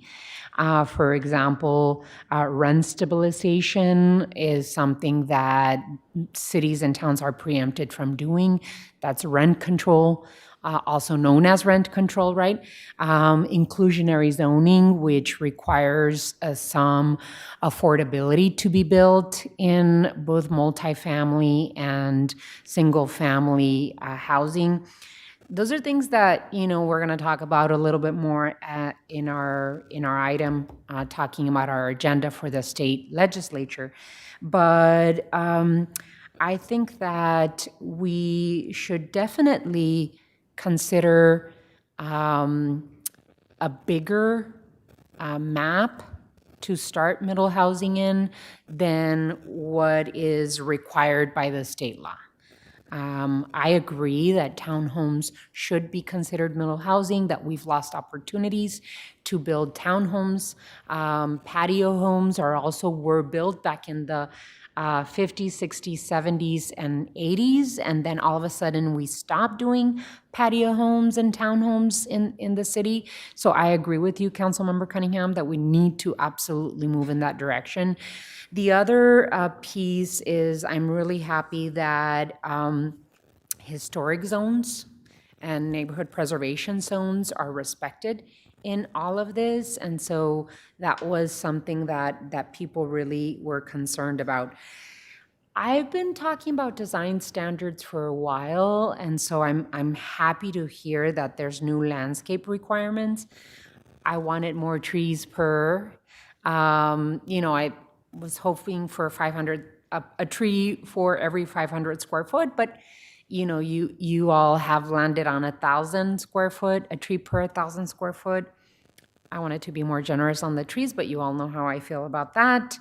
I like that the maximum of 2 spaces of parking. I agree that in Ward 3 and Ward 6, it's much more prevalent to see like a ton of cars parked in areas where we already have duplexes and triplexes and fourplexes. So I think that we have to be much more reasonable in terms of parking expectations of those that are building middle housing. And then sidewalk and access requirements are important as well.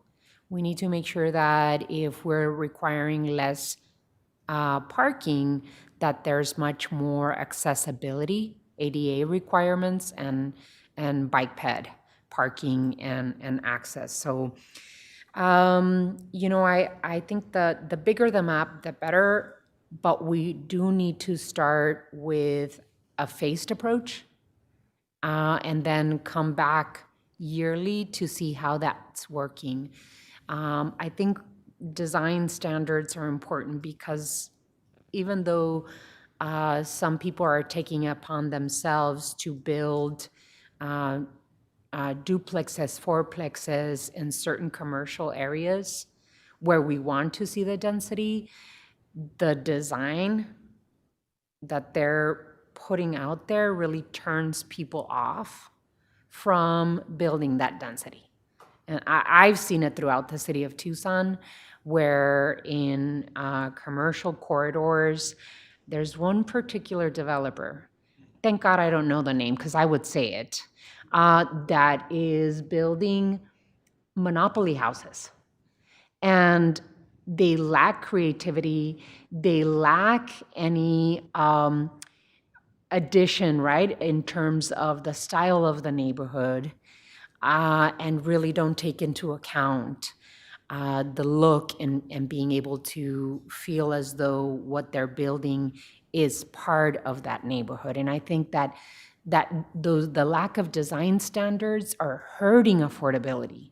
They're really hurting people wanting to see more affordable and middle housing in their neighborhoods. And so we really need to work hard at design standards so that these developments fourplexes are looking better than monopoly homes, just plopped into areas of our city that make no sense when they're plopped there. So I think that we should have a larger map than the minimum required map.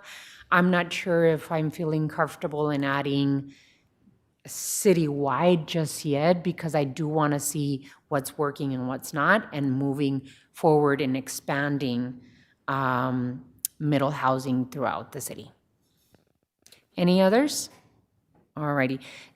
So you don't need any direction. I think you wanted just some feedback from the council colleagues. Thank you so much Mayor. for the update. Thank you, council members, for all the feedback. We'll definitely come back with some options based on what we've heard today. Thank you. Thank you so much. Alrighty, so we move on to the next item. I believe it's item 6. Mayor and council are asked to give direction regarding a site-specific sales tax incentive request for Costco Wholesale, the development of a destination retail store near Oakville Road and Houghton Road.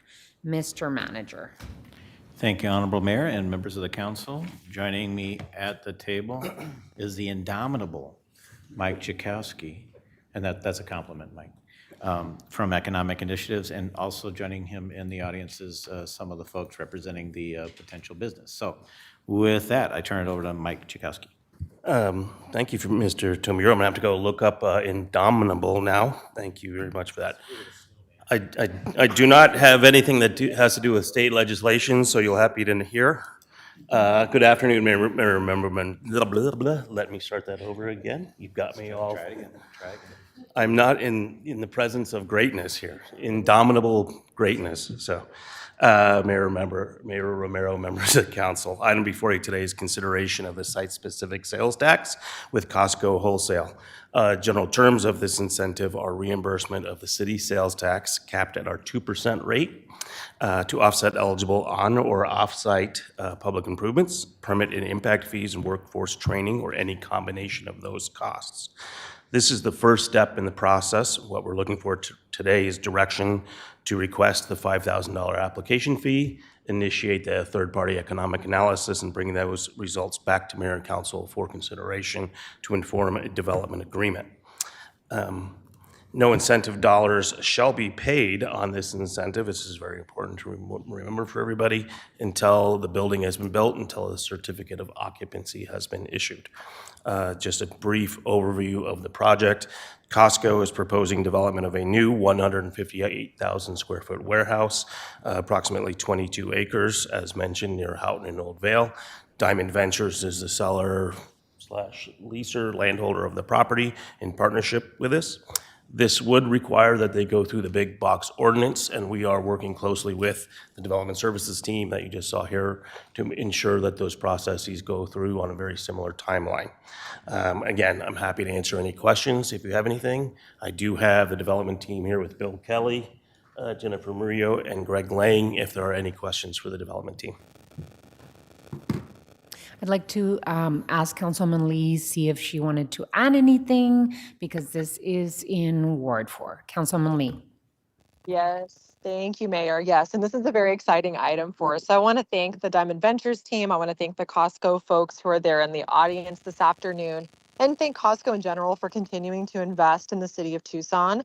Fun fact, the Costco at the Bridges in Ward 5 is actually the highest grossing Costco in the continental United States. So way to go, Ward 5. Clearly, Tucsonans love Costco, and I've heard from so many folks out in Ward 4 how excited we are to welcome the 4th location in Pima County into Ward 4. It's important to note that this Costco will not only serve Tucson, but also serve Bisbee, Benson, Sierra Vista, and I'm told even parts of New Mexico, which is really awesome. The city's core services will benefit from the boom and additional sales tax, but we have to remember and not overlook the fact that this store is built on a 2-lane road that is not properly ADA accessible in a rural suburban portion of the city. And we can't lose track that this infrastructure needs basic major investment to continue capturing these large employers and retail opportunities to the city of Tucson. And I'm pleased to hear that Costco is looking to use these incentive funds towards some of the necessary road improvements. But also on our end, we need to work to find a long-term solution right away. I've already heard from constituents about concerns, very, very excited about Costco coming, but concerns about the capacity specifically of Old Vale Road. So I've already been bothering Tim about this, but need to put on the map that we really need to start thinking about how we can support improvements that are long overdue for Old Vale Road. But with that, Mayor, I would like to move to direct staff to proceed with the next step in the incentive process for Costco Wholesale and continue working to find a solution to the infrastructure needs for this growth area. Seconded. There is a motion and a second. Any further discussion? I too want to thank Bill Kelly and Diamond Ventures and the Costco representatives that are here with us. As a person that shops at Costco constantly, I appreciate the ethic that they have in terms of their treatment of their workers and the investments in the community that Costco does. And I too, when we first thought of passing the primary jobs incentive program, it was really an incentive to build inside the city and provide retail services to Tucson residents. And we felt that the incentive by creating that incentive, that the return on investment would be so much more. And I think this is a perfect example of an investment that the city of Tucson can do, and that the return on investment is going to be tenfold. And so I really believe that this is wonderful. I did not know, Councilman Lee, that the Tucson Marketplace Costco was the highest grossing Costco in the nation, you said? Wow, that's incredible. Anyway, so that is incredible. That's good. I'm glad that Costco believes that the Tucson market can absorb a fourth store. I too believe that hopefully there's continued conversation in terms of the infrastructure investment of Old Vale, and that I'm pretty sure that it is for the benefit of Costco to reinvest into that infrastructure that will make it so much easier for the clientele to get there. So absolutely agree with starting the process for a primary jobs incentive and a sales tax investment in that area. Any others? All righty, all those in favor of the motion signify by saying aye. Aye. Aye. Any against? Motion carries unanimously. Thank you. Thank you, Mike. I know you were nervous, but you did a great job. Excellent. Well done. We have item 7, which is time has been set aside for mayor and council to receive an update on the 2026 legislative agenda, state and national legislation, and any direction with executive orders and any associated litigation. Before we head we hand it over to the city manager, I just wanted to make sure that we gave a warm welcome to our new Director of State and Federal Relations, Laura Dent, who's joining us at the table today. Thank you so much. Welcome, Laura. Really happy to have you here as part of the City of Tucson team. And I also want to bring attention to a few items before you all dig into your report. First, on behalf of the City of Tucson, I'd like to officially congratulate our sworn-in Congresswoman Adelita Grijalva, who was sworn in finally after 7 weeks by Speaker Johnson earlier this week. It took over 50 days to have 800,000, more than 800,000 residents represented in CD7. Really happy that the day has finally arrived and that we have our Congresswoman now today working on the Hill on behalf of all of us. I'm confident that Representative Grijalva will fight for working families, access to health care, better jobs, worker protections, investment in public schools and public lands and housing affordability. Just on behalf of all of us, on the mayor and council, congratulations to our Congresswoman. I'd also like to thank city staff who worked with me and my colleagues on the council to create a legislative agenda we can be proud of. It's absolutely thorough, what we have in front of us today, and we've maintained our longtime priorities, which you will hear more about soon. I want to particularly highlight a few items that we have included the 13 priorities in the Prosperity Initiative, something that both County Board of Supervisors and the Mayor and Council agreed on and voted on. We are including 10 policies in our housing affordability strategy for Tucson. We believe these are critical additions that will help sure that our partners in the state legislature and the governor's office know that we're serious about reducing generational poverty and creating access to affordable housing. To that end, we continue to support the expansion of low-income housing tax credits. This is a necessary resource in supporting the construction of new units of affordable housing in our community. We're also advocate for more money for the Housing Trust Fund. And I'm also happy to share that the City of Tucson continues to be serious about addressing our housing affordability crisis in our community. We have added that the city is calling on the state legislature to eliminate state preemptions on local rent stabilization policies that would include lift preemptions on inclusionary zoning and lift preemptions on rent stabilization policies.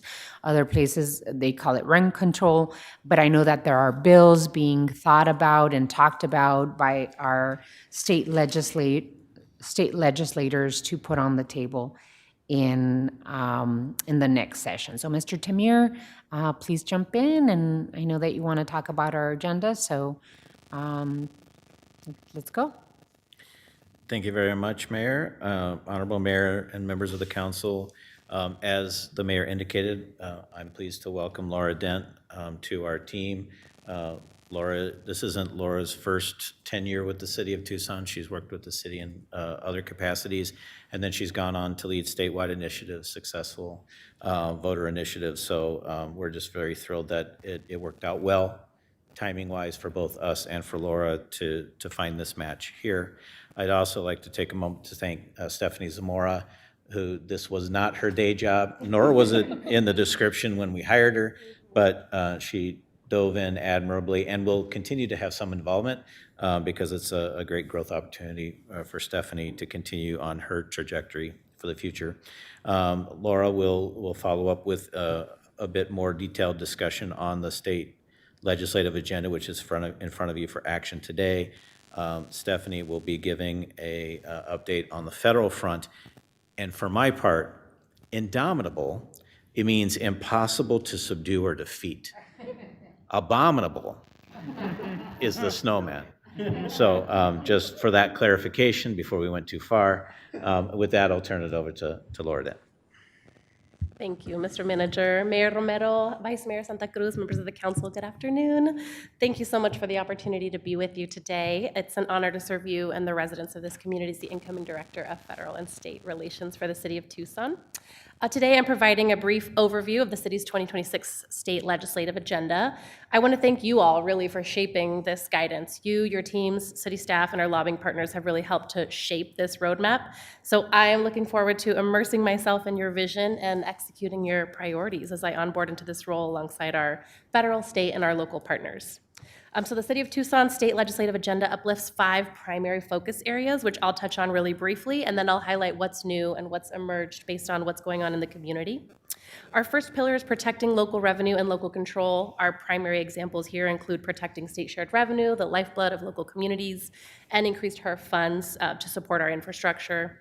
Second pillar, economic growth that is right for Tucson. This includes expanding small business development, workforce development, and economic development tools, including the GPLET and TIF, which support public-private investment. Our third pillar is supporting climate resilience and sustainability. This includes support for heat safety standards, urban heat mitigation, policies that promote renewable energy, and much more. Fourth is housing and public health. Lots of conversation about that today. This includes expanding housing affordability incentives, including the LIHTC program, boosting rental assistance to the State Housing Trust Fund, and much more. Additionally, at the direction of you as mayor and council, this year's proposed agenda has been expanded to include the addition of a 5th pillar, which is technology, data, AI, and protecting local economic initiatives.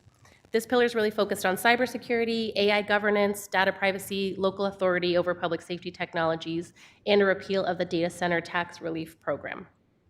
More new additions to the agenda under local authority and in support of our public safety teams include stronger tools to address retail theft and additional support for statewide 911 system improvements.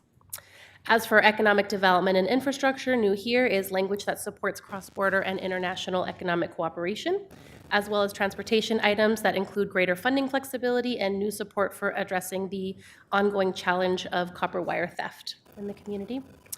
Fourth pillar, regarding climate and environmental resilience, new additions include support for community choice aggregation and the establishment of an ADQ air quality monitoring site here in Southern Arizona.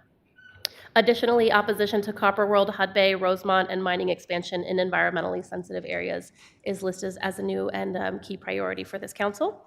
And lastly, in the housing and public health realm, new source of income protections are included to prevent landlord discrimination against renters. Mayor Romero referenced work around rent stabilization authority. The agenda also supports an expanded ability to regulate short-term rentals to the benefit of our community. Additionally, updates include construction defect reforms to support fair development and condo and multiplex housing. And finally, the agenda recommends Title 36 enhancements to include substance abuse disorder as a qualifying condition for treatment, again, in line with the conversations that you all have had today and aligning with the Prosperity Initiative. So this year's agenda is, maintains our longstanding priorities, which is really about local control, fiscal responsibility, and just advancing the well-being of our community, while also looking ahead to make sure our state-level policy and resource really aligns with our local needs. In closing, I just want to acknowledge the city staff that has really been working with you all to shape and execute so much of this work, and that includes Lane Mandel, Stephanie Zamora, Jackie Vega, staff of the mayor's office, staff of your council offices, my predecessor, most immediately, Pima County Supervisor Andres Cano, our lobbying partners, and all the people that have really made this work possible. So I just want to thank everyone for the welcome, and I look forward to working with you. Welcome aboard. And I also want to thank Stephanie for her work and filling in when we were urgently needing someone. Thank you so much, Stephanie. You've done an incredible job. Really happy to hear that you're going to be still, doing some of this work. So go ahead. Thank you so much, Honorable Mayor. Just want to pause. I thought I saw it. So I think that I know that Councilwoman Lee has her hand up, and then Councilmember Rodas, you too. Let's hear from Stephanie on her federal report, and then we'll open up for questions, comments, and continued discussion. Go ahead, Stephanie. Thank you so much, Honorable Mayor, members of the council. It's been an honor to conduct this work, and it's been incredibly enriching to my experience here and my growth as a public service professional, so thank you all so much for that. So on the federal side, I'll share more about the shutdown wrap-up and what we should expect from Congress in the coming weeks. So with the government reopened, agencies are working through delayed grant reviews, reimbursements, and program operations. And the continuing resolution funds the government through January 30th. So we'll face that hurdle again in the new year. However, this includes several provisions that are especially important for Tucson in the areas of SNAP, LIHEAP, HUD, and cybersecurity. So under SNAP benefits, they are restored through September 2026, protecting food security for our community, thousands of Tucsonan households. Light heat funds will be released by the end of the month, helping families manage utility and energy costs as well. HUD housing vouchers are fully funded, preventing any loss of rental assistance for families. And the state and local cybersecurity grant program is reauthorized, supporting the city's efforts to protect critical systems and infrastructure. Looking forward, the Senate is preparing its next spending package, which is expected to bundle 4 major bills together. So that would be defense, labor, health, and human services, education, transportation HUD, and commerce, justice, science. Should the measure pass the Senate, it would still need to be negotiated with the House, of course. At the same time, negotiations continue on the National Defense Authorization Act, where several non-defense provisions are still in play, including the Road to Housing Act, which this council has discussed. We're also closely watching the debate over extending the Affordable Care Act tax credits. And we'll continue to track these developments and keep the mayor and council informed as Congress moves forward in December towards floor action. And with that, Honorable Mayor, that concludes my update, and I turn it back to you. Thank you so much. Thank you so much, Stephanie. Really appreciate it. I just want to raise a serious concern that I have, and then I'll hand it over to you all. I've been hearing in the news, and we've been monitoring through our federal lobbyist at Tracy Tucker Brown, that there's some changes that the Trump administration wants to do to the federal continuum of care grant funding. That was released by HUD last week. It imposes a hard 30% cap on permanent housing, down from 83% of our community currently receives, and it eliminates a safe have programs that serve people with most complex behavioral needs. And so the Trump administration just announced that they want to eliminate or greatly eliminate long-term permanent housing that is serving individuals that have previously been homeless and have serious behavioral health needs. If this goes forward, about 1,760 households in Tucson and Pima County, including 873 children and older adults, will lose the housing that keeps them stable. So HUD's own data shows this will immediately force more than 1,127 households here in our community back into homelessness. And HUD's proposal replaces proven housing first strategies with unproven higher barrier treatment first programs, which is really, really bad news. So we have helped with our Housing First program model. More than 1,500 people obtain and maintain long-term permanent housing, supported thousands through shelter navigation, outreach, and mobile showers. We built a compassionate, accountable model through our Safe City initiative, our core teams. Right now, we're innovating with Star Village, providing a safe path to permanent housing for women and non-binary residents. This is really concerning, and we will keep you all informed in terms of what that happens. I know that Senators Kelly and Gallego and some other in our congressional delegation have already spoken out against these changes, and I thank them. I'm also sending a letter to our congressional delegation outlining the impact to Tucson and urging Congress to stop using these harmful cuts. So, very concerning what's happening, could possibly exacerbate our unsheltered homeless crisis that we're seeing on our streets right now. And so we will keep an eye on these efforts from the Trump administration. With that, I'm just going to put it back to you if you'd like to add anything. And I know that Councilwoman Lee has had her hand up for some time, so we'll start there.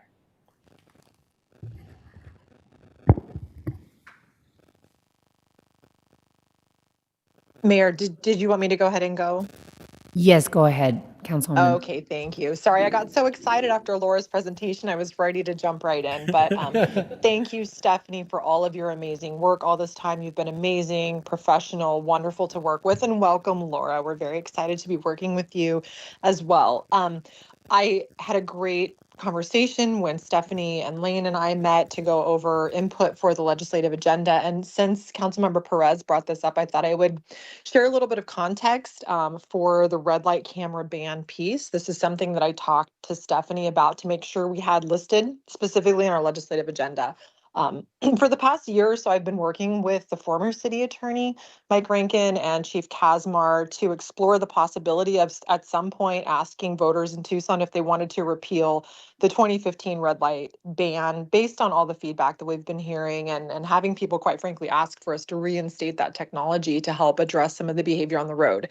Last legislative cycle, the legislature was talking about referring to the ballot statewide a question to voters across the entire state about banning the use of technology for law enforcement, which would obviously stomp on anything we were trying to do at the local level. So we advocated against that policy, but it's my understanding that they're going to try to go after it again this year. So it's on our radar to push back on that and build coalitions to help push back on that, because obviously that would be very bad for Tucson and very bad for cities across the state to not be able to use technology to make our roads safer. So to kind of chime in on that for Councilmember Perez, that's something I've been watching very closely and advocating for. The other piece, I don't know if it's last minute to try to throw something into the agenda, but even last night, I was made aware of some additional challenges. And Mayor, I think you're tracking this already with state land and maintenance and clearing out of encampments that pop up on state land. I became very aware of a lot of recurring challenges we have on that front. And it sounds like to me that it may be something that the legislature or at the state level, it might be actionable there to make sure that they're required to maintain their land, essentially. It sounds like there's some challenges there. So I would love to see if we could explore what those challenges are and what the ask would be at the state level to help us here locally to address that challenge. So I don't have a clear idea of exactly what we need, but it sounds like it's a very big challenge that we need to try to get some traction on in this session if we can. Yes, Mr. Tamir. Thank you, Mayor and Councilwoman Lee. My suggestion on that one would be if you adopt this legislative agenda, we would add to that doing the groundwork on the issues that Councilwoman Lee just brought up, and we could always bring this back to you if we come up with an actionable item. Our agenda truthfully does evolve throughout the session as we see what bills drop and whatnot. So since we don't have a specific action, I wouldn't recommend adding it at this moment, but I would recommend that staff will bring you back ideas at a future meeting if we can find the right avenue to pursue what Councilwoman Lee was suggesting. Councilmember Perez, Perfect. Thank you, Councilmember Perez. Yeah, I also want to extend a welcome to Laura. I'm sorry I won't be able to work with you, but I am excited for all that you're going to do during your time here. And thank you again to Stephanie. I think just as a young public service professional, it's been really exciting to sit across from you at the same time and be able to hear a lot of what's happening at the federal, state, and local level, which has been really informative for me during my time. I think it was just important to call out a couple of things on the legislative agenda. One, I think it's really comprehensive. I think that although it's not explicitly mentioned, I think it's important to note that it's highly intersectional with the Prosperity Initiative. Everything from housing policy to some of our health actions, everything from reducing unintended pregnancy to things like increasing pathways to post-secondary. These are all things that are really highlighted within the legislative agenda during the latter half, and we're also taking a very open stance as to what we are opposed to. Things like the protecting academic freedom, K through 12 funding, restrictions on reproductive health care and advocating against those. And so I think as we kind of progress with this legislative agenda, although I won't be here, I think it's really important that we point to the Prosperity Initiative in doing this work, because I think that is a standing framework that kind of informs that decision-making year-round. one thing, and I'm glad that it's item 1A, was just recognizing that, the state legislature, as a result of Ducey era policies, has really left us in a debilitating moment when it comes to state shared revenue. And so I'm happy to see that we've really highlighted a need for, state government to empower us, knowing that we've had over 26 million in a reduction, and we see even greater reductions going into the next fiscal year. Those things have an impact. There are reasons why we have to go to voters for, other tax asks in the future, and that wouldn't be the case if we had strategic decision making from the top downwards to here at the bottom. And so I think that that's a really important item. I'm glad that that was the first one on there. But otherwise, I'm excited to see the city get things rolling on this. Thanks. Any others? I want to just bring attention to the work, and I know it has the complete influence of Councilman Lee on the technology, data, AI, and protecting local economic initiatives. Addition to our agenda. Really looking at the repeal of data center tax relief programs. That tax relief programs is actually the state basically saying to data centers, cities will not be able to charge you sales taxes for purchasing equipment that should come to the cities. It's basically taking money away from the cities in an era where we are seeing data centers pounce in Arizona. And so that should at least be repealed. And so I appreciate adding that. The other piece in terms of something that the mayor and council have always held really close to our hearts is the investment in public schools and public education.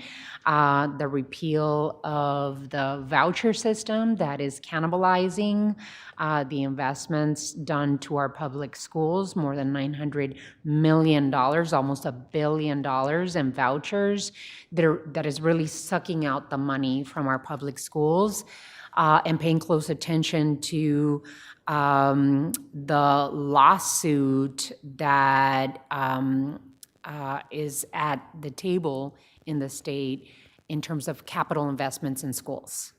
That I think would be important for the city of Tucson to take a position on and partner with organizations that are suing the state and the state legislature for their inability to invest in capital improvements in our public schools. So thank you all so much. I'm very excited. Oh, Councilmember Cunningham, I'm sorry. Councilmember Cunningham, and then Councilmember Perez has a question after that. This is our second to last meeting, and then we've got, okay. So we've got to do our legislative agenda more or less now. My ask is that we continue with the construction defect. I still think the construction defect is a problem. I think it's on the list. The other one is, I think it's high time we ask the legislature to repeal the disparity between state shared revenues and in counties of over 1 million. And the reason I say there's an opportunity to do that is because Pinal County and Yuma County are approaching. They're going to approach that threshold, and they're going to be subjugated to the same thing, and they have a split similar to ours. So I think there's an opportunity there to move that. Last thing is unanimous votes for sales taxes in counties. I'd love to change that to a supermajority. I don't think we're going to get very far on that one with the state legislature, but you don't know. We could have a change. If we could get that bill on the books this session, and then we have a change in the legislature the following year, we should get a hearing on it. If we can get a hearing on it next session, we could get it to the floor the following year, which would be a really big deal. When we talked about some of the things we talked about this mid-afternoon, when we're talking about state shared revenues and municipal district tax for unincorporated Pima County. So I think those are some things that strategically, if we're thinking long-term, we all know, unless it's a very high profile issue, you don't build boring policy in one session. It takes about 3 or 4.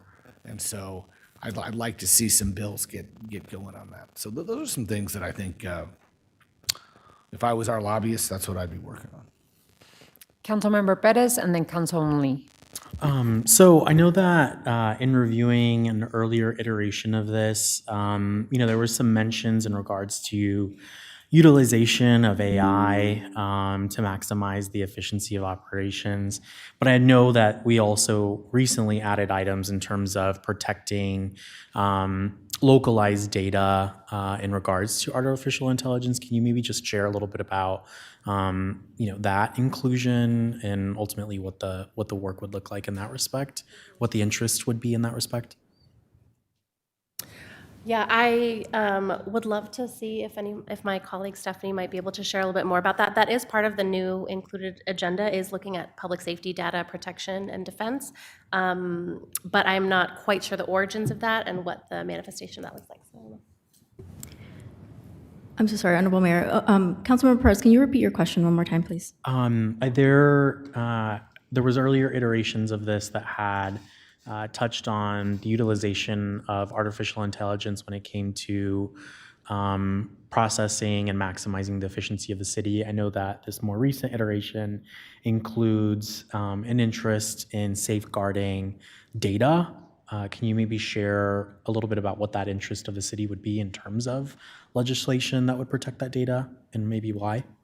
Sure, thank you for clarifying that. I do remember that being part of the 2025 legislative agenda, and as we were having these conversations, the conversation about data privacy became more developed, and so those changes were made through a collective sort of collaboration on editing the agenda. I can provide you a little bit more of the origin and what that changed after the meeting. I don't have that tracked in front of me right now, but I'm happy to provide that. Cool, thank you.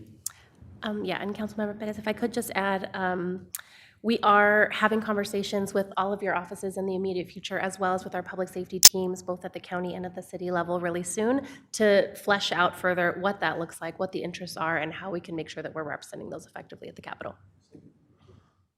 Councilwoman Lee. Thank you, Mayor. My team is amazing, and they had this in my inbox, and I didn't see it until now, but I wanted to provide the language for consideration by my colleagues to add to the agenda with respect to state land and maintenance. So the language would be, and we can send this over. The City of Tucson encourages state policies that support maintenance and mitigation of state land properties, which will ensure the state of Arizona has adequate staff and budget to address illegal dumping, encampments, noise pollution, and other quality of life issues that affect our community and environment. So that is what I'm hoping to add if my colleagues are okay with that. 100%. Yes, absolutely. Absolutely. Anything else? If I just could add, Mayor Romero, members of the council, I did want to just acknowledge, as you referenced, our new member of Congress, Adelita Grijalva. Her committee appointments did come out today. Leader Jeffries announced her appointment to the Education and Workforce Committee, which is very much in line with the leadership of Congresswoman Grijalva, and the Natural Resource Committee, which is a legacy that really honors the service of the late Congressman Raul Grijalva. So I just wanted to acknowledge that and know that we're going to have a great leader and representative in Congress with Congresswoman Grijalva. That's wonderful. That's wonderful. Great news. Alrighty, so thank you so much. Welcome aboard, Laura. We're so happy to have you as part of our team and looking forward to a busy session in the state ledge and your additional work with our federal lobbyist. Looking forward to it. Thank you. And Tim, Mr. City Manager. Honorable Mayor, we'd be looking for a motion to adopt this legislative. Alrighty. So moved. There's Second. a motion and a second, and this with the additional language that Councilman Lee just read in. If there's no more questions or comments, all those in favor of the motion, please signify by saying aye. Aye. Aye. Any against? Motion carries. Thank you, Stephanie, Laura. Thank you for your work. Wonderfully done. We move on to item 8. Does anyone have any items to remove from the consent agenda? Any? Vice Mayor? Hi, Mayor. Yes, I would like to move item I from the consent agenda. Which one's item I? The resolution. The resolution. Our city attorney had suggested that we move that item to be considered right after the proclamations so that the supporters that are going to be here later tonight don't have to wait until the consent, if that's okay. That's Perfect, correct. yes. Okay. Thank you.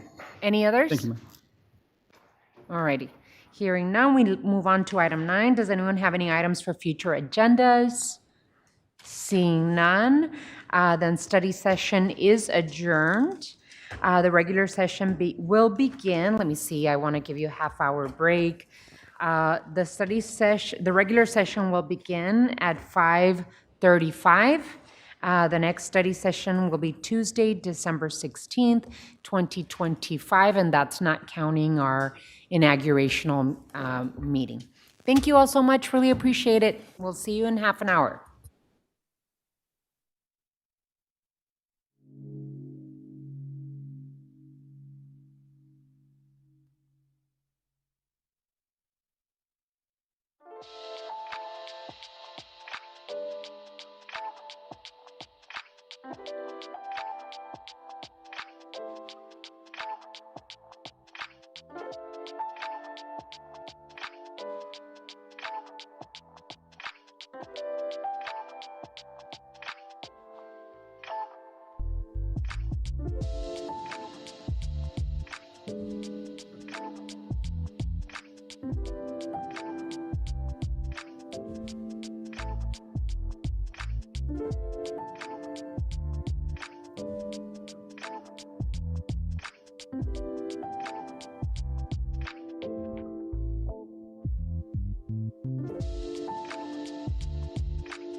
Mr. Cunningham? Aye, here. Mr. Dahl? Here. Mrs. Lee? Here. Mr. Pettis? Here. McSulik? Vice Mayor Santa Cruz? Vice Mayor Santa Cruz? She's here. She's here, I know she is. Yeah. We'll come back to her. Mayor Romero. Here. Before we go to item 2, the city attorney will go over the rules of decorum for mayor and council meetings. Mr. Attorney. Thanks, Honorable Mayor. Arizona's open meeting laws provide that members of the public may attend and listen to the proceedings during tonight's public meeting of the mayor and council.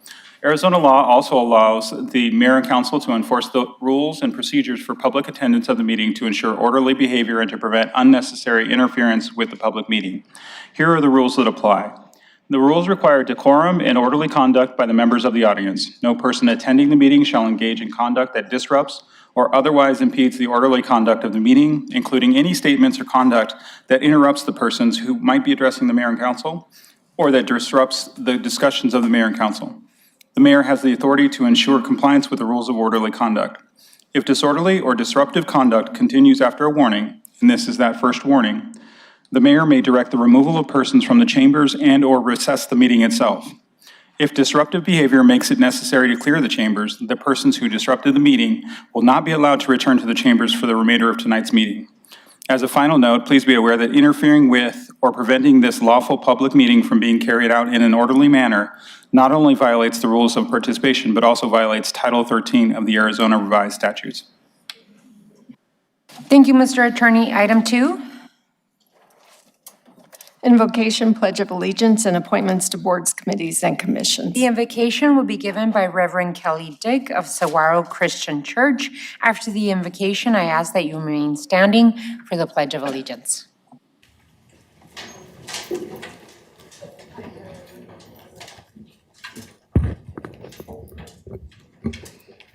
Good evening, and thank you for allowing me this opportunity to deliver the invocation.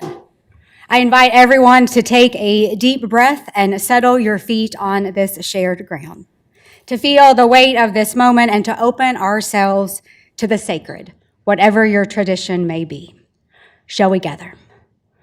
Holy One, known by many names and beyond every name, we gather tonight aware that the work of shaping community is sacred work. We come from many traditions, and some of us pray to you, some of us listen for you, some of us understand you as love, as justice, as the pulse that holds us all together. And here we are, side by side, because what we share in this place, these people, and this responsibility is entrusted to us. When life was breathed into humanity, we weren't made as carbon copies. We were made as kaleidoscopes, a shimmering reflection of sacred possibility. Every shade of identity, every way of loving, every path of becoming, every liminal space where transformation is still tender and true. All of it held in your wide embrace. You are the one who sees us all of us, dear God, our queer siblings, our trans neighbors, our non-binary youth, our elders and immigrants, people experiencing homelessness, the hungry, the hurting, people of every race and body and belief, party line, language, and tradition. And God, you love us deeply, fiercely, and without exception. And in that love, God, you don't let us off the hook. You remind us that our differences were intentional, an invitation to curiosity and courageous community, not fear or division. So, Holy God, we don't ask for a perfect world, but for a better one, a world where all can live safely as who you have created them to be. So God, fill this room with wisdom and fill each person with all humility and respect. And may we all live together as people who trust the very blessing. And may we believe when you say, yes, that one is very good. May we believe it too. And may our light illuminate all paths to a world for all. May it be so. Amen.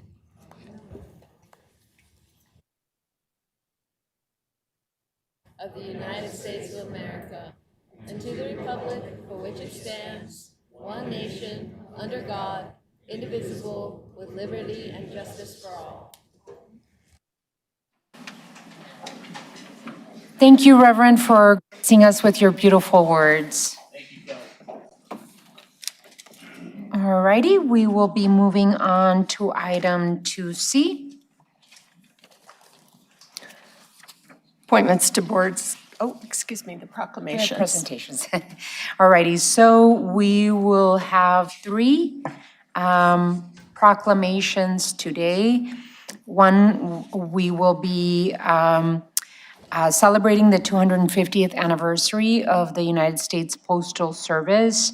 This was requested by Jobs with Justice and Jobs with Justice members and union postal workers will be joining us. And then we will be proclaiming November 15, 2025 on American Recycles Day as a day celebrating Recycle Inc. 40 years in business as a local business in our community. The business owners and family will be attending and will be here with us. And then last but certainly not least, the proclamation on affirming and celebrating transgender rights in the city of Tucson. And we have a beautiful list of guests that will be accepting the proclamation. So as I usually do, I'd like to ask my colleagues on the council if you all want to join me up there for one or all the proclamations. I would love to have you all standing by my side.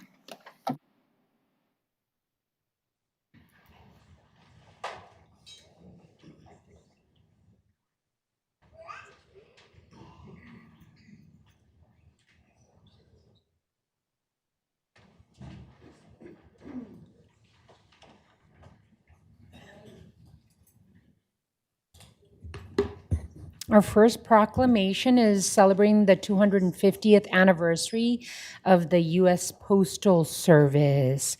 Is there anyone here with Jobs with Justice with us? If you'd like to join us, Marta Reyes, I know that there possibly might be others. Please feel free to join us. Don't be shy. Anyone here? Excellent. Join us. Hi, how are you? Join us, please. I didn't have the list of attendees, but thank you all. Connie Sadler-Nelson, who worked and is now retired, but amazing representation of the U.S. Postal Workers. Jobs with Justice is here. We can add some people over here on this side if you'd like. Yes, there you go. So we could see you in the full extent of all of you. Thank you so much. All righty.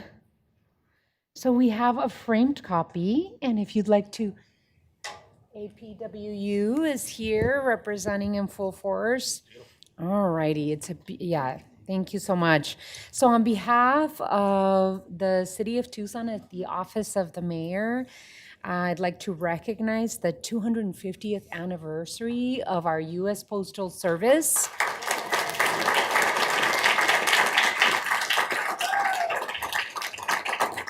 And to especially highlight the workers that work day in, day out, and making sure that our mail is at our doorstep.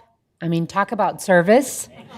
And making sure that the relationships that you all build with U.S. Postal customers is present, and the work that you do is valuable.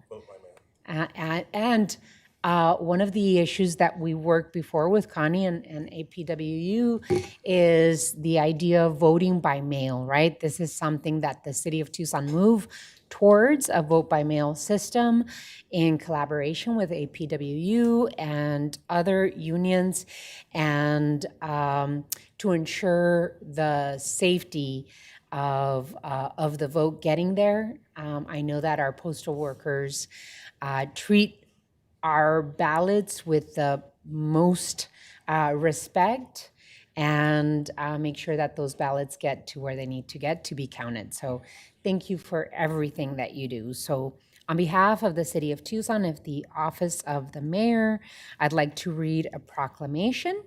Whereas in 2025, we celebrate the 250th anniversary of the United States Post Office, which has played a significant role in the historical development of the country from the establishment of roads, railways, and airlines, and is a vital part of our cultural and social fabric. And whereas the universal service obligation is current law, which enables the population to receive equal and affordable services, no matter who we are or where we live, is a democratic right of the people.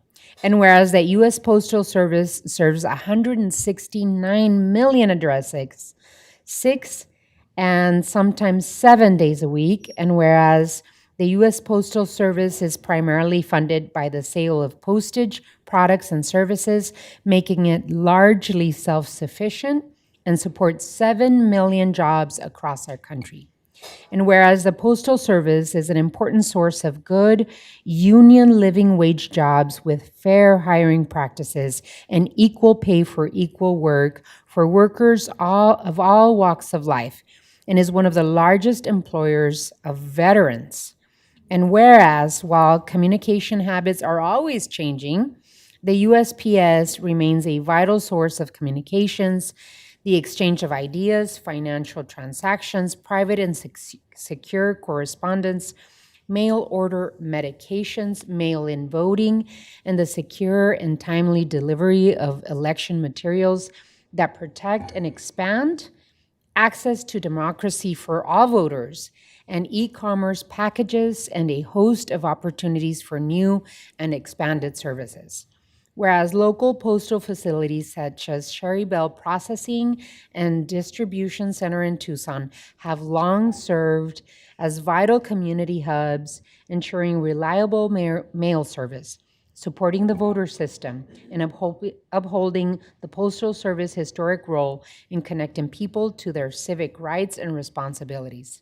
And whereas the United States Postal Service is owned by the people, and is a wonderful national treasure, encapsulating the best of government of, by, and for the people. Now, therefore, I, Regina Romero, Mayor of the City of Tucson, Arizona, call upon our community to recognize, support, and celebrate the 250th anniversary of the U.S. Postal Service, and to salute the dedicated postal workers from all walks of life who tirelessly serve our residents and businesses. In witness whereof, I have hereunto set my hand and caused the seal of the City of Tucson, Arizona, to be affixed this 18th day of November, 2025. Congratulations. Thank you so much. Would you like to say something? Would you like to sit? Would you like to sit? Sorry to put you on the spot. Well, you already said pretty much everything that I was going to say, but we appreciate the support of the community. Tucson's hub has been, Cherry Bell plant in particular has been a hub for our Southern Arizona brothers and sisters for many, many years. Most of their medications, boat by mail, almost everything goes through that office, and we're a vital hub for connecting Southern Arizona to the rest of the country. As Mayor Romero had said, we're the #1 employers of veterans as well, which is something we're very proud of. We give a safe haven for people who may have seen active combat or just military in general, for a place to come back to work and feel at home. And the last thing is, it's a family. We have 2 of the unions representing the Postal Service here locally, but nationally, I can tell you we are trying to get proclamations all over the country to get support, because the Postal Service is under attack, and the only way we're going to save it is with the support of the community.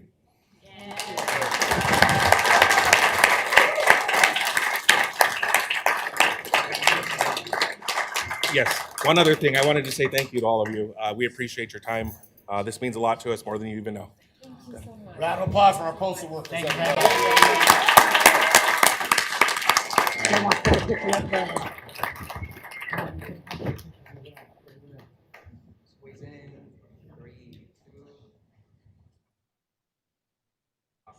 Thank you. Thank you. Thank you guys again. Hey, I want to talk to you about my pothole. I'm joking.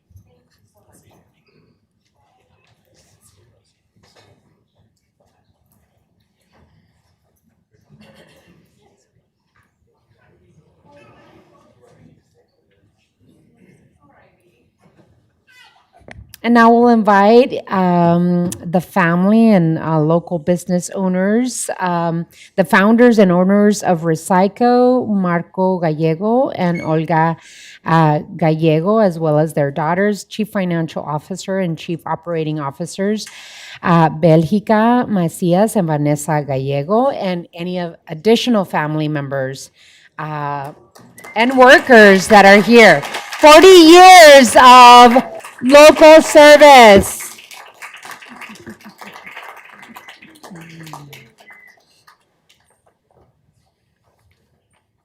Please join us, yes. All righty. And I don't know if you want to hold. Congratulations, first and foremost, 40 years of being a locally owned business, recycling material, helping our environment, and creating jobs in our community. Thank you all so much for being here.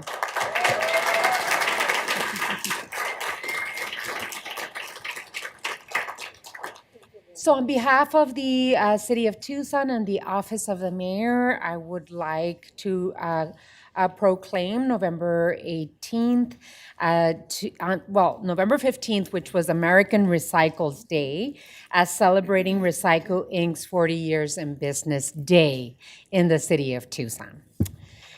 So whereas Recyco Inc. is Tucson's first immigrant Latino-owned scrap metal recycling company and is recognized as a small legacy business by the City of Tucson.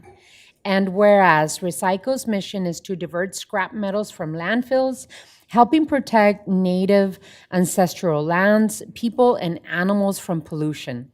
And whereas by partnering with local, national, global industries in the responsible reuse and recycling of ferrous and non-ferrous metals, Recyco is helping to address 2 of the 5 C's of traditional economic pillars of Arizona, which is copper, commodities, and climate. And whereas this local business gives back to the community with its employees, actively helping shape local climate action and resiliency plans, demonstrating their commitment to addressing the climate and ecological crisis outlined in Tucson's Climate Emergency Declaration and the city's pledge to become carbon neutral. And whereas Recyco Inc. expands the reach of recycling initiatives and amplifies the impact of collective action through partnerships with local corporations, nonprofits, educational institutions, associations, and government agencies. And whereas it supports local small businesses, green industry, job creation, and training. Fostering a fun and supportive work environment with many second-generation employees now carrying the torch. And whereas since October of 1985, owners Marco A. and Olga H. Gallego, and now daughters Vanessa Gallego Luján and Belgica Macias, have built a successful and transformative 40-year environmental legacy. And now, therefore, I, Regina Romero, Mayor of the City of Tucson, Arizona, do hereby proclaim November 15, 2025, on American Recycles Day, a day to celebrate Recycles Inc.'s 40 years in business in this community. And encourage all of our residents to support Recyco and our many other local businesses, in witness whereof I have hereunto set my hand and caused the seal of the City of Tucson, Arizona, to be affixed this 18th day of November, 2025. Congratulations. Do you want to say anything? Do you want to say anything? ¿Quieren decir algo? ¿Quiere decir algo?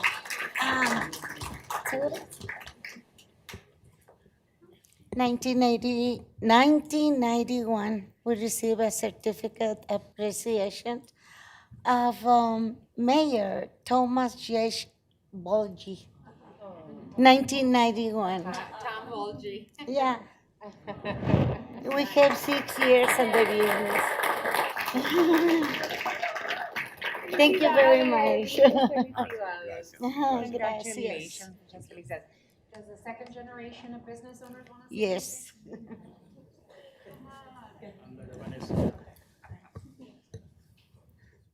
Good evening. On behalf of my family, my sister, and our family present here, muchas gracias. Thank you. And I know together with community, we can definitely make our corner a lot more sustainable and better for the next generation to come. So gracias.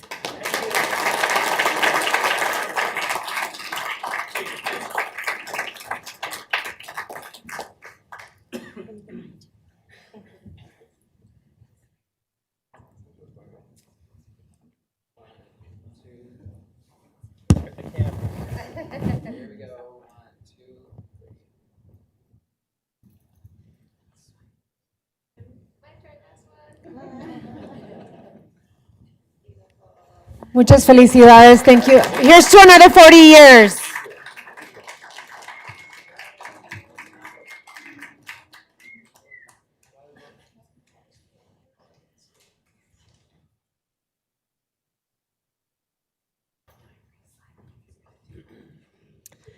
So my name is Karen Ulick. I'm the Ward 6 council member, and I'm very honored to be asked by our Vice Mayor, Lane Santa Cruz, and our Mayor, Regina Romero, to join with the Mayor and Council, not only to share a proclamation, but also on our agenda, we'll be voting on this as a formal resolution. So Vice Mayor Santa Cruz, Councilmember Perez, and I introduced the item as your proud queer contingent on the Tucson City Council.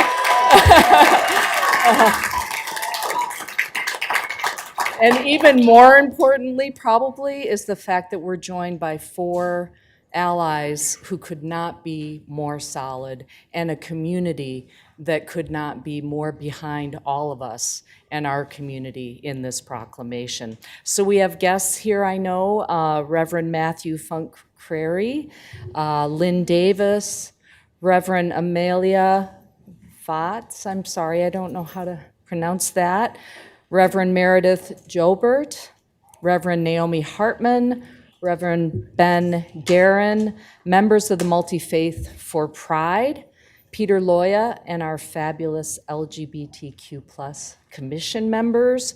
We have Miguel Cruz and Leslie Edwards representing the LGBTQ+ Alliance Fund, Mary O'Donoghue, Executive Director at Senior Pride, Michael Webb, representing Reveille Men's Chorus, and Josue Romero, representing Emerge.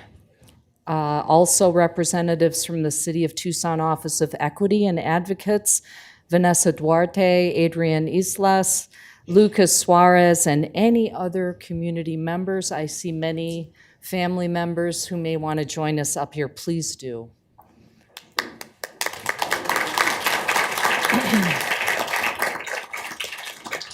Thank you. I'm gonna give you, since you're right here, this. And then we have some extra copies. I also want to note that we'll be voting on this item immediately after the proclamation so that you all can leave after we vote, if you want to. Okay, so here we go. Whereas the City of Tucson is guided by values of fairness, compassion, and shared belonging, and we recognize the inherent dignity of every person who calls our city home. And whereas transgender, non-binary, and gender-diverse Tucsonans enrich our cultural, civic, and economic life through their creativity, leadership, and resilience, and their well-being strengthens our entire community. And whereas I'm about to cry, and whereas Tucson has a proud history of advancing LGBTQ+ rights, in 1977, our mayor and council passed one of Arizona's earliest non-discrimination ordinances, one of the first in the nation, I think, protecting sexual orientation in employment, housing, and public accommodations, and by 2013 strengthened protections to include gender identity and expression. And whereas under Chapter 17 of the Tucson City Code, discrimination based on gender identity or expression is expressly prohibited in employment, in housing, in public accommodations, and city contracting, with enforcement by our Office of Equal Opportunity Programs. And whereas Tucson earned a 100% rating on the Human Rights Campaign's Municipal Equality Index, reflecting our commitment to inclusive policies, transgender inclusive benefits, and strong non-discrimination practices. And whereas despite this progress, transgender and gender diverse people continue to face disproportionate barriers, harassment, violence, and legislative threats, particularly transgender women of color, transgender youth, migrants, and gender diverse people with disabilities, calling on all levels of government to respond with care and courage and urgency. Whereas safety and dignity mean more than protection from discrimination. They require access to housing, healthcare, affirming spaces, and mental health supports. And the City of Tucson will continue working with community partners who provide these essential services. Whereas Tucson is committed to standing against efforts to criminalize or stigmatize transgender people for accessing healthcare, using public facilities, or existing in public life. And whereas we uplift the work of local organizations, mutual aid groups, faith groups, healthcare providers, educators, advocates, all of whose leadership strengthens safety, belonging, and joy for transgender and gender diverse Tucsonans. And whereas Tucson proudly celebrates Transgender Awareness Week, Pride in the Desert, and other community events that affirm visibility, culture, and pride, now, therefore, this awesome woman, Regina Romero, the mayor of the city of Tucson, hereby proclaims that Tucson reaffirms its unwavering commitment to the rights, the dignity, the safety of transgender and gender diverse people. We affirm, could you read the rest? I think I'm crying too. We affirm that no one should live in fear because of who they are. Tucson will remain a place where transgender and gender diverse people can seek safety, access services, and live openly without discrimination or harassment. Be it further proclaimed that the City of Tucson honors the courage, resilience, and brilliance and cultural leadership of transgender, non-binary, and gender-diverse community members, and declares that Tucson will remain a safe, inclusive, and affirming home for all. Now, therefore, I, Regina Romero, Mayor of the City of Tucson, Arizona, do hereby proclaim, what are we calling it? Celebrating and advancing the rights, dignity, and safety of transgender and gender-diverse people in the City of Tucson, Arizona, this 18th day of November, 2025. Thank you. Do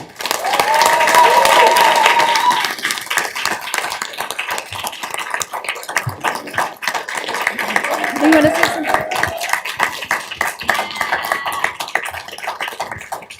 Madam Mayor and council members, and especially Vice Mayor Santa Cruz, I'm sorry you can't be here with us today. I want to say on behalf of Multi-Faith for Pride that we have received the most enthusiastic and welcoming reception for this resolution, including from Chief Casmar and TPD. It's been really wonderful and affirming, and thank you. We stand here as members of Tucson's broad and diverse faith communities who are open and affirming, but I will share that every member of the Multi-Faith for Pride Steering Committee is either the family, the friend, the loved one, or the parent of a trans or gender diverse person, and so it's especially meaningful to all of us that we were able to do this here today. So thank you all so very much.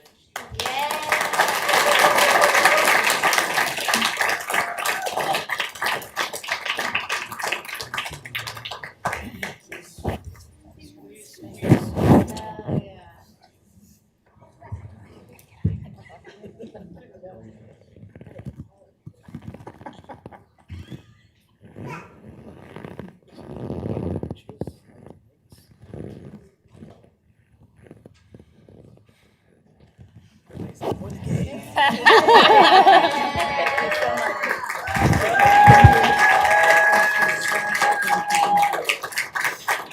fine until I looked at you. Thank you so much. Gracias por todo.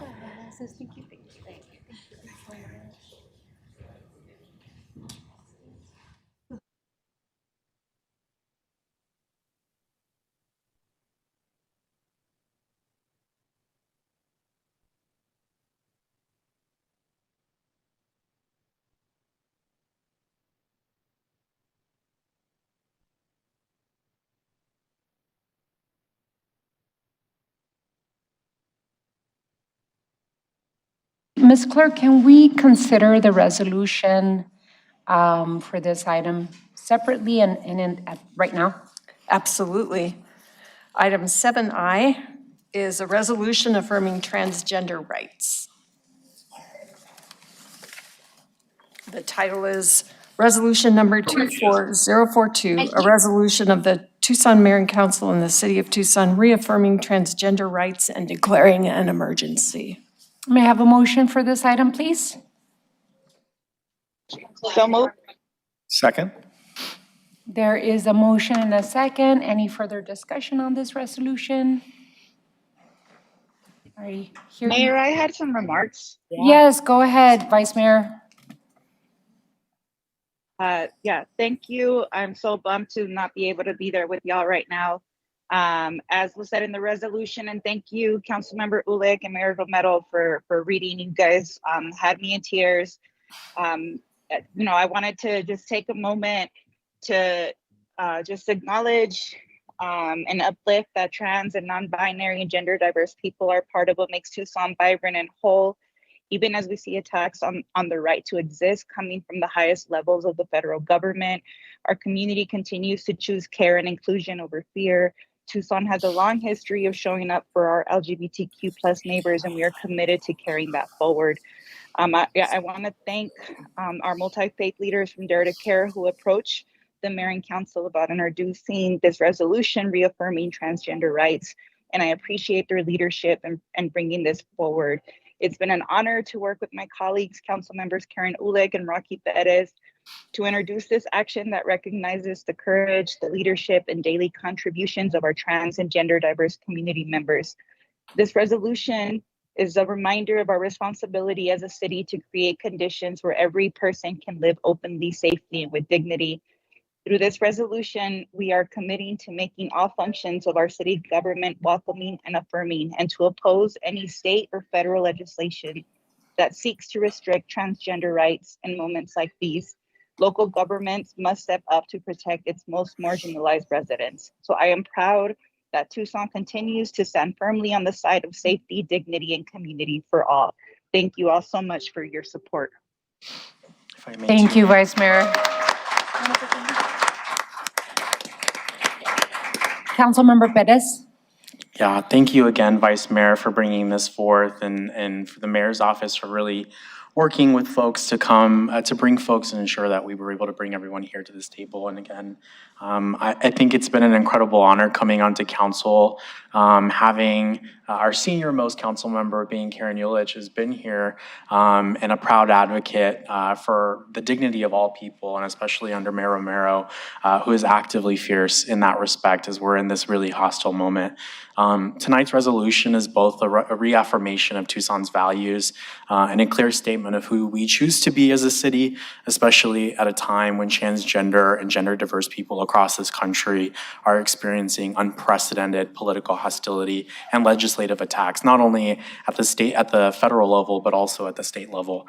As we've kind of heard today, Tucson has a long and proud history of leading on LGBTQ rights.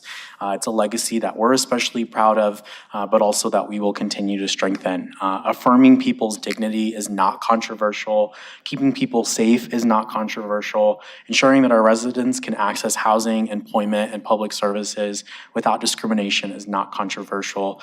Tucson will continue to not be silent, and tonight's vote really tells that our transgender and gender diverse neighbors that you belong here. Thank you. Yes.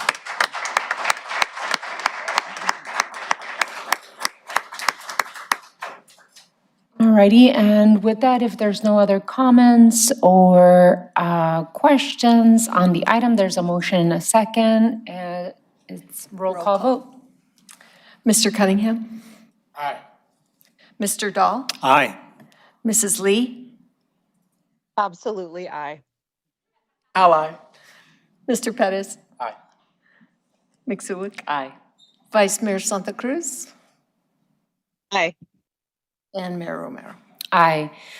Motion passes unanimously. Congratulations. Thank you so much for the advocacy work that you all do. We love you, and let's keep up the good fight. We're going back to, thank you all. Really appreciate you.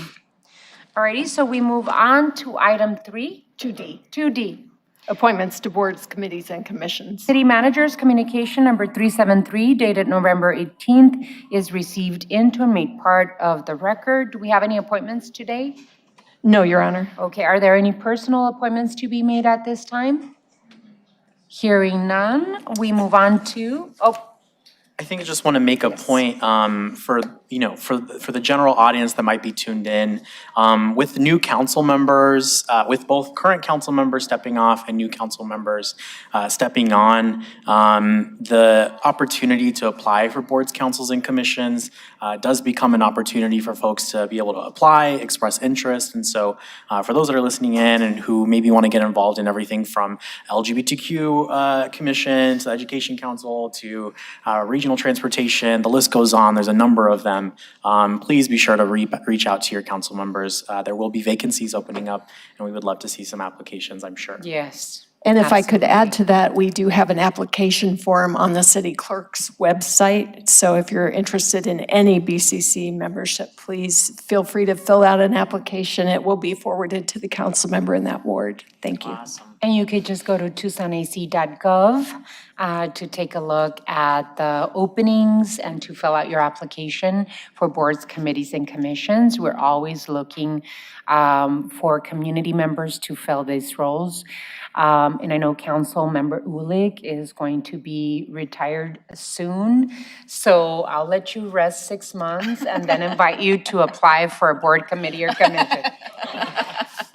All righty, so with that, we move on to item 3. Mayor and council report, summary of current events. City Manager's Communication Number 359 dated November 18th is received into and made part of the record. This time has been scheduled to allow members of the mayor and council to report on current events. These are to be current events of activities within the community, not position statements on policy issues. Does any council member have any report at this time? Councilmember Cunningham, and then we'll come down the pike. A few things I wanted to point out. First of all, I wanted to congratulate Micah Mountain High School and Desert View High School. Both of them are in the state playoffs. And with Desert View, it's really cool. They're a 5A school.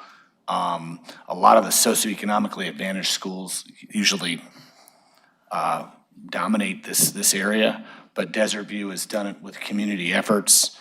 They've got a lot of underclassmen.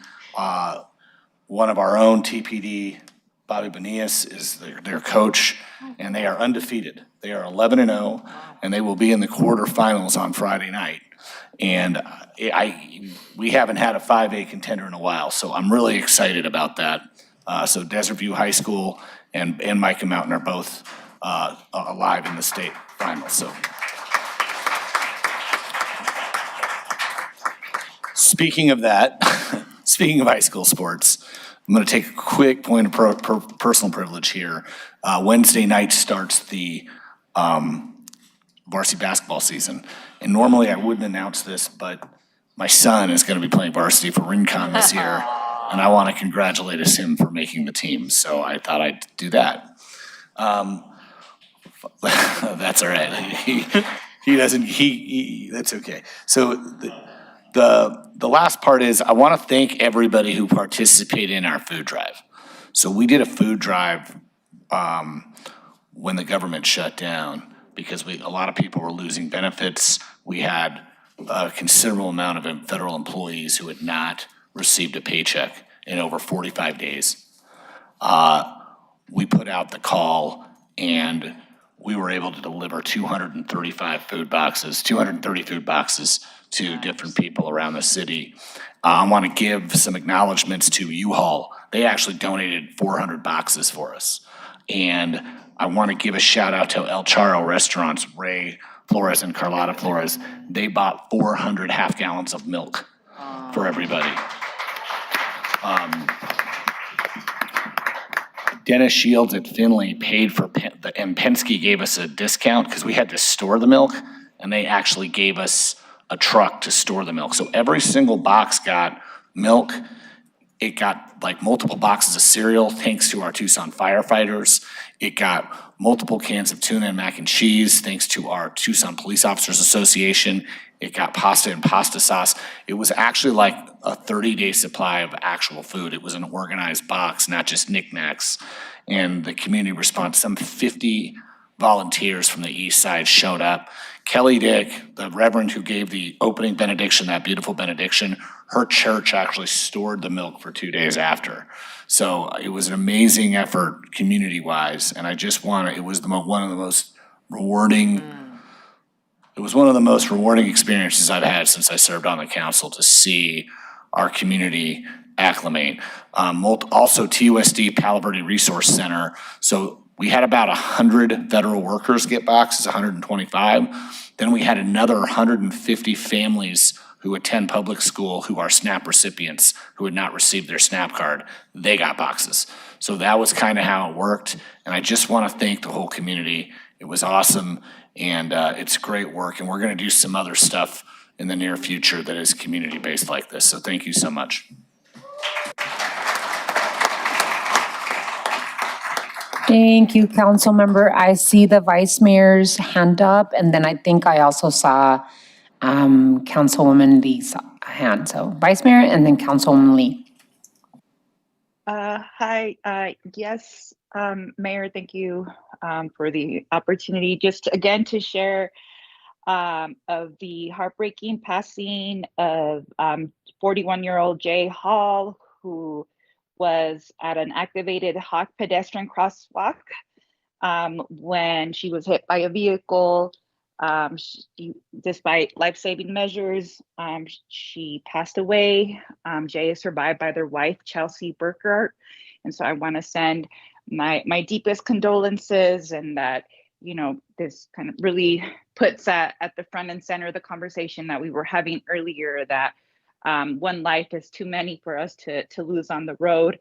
That we'll continue fighting and creating policy that protects our people in our community when they're traveling outside of their vehicles.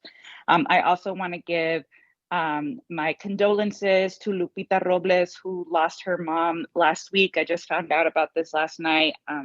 Lupita is part of the Ward 5 team, and such a beautiful public servant in our community. So Lupita, I'm sorry for your loss. I wanted to invite the public to our November 22nd. We do the last Saturday of every month. We're doing a mattress collection out of the Ward 1 office from 9 to 11 a.m. Because of the holiday, we are moving it to the Saturday before. We encourage folks to come drop off their mattresses or any bulky item that they have. But if you miss that 11 o'clock deadline, please do not leave it at the Ward 1 office. And our office is located at 940 West Alameda Street. And on Saturday, December 6th, from 10 a.m. to 12 p.m., join us at Joaquin Murrieta Park for an artwork opening, celebration, and blessing. The artwork is almost complete. It was a community effort that was facilitated by the Arts Foundation of Southern Arizona. The event will include a blessing ceremony led by the mural team. We'll have coffee, music, and some art activities for everyone. And that is it, Mayor. Thank you so much. Thank you, Vice Mayor. Councilwoman Lee. Thank you, Mayor. Well, first of all, I want to acknowledge that this is going to be the final meeting for Councilmember Ulick and Councilmember Perez.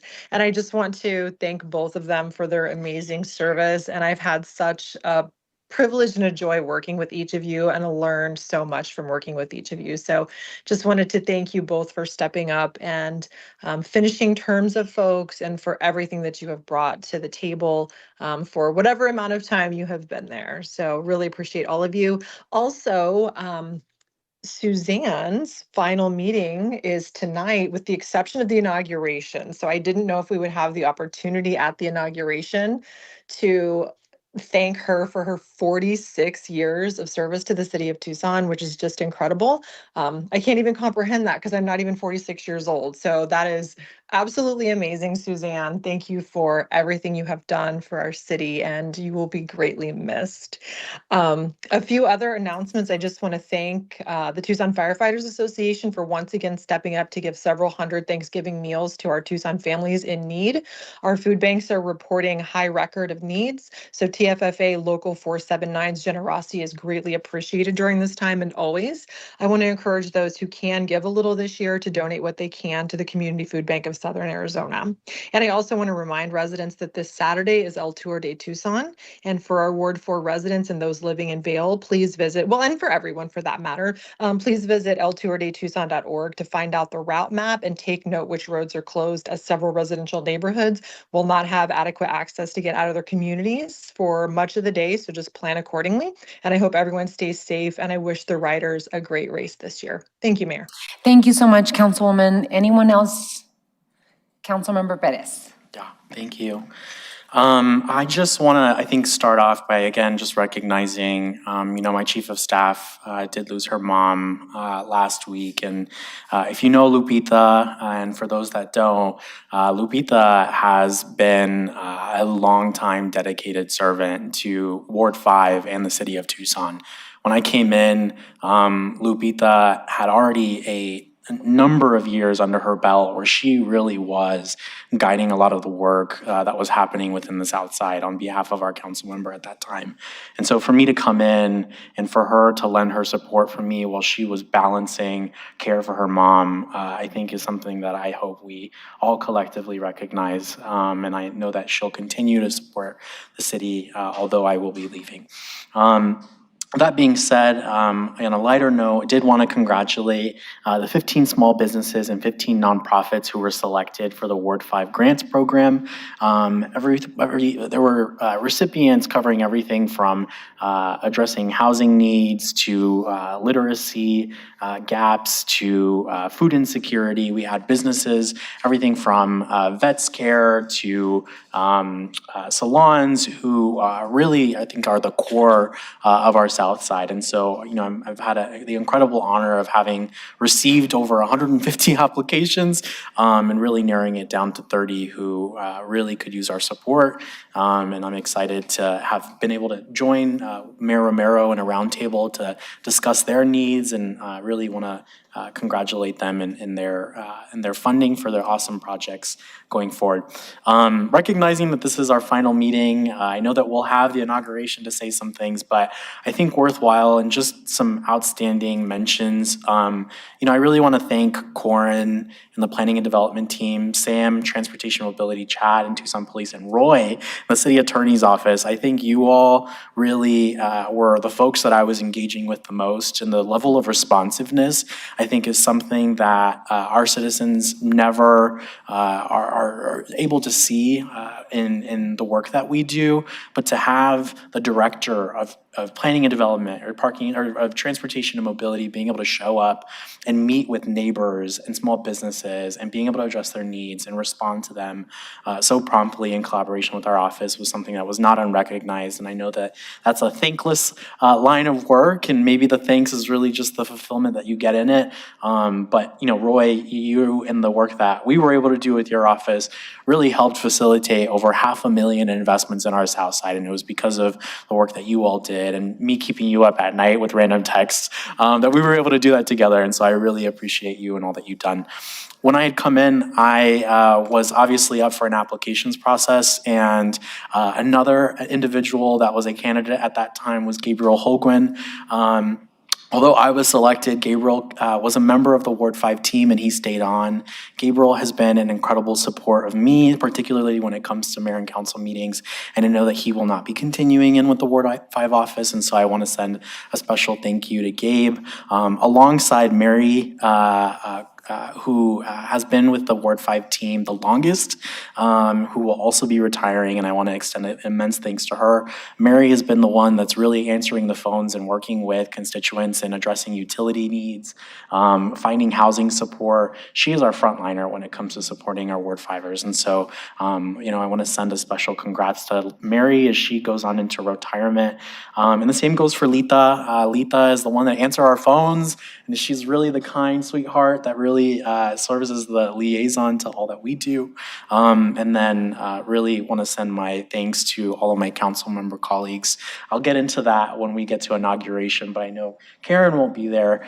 So I do want to say, Karen, you are a masterclass in your care and your intentional care for Ward 6, but also the city of Tucson. You have represented multiple wards at this point, and I know you continue to care deeply about Tucson. But to have come in and being able to sit at the center of that table and look from you to Regina, I think has been an incredible honor, and I'm deeply thankful that I was able to experience that.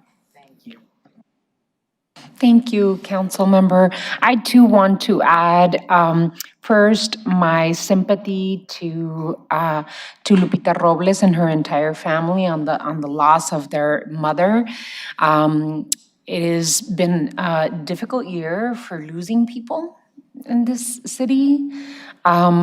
We've lost some greats this year, and sending love and appreciation to Lupita to all of the work that she's done. I'm really happy to hear that she's going to continue in some role at the Ward 5 office. Also, my love and sympathy to a City of Tucson employee that works with Housing Community Development, Ernesto Portillo Jr., also lost his father, Ernesto Portillo Sr., another great of our community, lost just recently. And then on a happy but sad note, also this is the last meeting, official meeting, long meeting for Suzanne. 46 years, Suzanne? I was 10. Wow. I was not. You must have been just 10, yes. And then, of course, your work, you're leading this office, the 46 years of service to our community, recording all of the important work that's being done at the mayor and council meetings, but also running elections and having an incredible track record in terms of our elections. Thank you so much for the 46 years of dedication and service to our community. We love you. We are going to miss you, and we're happy that you're super young still to enjoy our retirement and enjoy our community and you and your family. And I had a wonderful team. I just have to acknowledge the city clerk team is the best in the state, and I really appreciate working with them all these years, so thank you. Thank you. You really must have been 10 when you started. And then, of course, this is the last long meeting for my colleagues, Roque Perez and my wonderful friend and colleague, Karen Ulick. I know you're not going to be there on inauguration, but thank you so much for stepping up. Every single time the residents of the city of Tucson have needed a steady, intelligent, and wonderful voice at this table, you have stepped in. Thanks. And I've enjoyed our 20 years of work together, serving the residents of the city. 20, I know that's not 46, but 20 years of working together for the residents of Tucson, and I really think you have deep appreciation. yes, you are a masterclass in dedication and in really solutions-driven approaches. And so I really appreciate all the work that you've done. Like I said, we do have openings in our commissions and committees.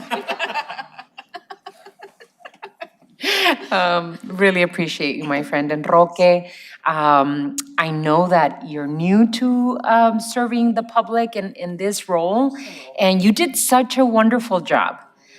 You've done a wonderful, beautiful job in representing the voices of Ward 5 residents at this table, brought fresh, innovative thinking to the table, and appreciate your service. Looking forward to you continuing to do beautiful work for your passion, which is serving our youth, public education, and workforce development. And so I look forward to your continued work there. And you will be at the inauguration, so hopefully we can add some additional words for your service to us. So with that, we're moving on to item 4, which is the city manager's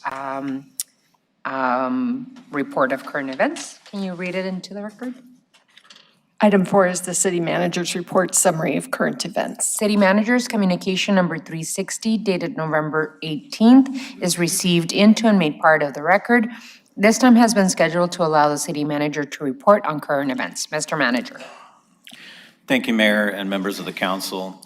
Normally, I try to bring some good news to my announcements, but tonight, unfortunately, I'm going to be acknowledging 3 city employees who've passed in the recent past. These were all active employees of the city. And actually, there are a couple of others, city employees that have also passed recently. So it's been a rough fall, but I wanted to acknowledge these 3 specifically. Earlier this fall, we lost Kevin Porter, who was one of our HVAC systems experts in the General Services Department. Kevin was a proud veteran and proven leader in the HVAC industry and spent 25 years with the city. A beloved father and grandfather and a stalwart here at City Hall who miraculously kept the antiquated chiller system working every day.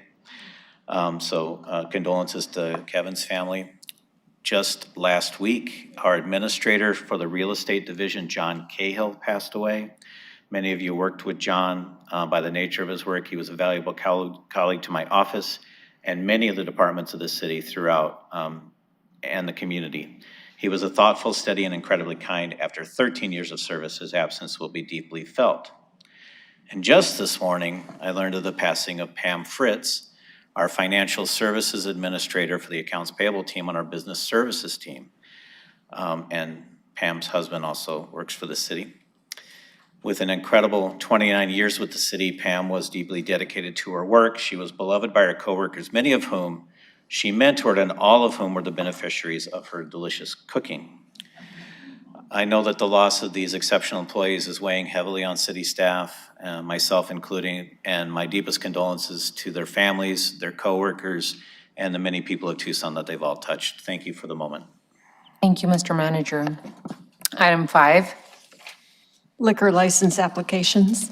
City Manager's communication number 374 dated November 18th is received into and made part of the record. Ms. Clerk, please read the liquor license agenda.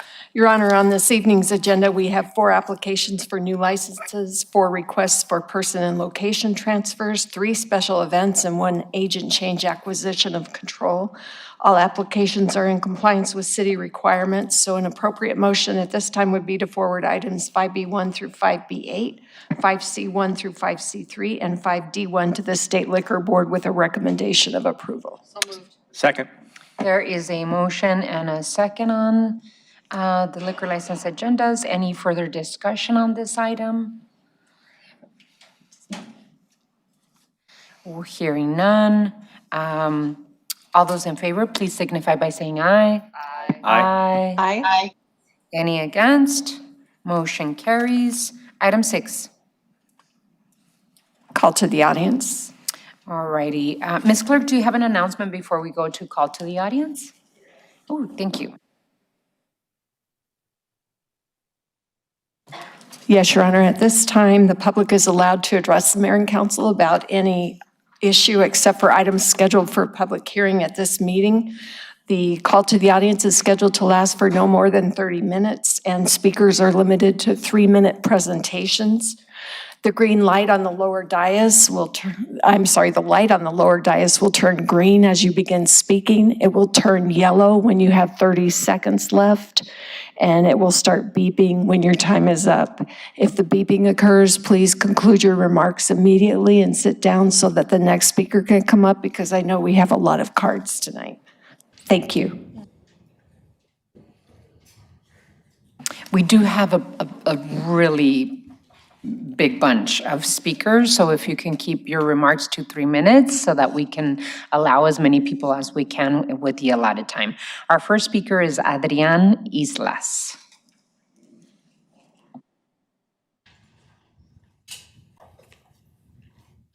And if you could use the tall mic, please. Yeah, there you go. Okay.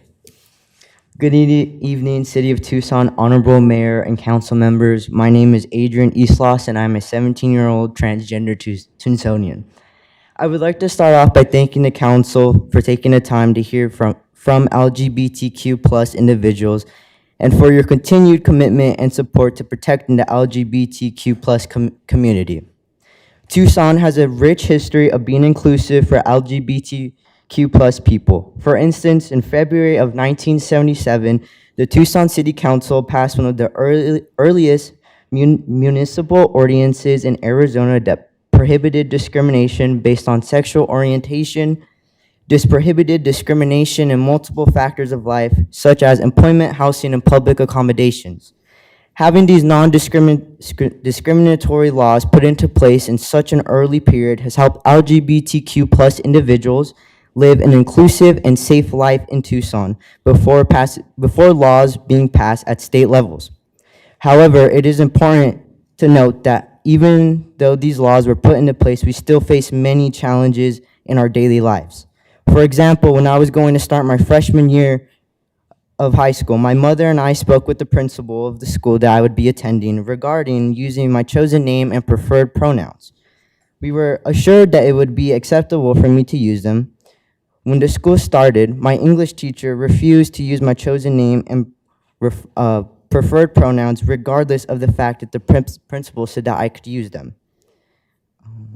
This incident was reported to the school administration, and my concerns were not taken seriously, and the teacher was never disciplined or held accountable.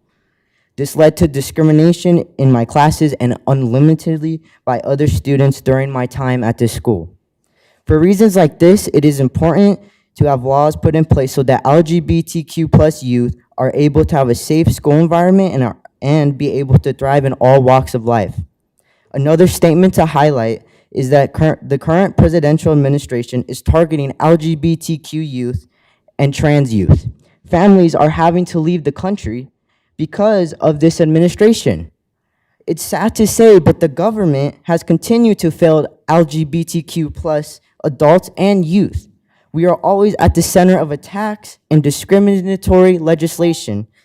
So, with all this being said, it is pivotal to keep non-discrimination protections in place so that LGBTQ plus youth and adults can thrive in a safe environment and be able to have the life they deserve.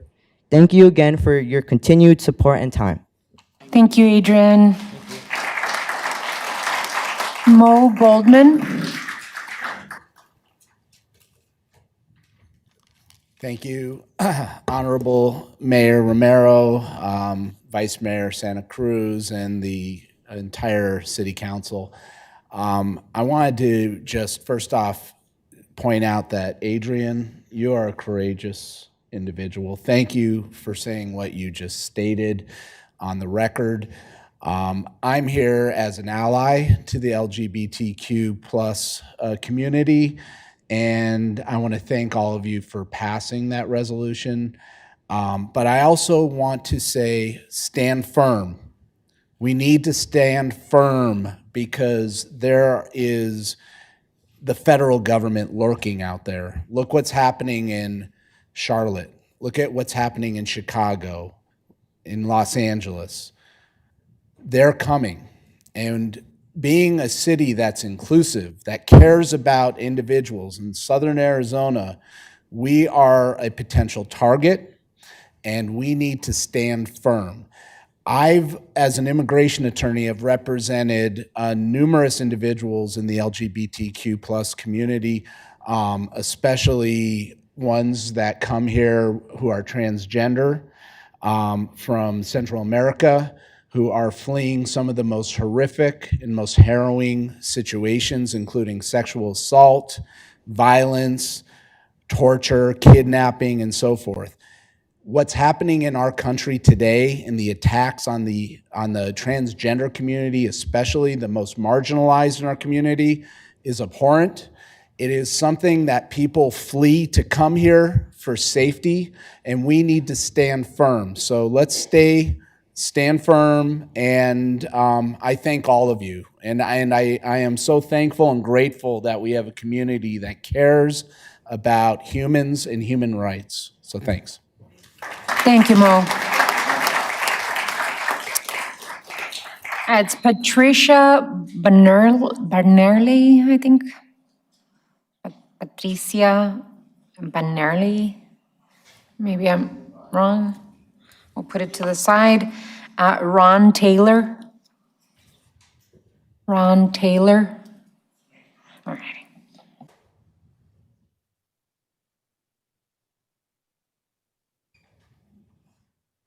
I'm shaking this because I just got a new heart transplant back in April. I'm a Marine veteran, Regina, and this is probably for the vice mayor. I'm from the West Side, Hollywood.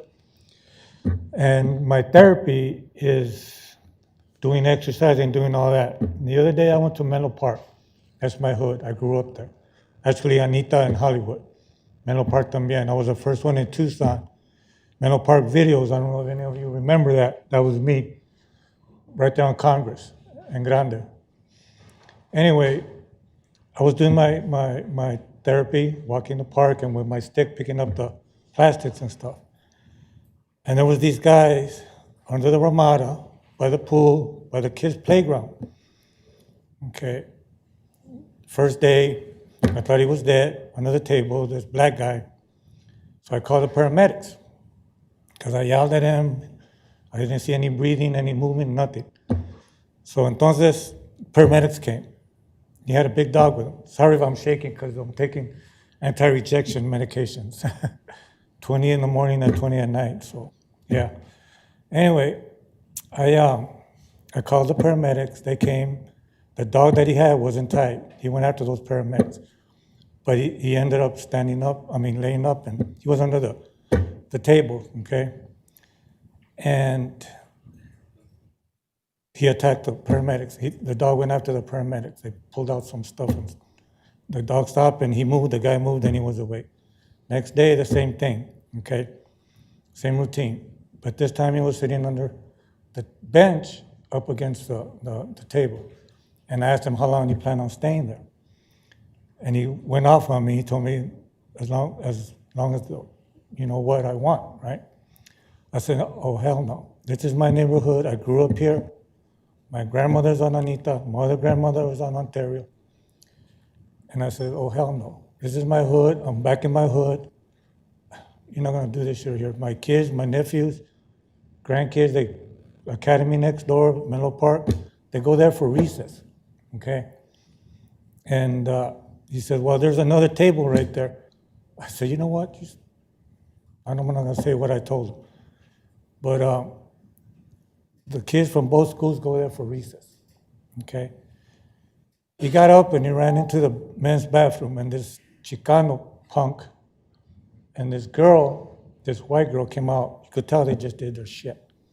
Excuse my language. But the Chicano came up to me and asked me, what am I talking shit to his homie? I said, you know what? This is my neighborhood. Why don't you guys go do your shit at the river or somewhere else? My family comes and plays here, recess. Anyway, he pulls out a strap. And I don't know why I did it. My family already went off on me. Is that too long? But you've come to the conclusion of your 3 minutes. Oh, sorry. But if you'd like, I have your phone. Let me see. Let me make sure that if I have I have your phone number, Mr. Taylor. I want to make sure that we follow up He did, he with needs to your cuss. concerns. Yeah, he pulled a strap on me and I went up to him and I said, you know what, I've been shot before. I'm a Yeah. Marine. So if I come back, then I'm gonna recognize you three. I called 911. Okay, I called 911. They put me on hold for about 30 minutes. When they got my report, waited for the cops, took them about 3 hours to get there. 3 hours for them to get there and to come to me to file a report. Yeah, I filed charges. But you know what? Cops taking that long on the school zone with a gun? No. That's All my right, concern. thank you, Mr. Taylor. We're going to follow up with you. Thank you for coming to Mayor and Council. Lynn Davis.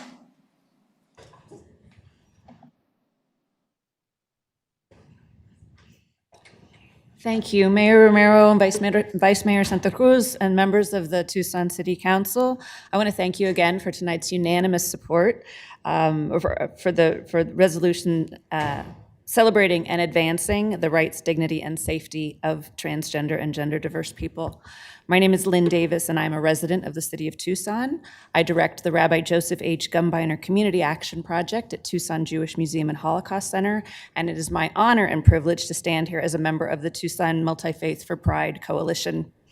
Multi-Faith for Pride brought this resolution forward not only as faith leaders, but as I mentioned earlier, as friends, family, parents, and the loved ones of trans and gender diverse people in this community. I will say that I'm here not only as a member of Tucson's broad and diverse Jewish community, but also as the parent of a trans child, now young adult, who was born and raised here. And I can say without hesitation that my child is thriving and my family is thriving because of the resources that exist in Tucson. I know from conversations with friends in other places that both the grassroots support and the quality of care that we have experienced here in Tucson, both for my family and for hundreds of families, literally hundreds of families like ours, does not exist elsewhere. It's been an integral component of my family's well-being, and it's made me grateful, even more grateful, to be part of this community. That said, as some of our other speakers have mentioned, we have friends who have fled this community for fear of their safety, for fear of their children's safety. And as Mo Goldman mentioned just earlier, you know, I believe we all think of this as a country that people flee to and not a country that people flee from. So again, I encourage all of you to stand steadfast, to do what we can as a community to continue to make this a safe place for all of Tucson's residents. Again, so I thank you all sincerely for affirming the rights and values that we all hold dear. Thank you. Thank you, Ms. Davis. Tom Adang. Excuse me, I think Oh. my term was missed. I just want to say that I'm Patricia. Oh, Patricia. And I can wait, but I have a chronic frequent urination problem, so I was in the restroom probably when you called. Okay, all right, let's call Tom, if he's still here. Tom Adang. Okay, so Patricia, if you want to come and join us. Thank you very much for that accommodation for my chronic frequent urination. Thank you, thank you. I'm Patricia Bowerly. I'm a Tucson resident. I'm representing myself, who started a petition to the city council. I have petitions here that I'll provide after my talk in envelopes for each of the city council and the city manager with 38 signatures. Under the First Amendment of the United States Constitution, we the people have the right to petition the government, including Tucson City Council. Some of us are and have been aware that the relatively recently implemented Arizona state flat income tax and federal cuts make more cuts to Tucson services highly likely. We petition Tucson City Council to continue exercise classes at Tucson senior centers with in-person instructors for many reasons, including and not limited to the following. 1, exercise classes with in-person instructors help instructors to be able to address potential safety and related health issues for participants and can help tailor their instruction and/or verbal and/or visual cues to participants' needs, which sometimes can vary from day to day and moment to moment. 2, exercise classes with in-person instructors facilitate the abilities of participants to ask questions related to the exercise classes for their own physical and mental health benefits. 3, exercise classes with in-person instructors tend to provide greater motivation for the benefits of participants' physical and mental health. 4, exercise classes with in-person instructors tend to provide a greater sense of community and well-being for all involved. 5, exercise classes with in-person instructors tend to increase the number of participants who engage in the classes and overall at the senior centers and can encourage others to participate too. 6, exercise classes with in-person instructors tend to help participants improve their mindfulness abilities more and also physical and mental health more. 7, exercise classes with in-person instructors seem to help much improve quality of life, increase life expectancy, reduce the extent and cost of physical and mental disabilities, including dementia, and very much reduce tax dollars spent on healthcare. Additional reasons for continuing exercise classes at Tucson senior centers with in-person instructors that I neglected to include in the petition, about which group participants reminded me, is that in-person instructors can help us improve our balance and coordination more and help develop a greater sense of community. And there are also many cognitive benefits in addition to improving mindfulness.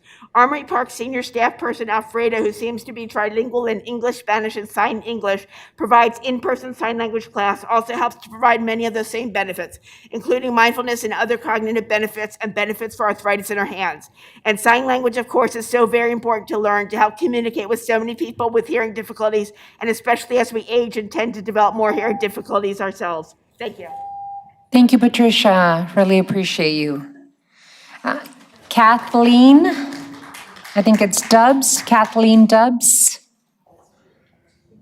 Kathleen? Can I have Betsy Bozier go first? It would make more sense. Let me see, I don't have her. Let me see.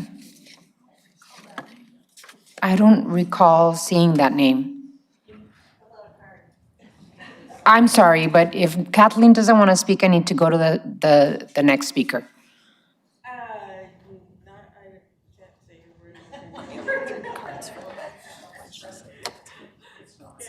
It's not going to make as much sense, but I have to put this on because I am speaking. Oh, here's Betsy. Here's Betsy. Oh, good. We could have Betsy. Betsy. Thank you. Thank you, Mayor and council members. My name is Betsy Bozier, and I am the current president of the League of Women Voters of Greater Tucson, and I'm here tonight to offer our support for the continuation of the Tucson City Courts Domestic Violence Firearm Technical Assistance Program. The League supports this program for the following reasons. It represents a successful collaboration of Tucson City Court, law enforcement, criminal justice, domestic violence prevention agencies, and members of the community to make our community safer. It increases domestic violence survivor safety in high-risk cases. It improves the court system's enforcement of firearm surrender orders in both criminal domestic violence cases and domestic violence orders of protection. It enhances communication in the justice and court system to make sure that all system players are aware of the high-risk domestic violence cases and any firearm prohibition orders. It helps with partnership, education, and outreach to underserved and culturally specific communities about the elevated risk of firearms in violent, intimate partner relationships. And finally, it serves as a model program for replication by other local incorporated areas in Pima County, the state of Arizona, as well as communities across the country in their efforts to protect domestic violence survivors from firearm violence. This successful program has protected the lives of our most vulnerable domestic violence survivors by transferring firearms away from those who threaten them. The League of Women Voters of Greater Tucson supports your efforts to continue this life-saving program that makes our community safer for all. Thank you. Thank you. Kathleen? Yes, I'm Kathleen Dubbs, and I'm here as a private citizen. I'm a proud resident of Ward 1, Vice Mayor. I would really like you to allocate the funds for this program. I'm not very good at math, but I figured out that $120,000, which is what it would cost to fund this program for 1 year, is 0.004% of your budget. So that doesn't seem like very much to save a life, and believe me, it does save lives. Just within the last 2 weeks, we had a person, a domestic abuser, who was supposed to be a prohibited possessor of guns, but he had a gun and he did murder someone. And so in the last 3 years, there have been 174 guns that were turned in with this program. And so just think of all the lives that have been saved that way. And so for $120,000, maybe you can find it in your hearts to find that money. I know it is very difficult with all the pressures on you and the priorities, but perhaps you can find the money for this program. Thank you. Thank you, Kathleen. Russ McSpadden. Russ McSpadden? He's gone. He left, okay. Jason Warake.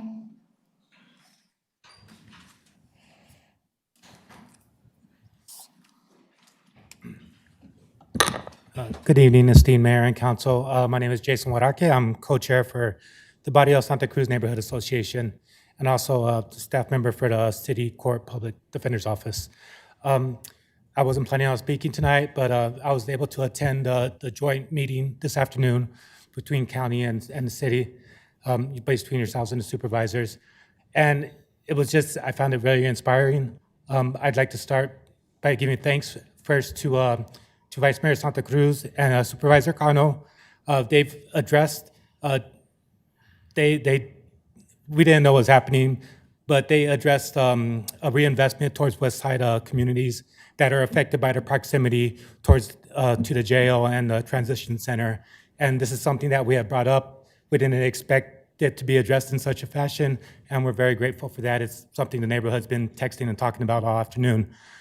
Also, I would like to thank Mayor and Council and the county supervisors for addressing the fentanyl crisis, the housing crisis in such a way.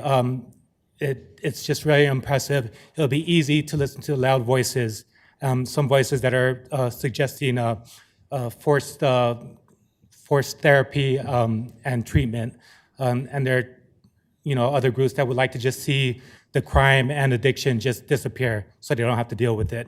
I've known from our history since 2018 of working with Ward 1 and the Mayor and Council that you all, starting with you, Mayor Romero, and then also with Vice Mayor Santa Cruz, you always take a measured approach.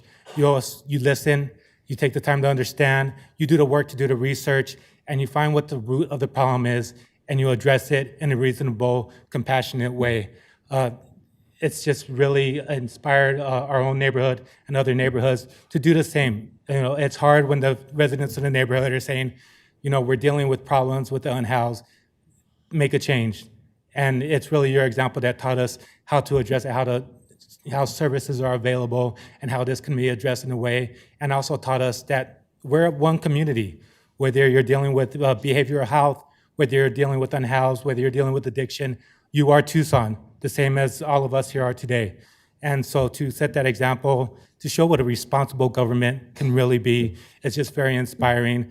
And I wasn't planning on also adding things, but it was mentioned during the meeting, the role of city court and the community court in doing so. And we have Judge BLEAU and Judge KLOTZ today, who have been very instrumental in making city court more than just a place to pay fines and helping contribute and give resources to the community. Thank you.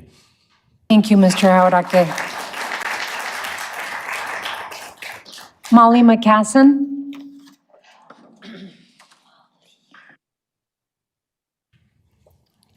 Good evening, Mayor, council members. Thank you for your work.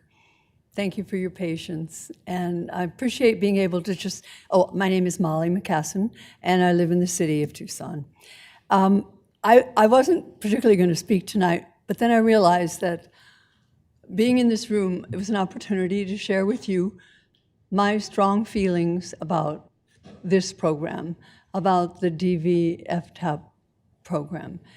If this program were to go away,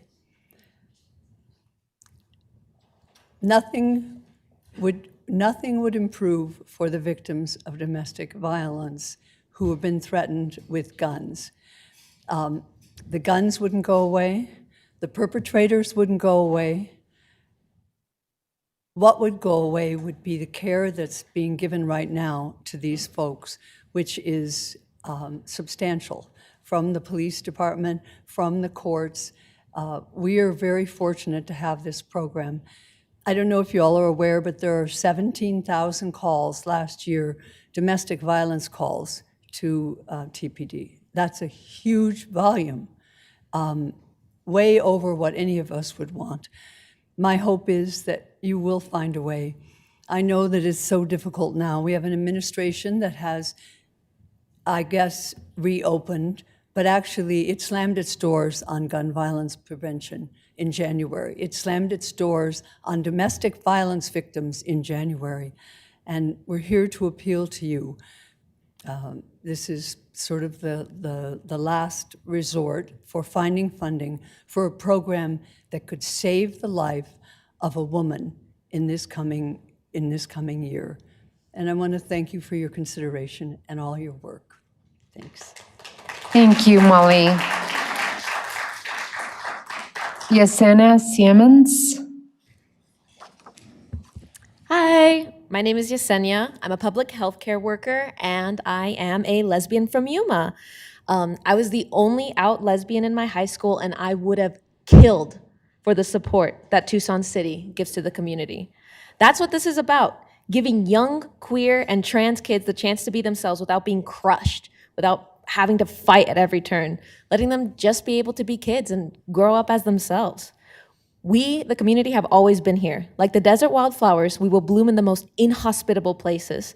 No matter what happens at the state or federal level, we will always be here. I won't pretend that I'm not angry, and I won't pretend that I'm not scared, but I feel pride working for the people of Tucson, seeing this council take a stand.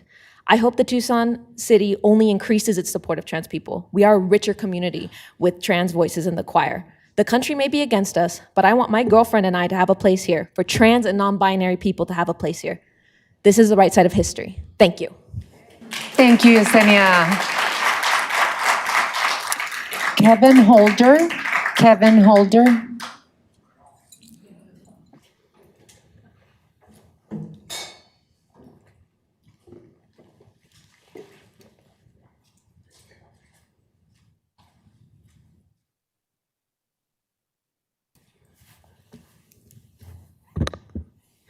Mayor and council, let's see, I've spoken with a few of you. Paul's my rep, it's my city manager right here, and Anna Roseberry. So anyhow, I also spoken with Nikki too.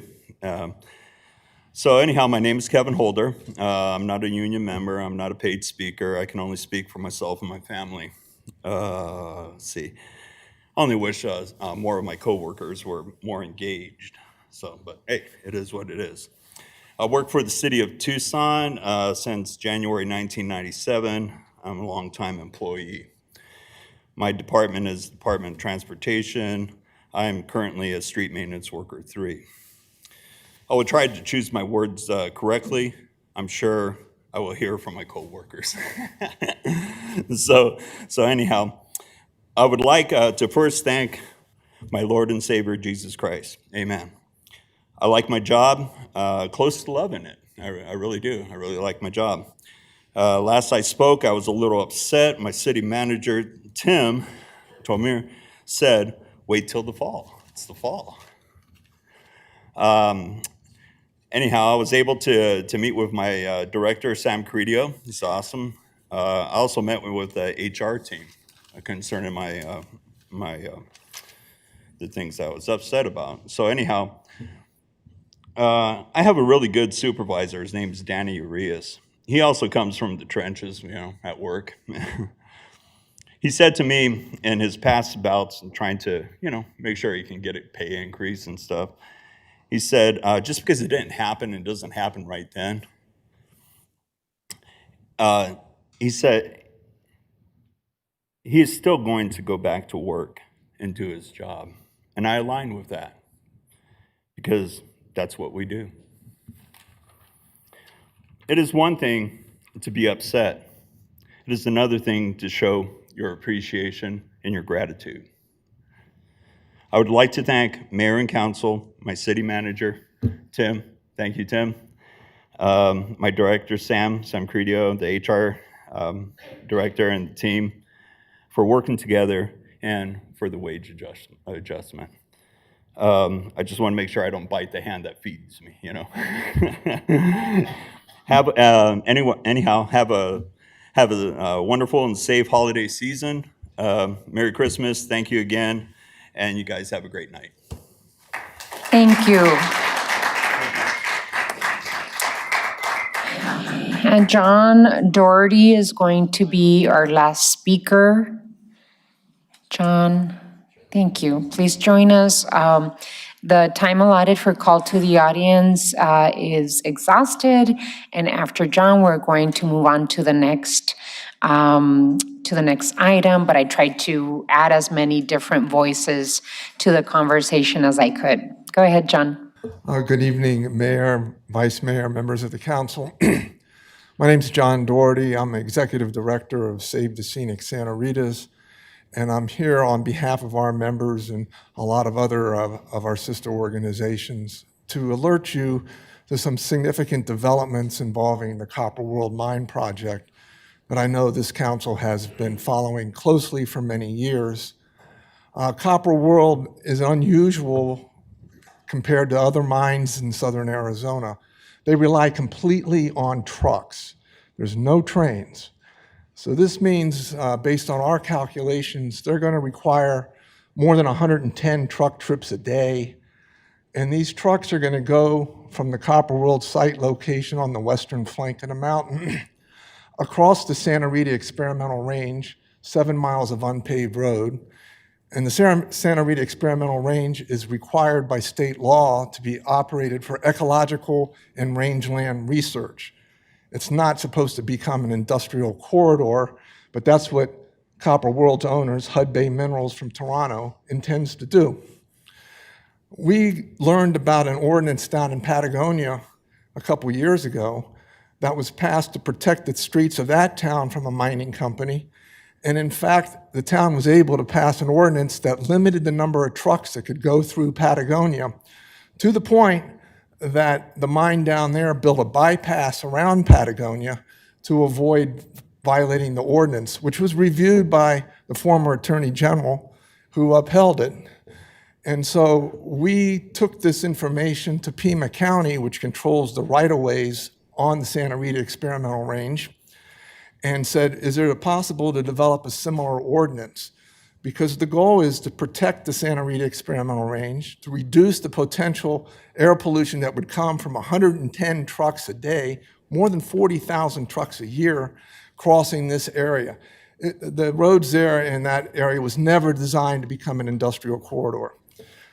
As a result of the information that we provided to Pima County, they have prepared an ordinance that will be presented on December 2nd to restrict the number of trucks on dirt roads throughout the county to a certain level to reduce the potential for air pollution and noise pollution and other damage to the environment.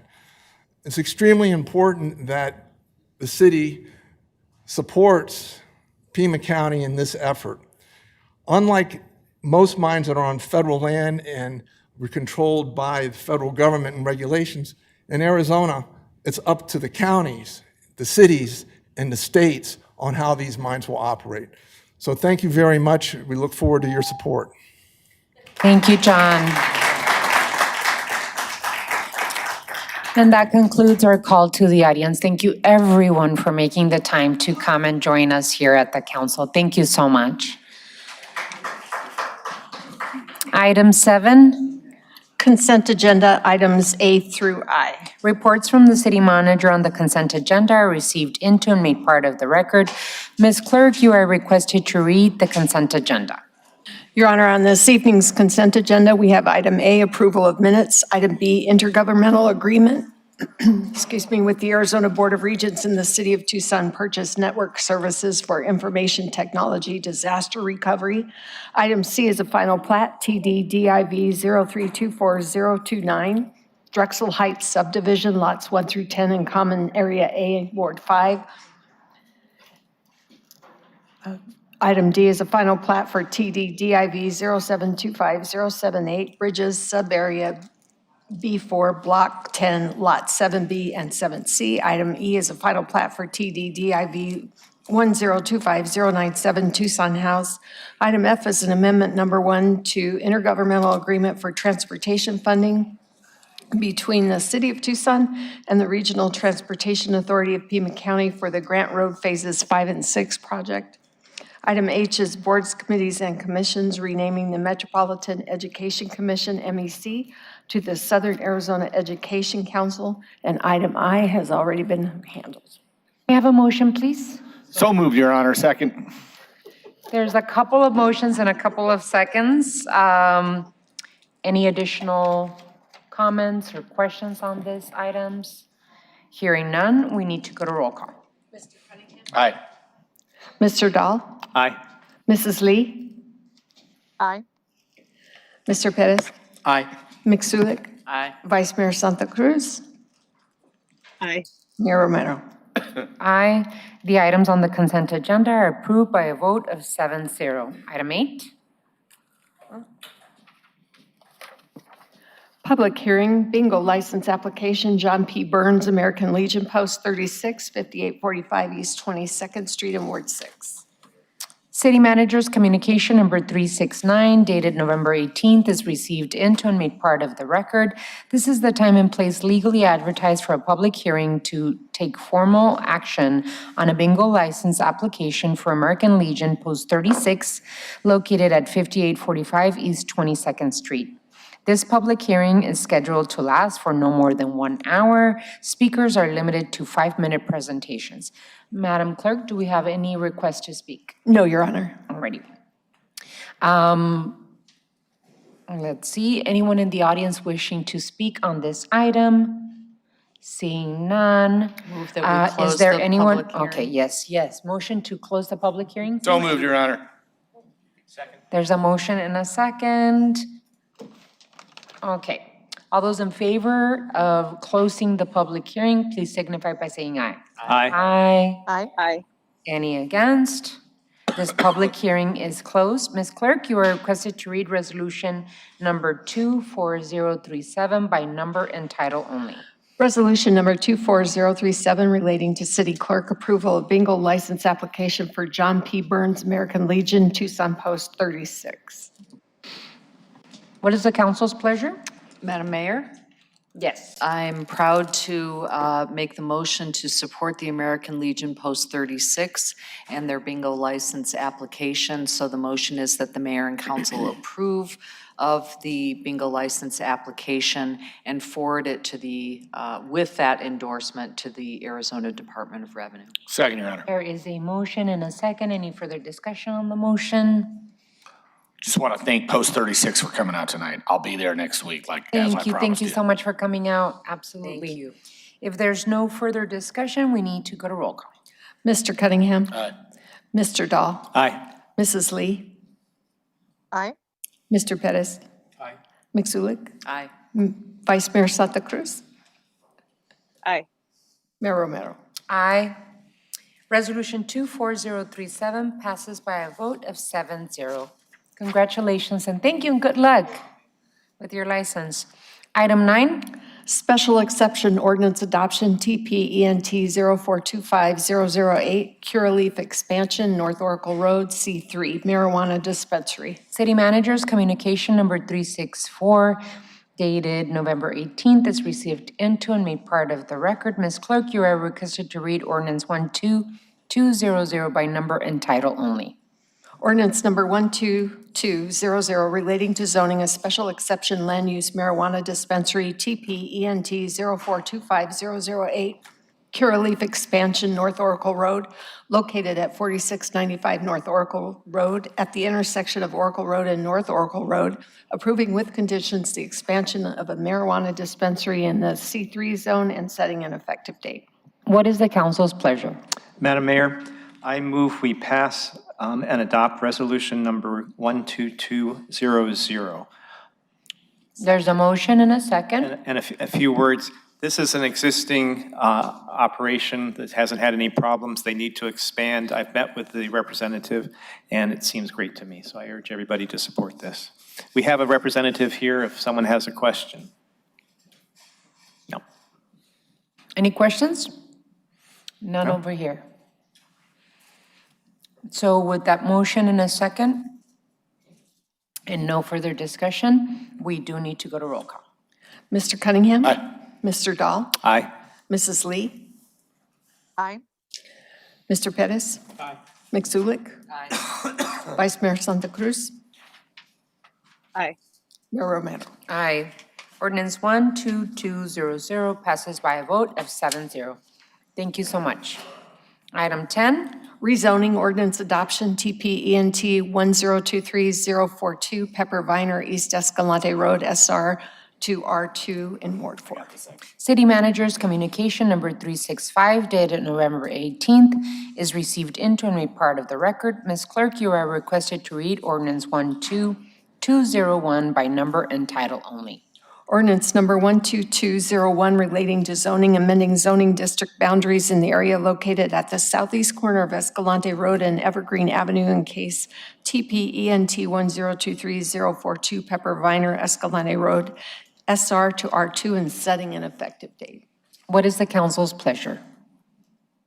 Yes, Mayor. I just want to share a little bit of gratitude for this development. This is going to be a new 53-lot single-family residential community out in Ward 4. I want to thank Bill Viner for continuing to invest in Ward 4. Pepper Viner is one of the last local Tucson home builders with over 40 years of building homes in the city. The quality of their work is exceptional, and Savano is a great example of their craftsmanship. So we always appreciate Bill's continued commitment to working with our surrounding neighborhoods to ensure their developments are an asset to the existing communities. So with that, Mayor, I move to pass and adopt ordinance number 12201. Second. There is a motion and a second. Any further discussion? Seeing none, let's go to roll call. Mr. Cunningham? Aye. Mr. Dahl? Aye.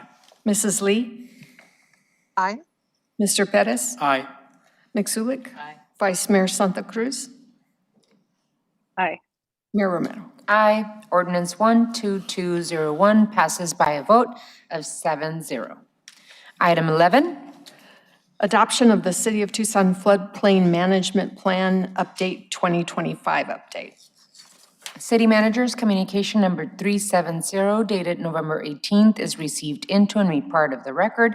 Ms. Clerk, you are requested to read Resolution 24038 by number and title only. Resolution number 24038 relating to floodplain management, updating the 2020 version of the Tucson Stormwater Management Study, TSMS, Phase 5 by adopting the 2025 Tucson Floodplain Management Program, Phase 5B, and setting an effective date. What is the council's pleasure?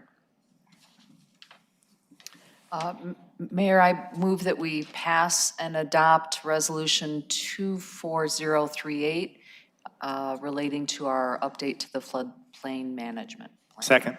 There's a motion and a second. Any further discussion on this item? Councilmember Dahl? Yes, Your Honor. It seems like something you might ignore when there's much more exciting stuff going on, but I was impressed with our floodplain management plan update.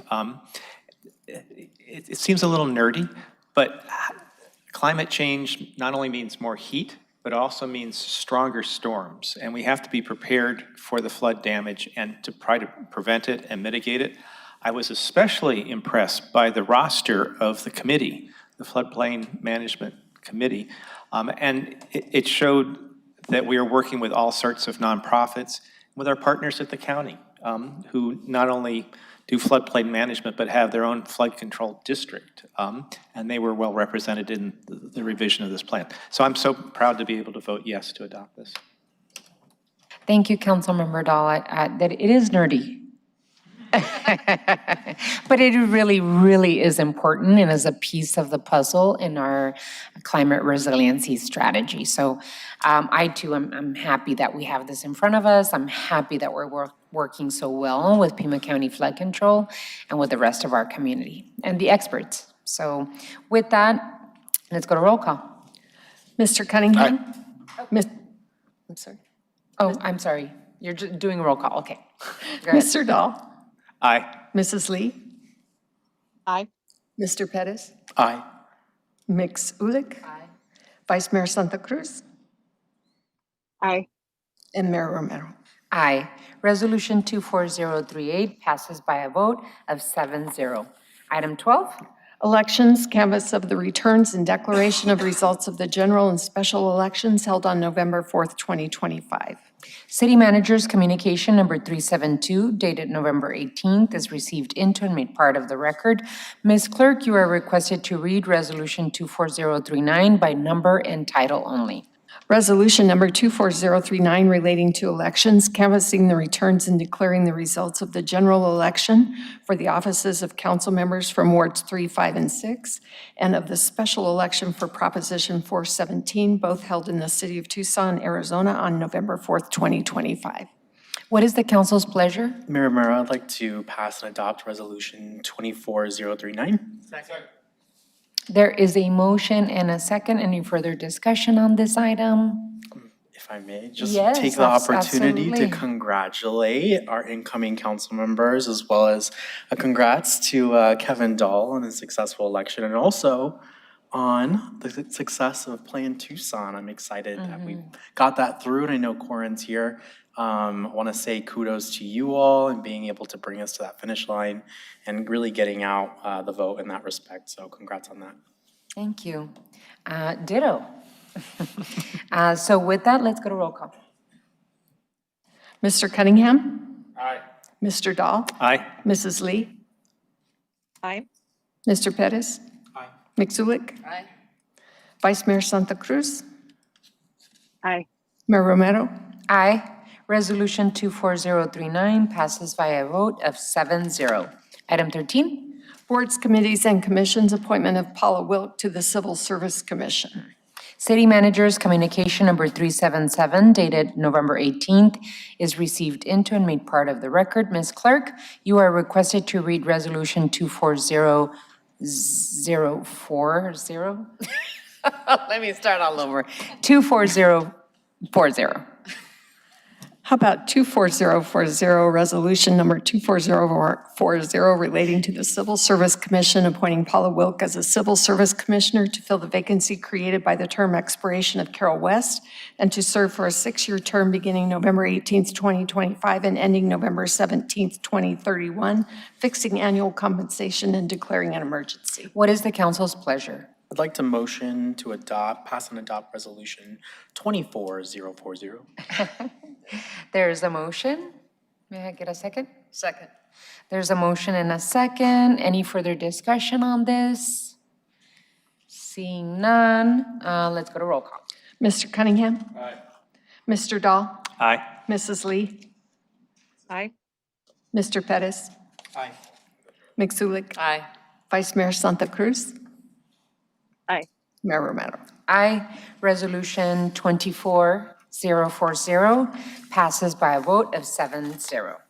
Item 14. City Magistrate, reappointment of presiding City Magistrate Jeffrey A. KLOTZ and fixing compensation. City Manager's Communication Number 371, dated November 18th, is received into and made part of the record.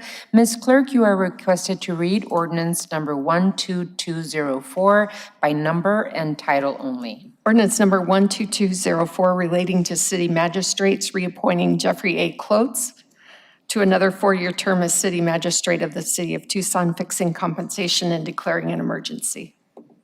What is the council's pleasure?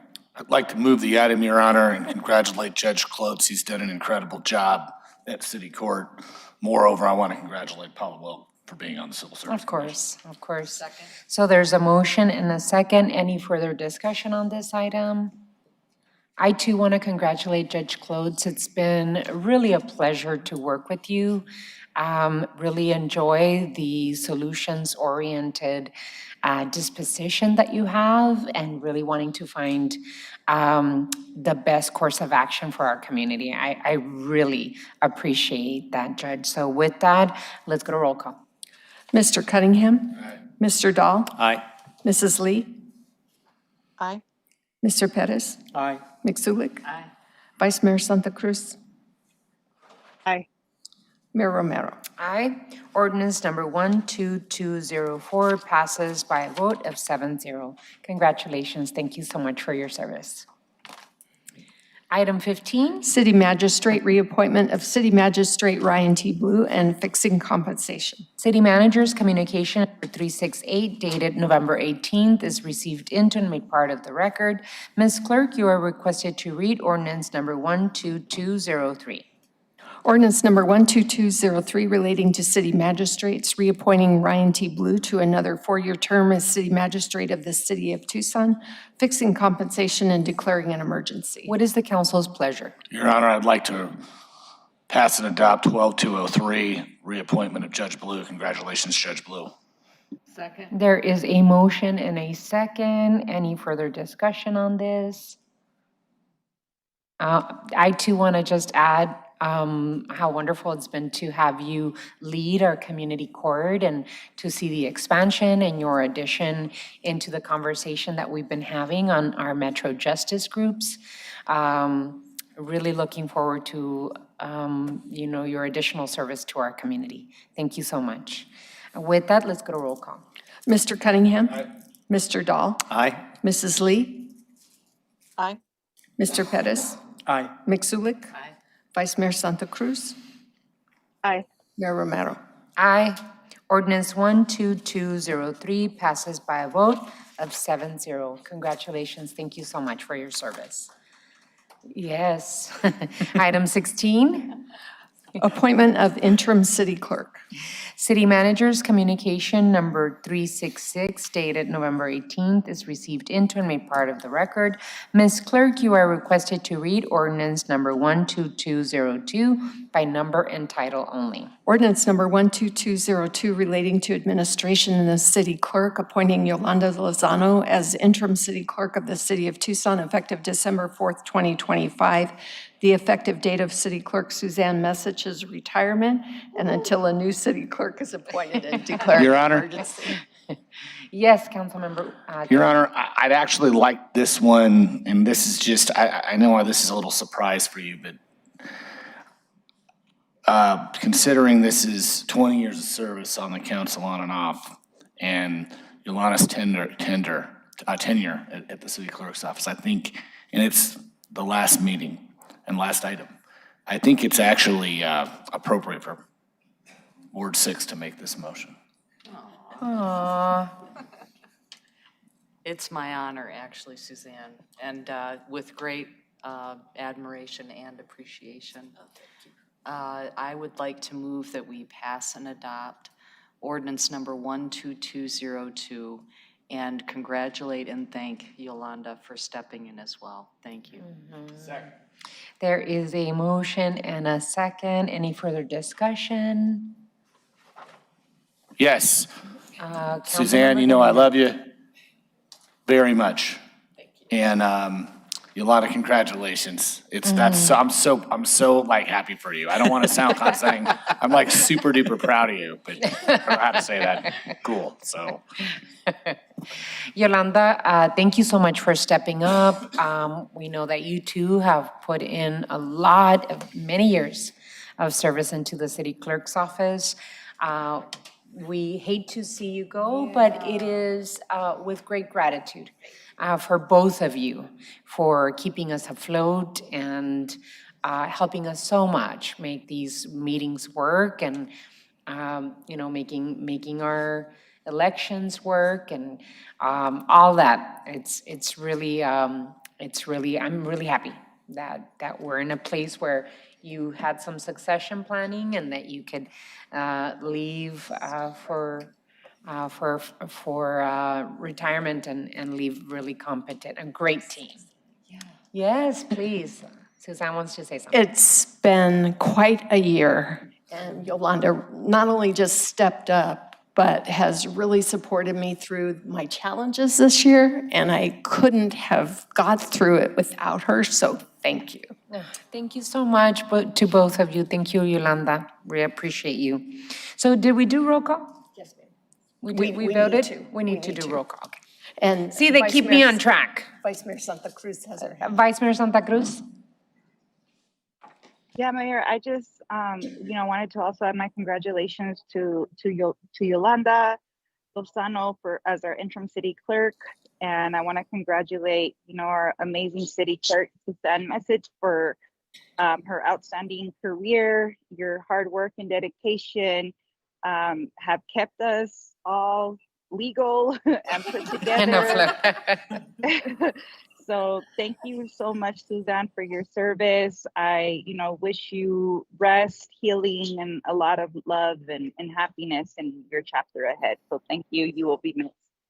Thank you. If I could too as Yes, go well. for it. Suzanne, when I was the ripe age of 19, I actually sat behind this dais once before when I was appointed to the Citizens Commission on Public Service and whatever it was called. Yeah. And I think I took comfort in coming behind this dais again because of your support. And so I just really want to say thank you. And we're excited for December 2nd. Yeah, aren't we both? With that, let's go to roll call. Mr. Cunningham, yes. Mr. Dahl? Aye. Mrs. Lee? Aye. Mr. Perez? Aye. Mixulic? Aye. Vice Mayor Santa Cruz? Aye. Mayor Romero? Aye. Ordinance number 12202 passes by a vote of 7-0. Thank you all so much. Really appreciate it. Thank you, Yolanda. Item 17. Adjournment. Council will stand adjourned. The next regularly scheduled meeting will be Tuesday, December 16th, 2025, at or after 5:30 p.m. Thank you all so much. Have a wonderful rest of your week.